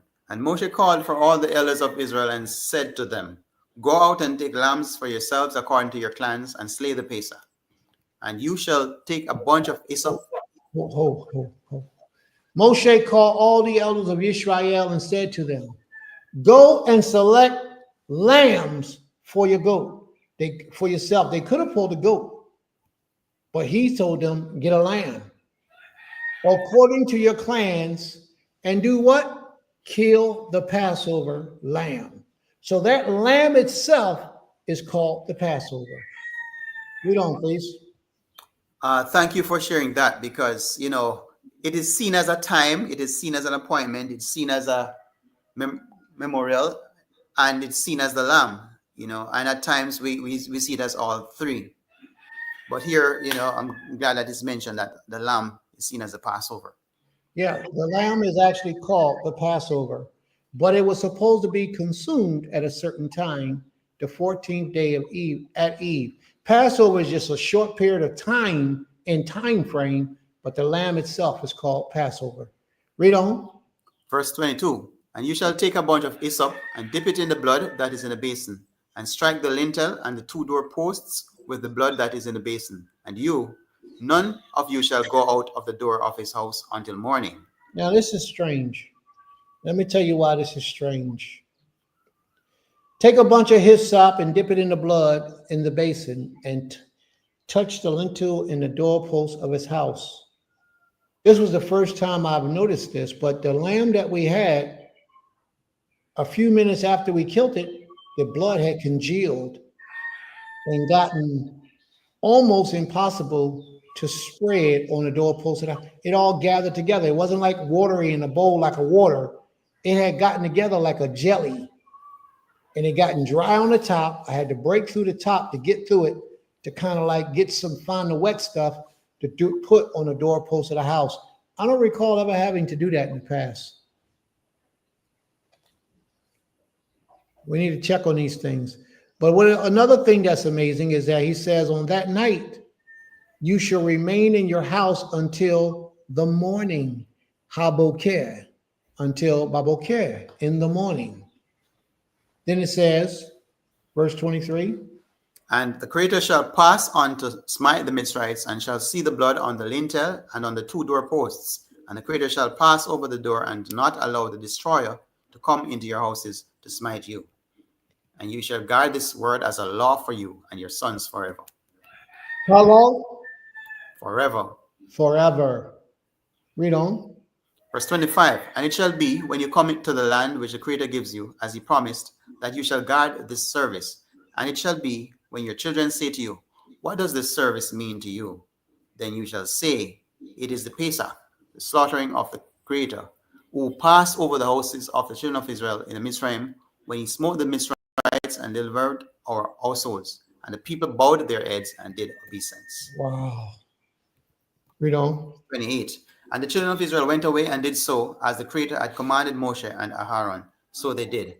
And it came to be at midnight that the Creator struck all the firstborn in the land of Mitzrayim, from the firstborn of Pharaoh, who sat on his throne, to the firstborn of the captive, who was in the dungeon, and all the firstborn of the livestock. And Pharaoh rose up in the night, he and all the servants and the Mizrahites, and there was a great cry in Mitzrayim, for there was not a house where there was not a dead one. Then he called for Moshe and Aharon by night and said, arise, go out from the midst of my people, both you and the children of Israel, and go, serve the Creator as you have said. Take both your flocks and your herds as you have said, and go. Then you shall bless me too. And the Mitzrayites were strong on the people to hasten to send them away out of the land, for they said, we are all dying. And the people took their dough before it was leavened, having their kneading bowls bound up in their garments on their shoulders. And the children of Israel had done according to the word of Moshe, and they had asked for the Mitzrayites. Brother Asa, we no longer can hear you.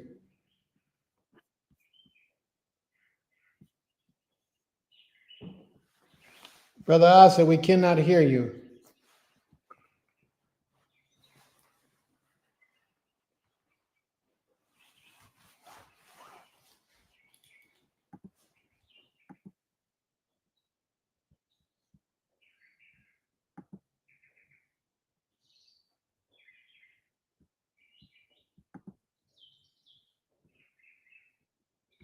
All right.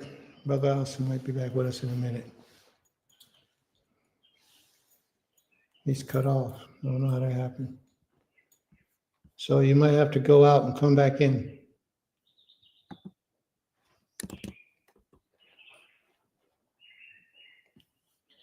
All right, you might have to come back in. The Egyptians was urgent with the people to send them out of the land in haste, for they said, we shall all be dead. So the people took their dough before it was leavened, their kneading bowls being bound up in their cloaks on their shoulders. The people of Israel had also done as Moshe told them, for they had asked the Egyptians for silver and for gold, jewelry and clothing, for clothing. And the Most High had given the people favor in the sight of the Egyptians.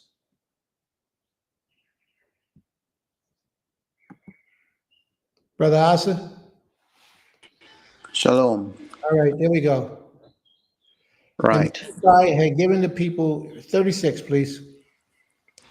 Verse 12, chapter 12, verse 36. 12, verse 36. And the Creator gave the people favor in the eyes of the Mizrahites, so that they gave them what they asked, and they plundered the Mizrahites. And The Mitzrayim was afraid because their people was dying. They was dropping. They were afraid. So therefore, they had to give them whatever they asked for to preserve their lives. Brother Isaac? verse 38. And a mixed multitude went up with them too, also flocks and herds, very much livestock. So a mixed multitude left with the children of Israel. That means that you were able to convince a lot of people that the Most High is king through the actions that you displayed. And when you convinced all these people of this, they was willing to come out with you to trust you as you led them to the Most High. Read on, please. Verse 39.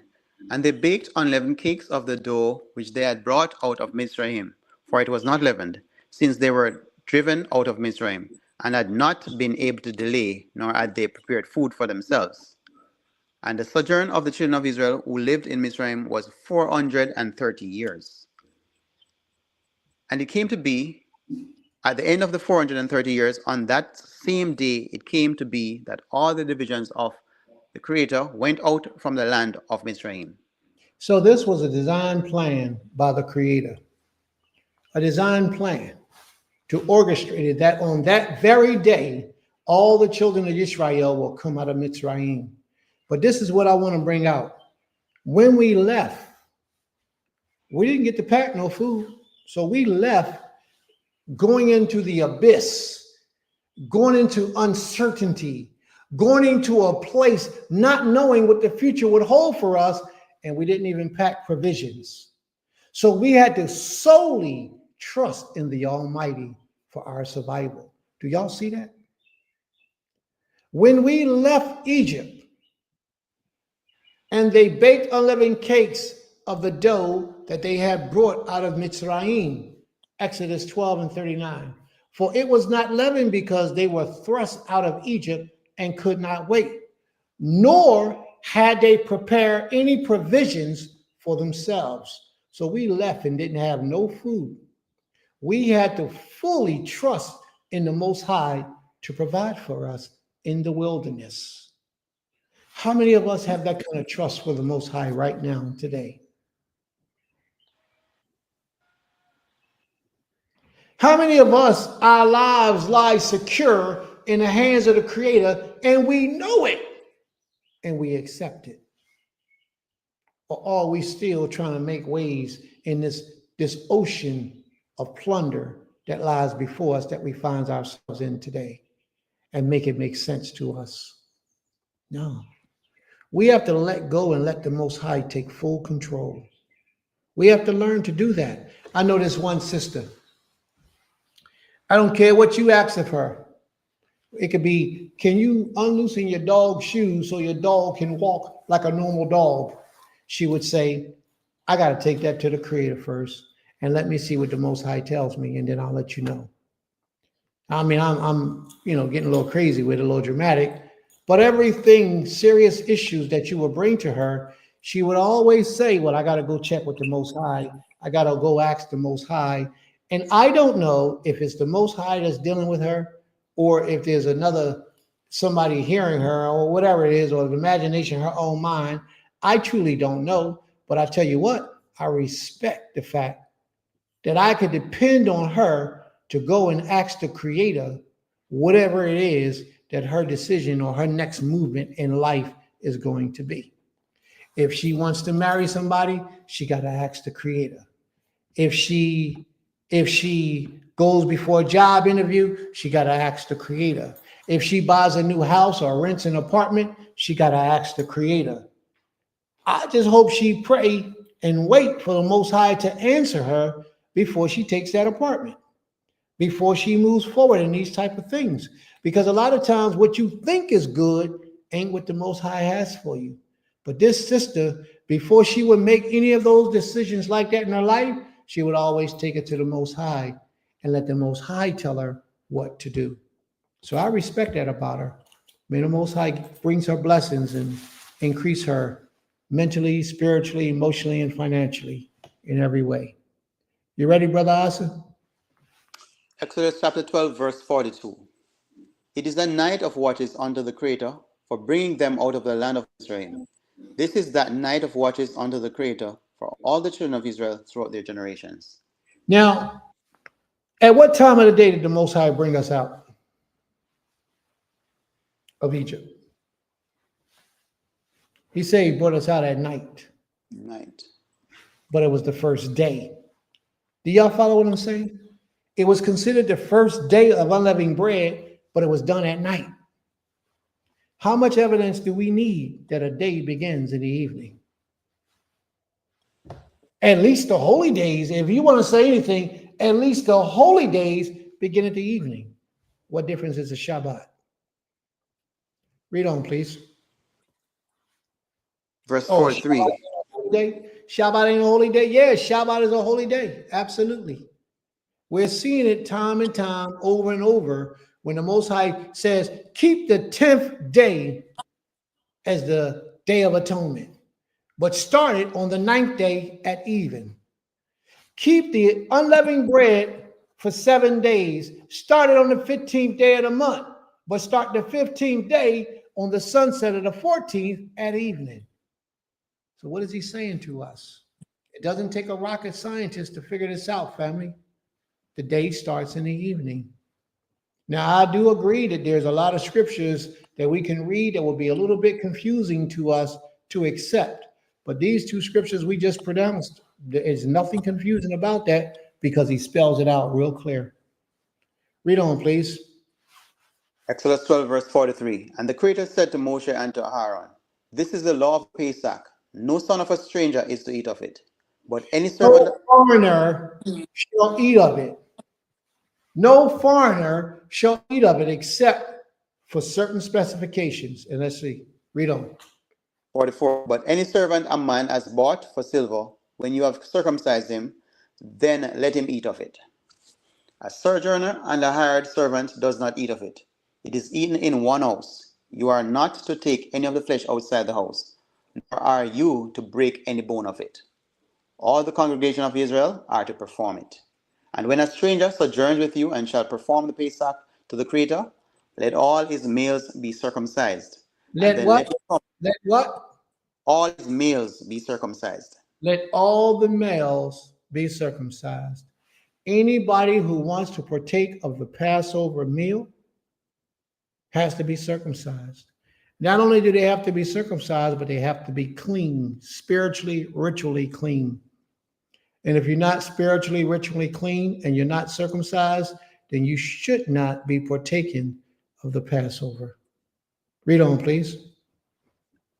Verse 48. And when a stranger sojourns with you and shall perform the Pesach to the Creator, let all his males be circumcised, and then let him come near and perform it.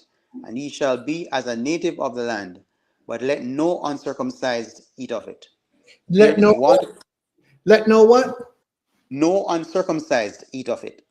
No uncircumcised person shall eat of it, even if it's your son. If it's your son and he only 2 months, 3 months, 6 months even, he not circumcised, he ain't gonna eat of the Passover. There shall be one law.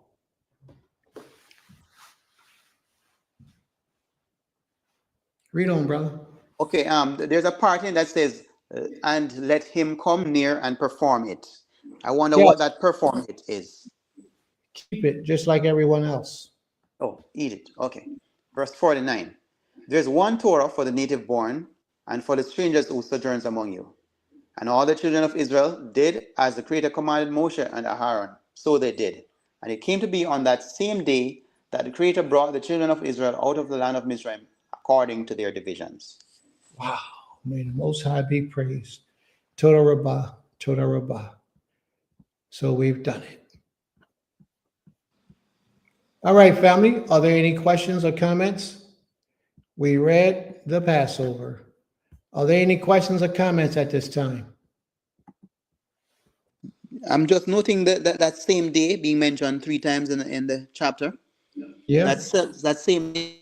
I want to know the 430 days is from what? What happened 430 years before? And from what point in scripture can we identify that 430, the beginning and the end? I'm sorry, please forgive me. That's it. I just want to know what happened 430 years before. That What 430, occasion was it? that's when we entered into Egypt with Joseph, remember? That was 430 years prior to the Exodus. We were in captivity. We entered into Egypt. We had some time when we were living there. We was doing good. And then Pharaoh rose up and he kept us in bondage for a long time. And we came out. So, family, are there any other questions? Any other comments? Anyone? Are there any other questions or comments, family? Just on the same thing, that self same day. I've seen it mentioned back in Genesis 15. Regarding Abba Abraham. I want to know if there's a link between what happened with Abraham in Genesis 15 and that self same day, and it compared to this self same day. Where at in Genesis 15? Okay, I'm searching for it right now.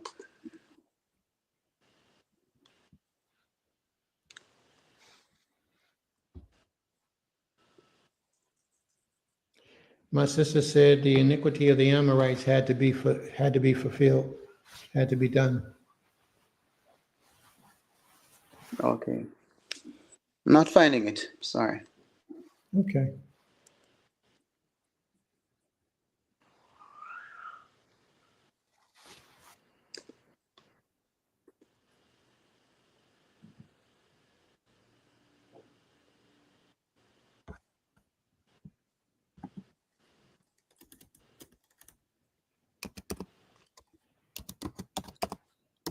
Are there any other questions?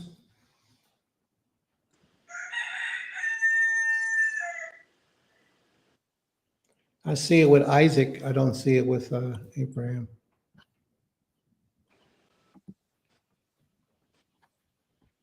Are there any other questions, family? Okay, yes, I found it. It's actually verse 13 of Genesis chapter 15. 15 and 13? Yes.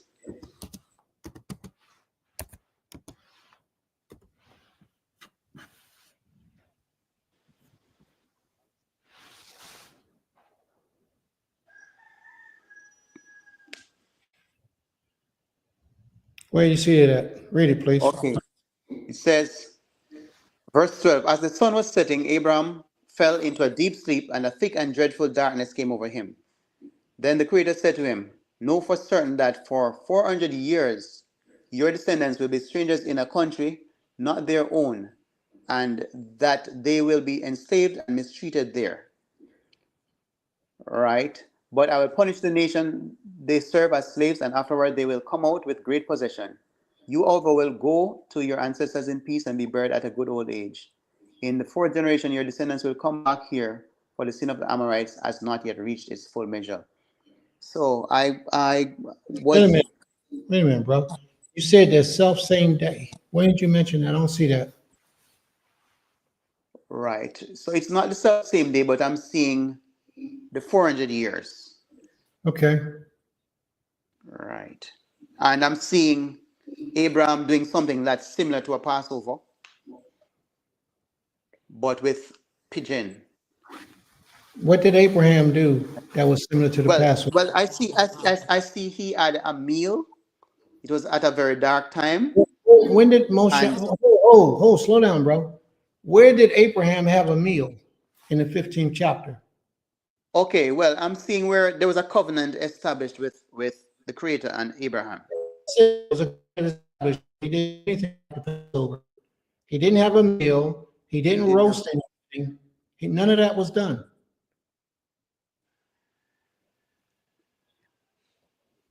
He cut up some animals and left them on the ground. He spaced them out and put them on the ground for different significant reasons. And then a fire came down and walked between the offerings. And that was it. The Most High entered into a covenant with him at that time. Okay. So the 400 years that is mentioned, which point is that? Is it the 400 years that's mentioned that their descendants will be strangers in a country? Is it referring to the time when they went down into Egypt? We don't know. We don't know if it's 400 years from then or this captivity that we're in now. We honestly don't know the answer to that. There's a lot of people that believe that they do. Yes, because it says that there would be strangers in the country and they would be enslaved and mistreated. Unless the children of Israel were mistreated 2 separate 400 years, then That's I'd correct. want to liken it to be It the same event. was 2 separate times when we were mistreated and we were slaves. First time was in Egypt, second time was here in America. And both of these times, we believe that the Most High is going to pull us out, because after the original Exodus, the Creator speaks to the prophets and tell us about us being taken back home out of the land of our captivity. Even in the book of Deuteronomy, it speaks about that. But in Jeremiah, it speaks about it. In Isaiah, it speaks about it, about us possessing whose slaves we were. We're gonna possess them as slaves. So the Most High tells us a lot about this. Torah. All right. All right. So we don't know. I know there's a lot of people who teach that they do know. But I'm gonna say I don't know. I'm not sure, because I see a lot of things that point to both captivities in both instances, several things. Like, for example, one thing would be that this says 400 years. What we just read was 430 something years that they came out. So it's a difference. See, we have to do some real study and research on this. And we both know that we've been here more than 400 years, just a little longer. So we have to do some research on both of these to find out the fullness of the answer.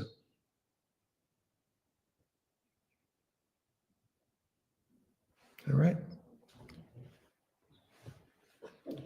All right. My brother says that he thinks he has an answer for us where it says 400 years.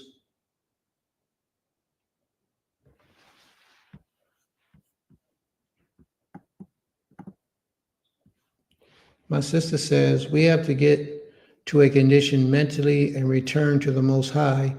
It is inaccurate to say the captivity applies to Genesis 15.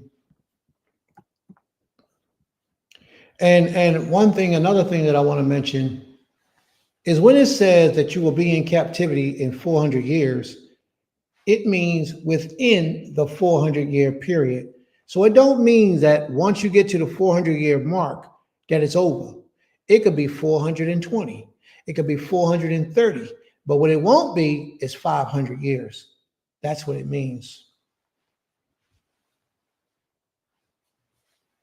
Yeah, the captivity that we're in.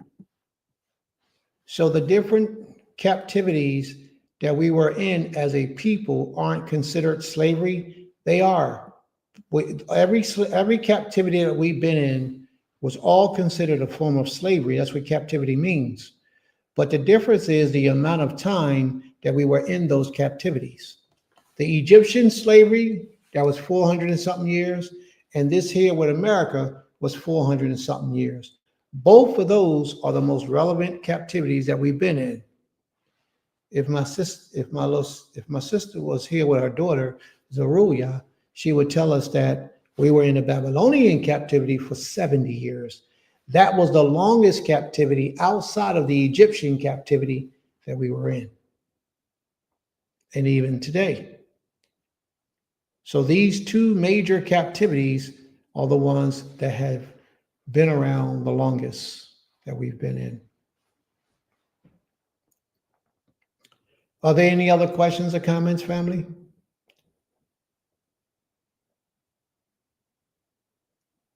Okay. So what we're going to do, we're going to close out our class now, if there's no other questions. Are there any other questions before we close it out? I don't know the answer to that. How many years was it from Abraham to Moses? I don't know. I haven't done the research on that.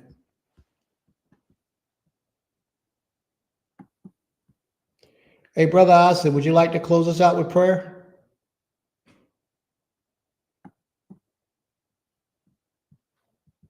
Are you in position to close us out for prayer?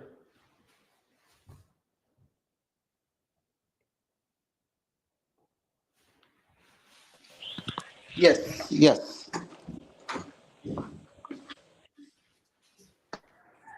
Let us pray. Second.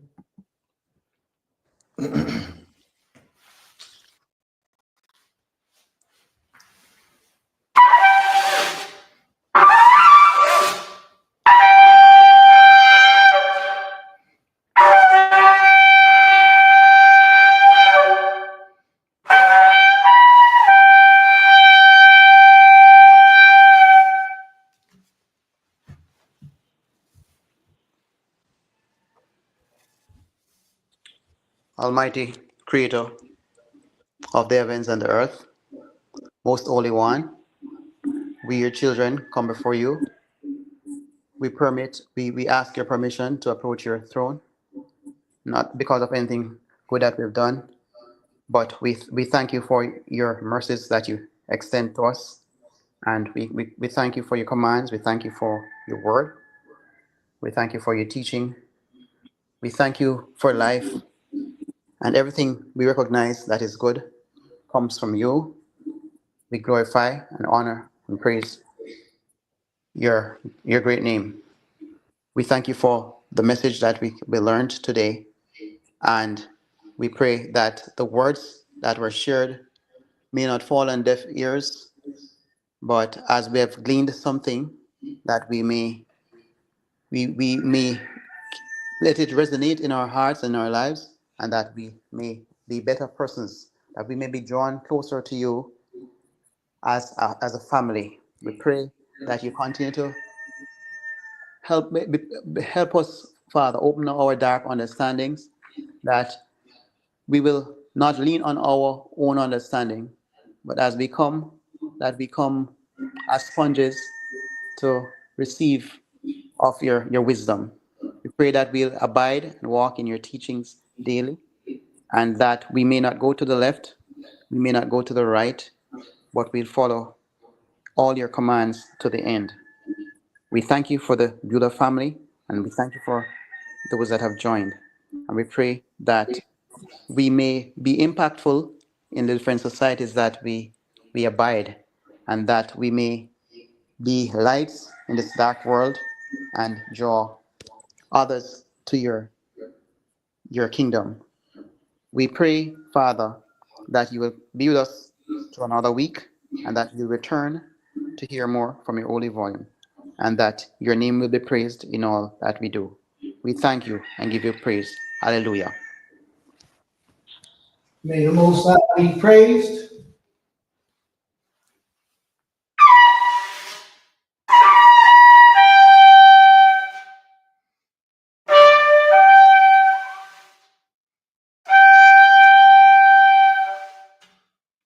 May the Most High be praised. Total about. Nice prayer, brother. Nice prayer. All glory, all honor, all praise belong unto the Most High King of all creation, from everlasting to everlasting. Was there anything said today, family, that you learned, that you enjoyed, that you're going to apply to your life to make your walk with the Most High any different than it was before this class? Just meditate on these things. Meditate on these things. Ask yourself that. What did I get out of class today that can help change the direction and the walk that I have with the Creator? All right. So we're going to call it quits right now, family. May the Most High be with you all and bring blessings upon you and your life and your household. Unto the Most High belongs all the kingdom, all the power, and all the glory from everlasting to everlasting. Toda Rabbah. Lala Tov, family. Shabbat Shalom, and thank you for joining us.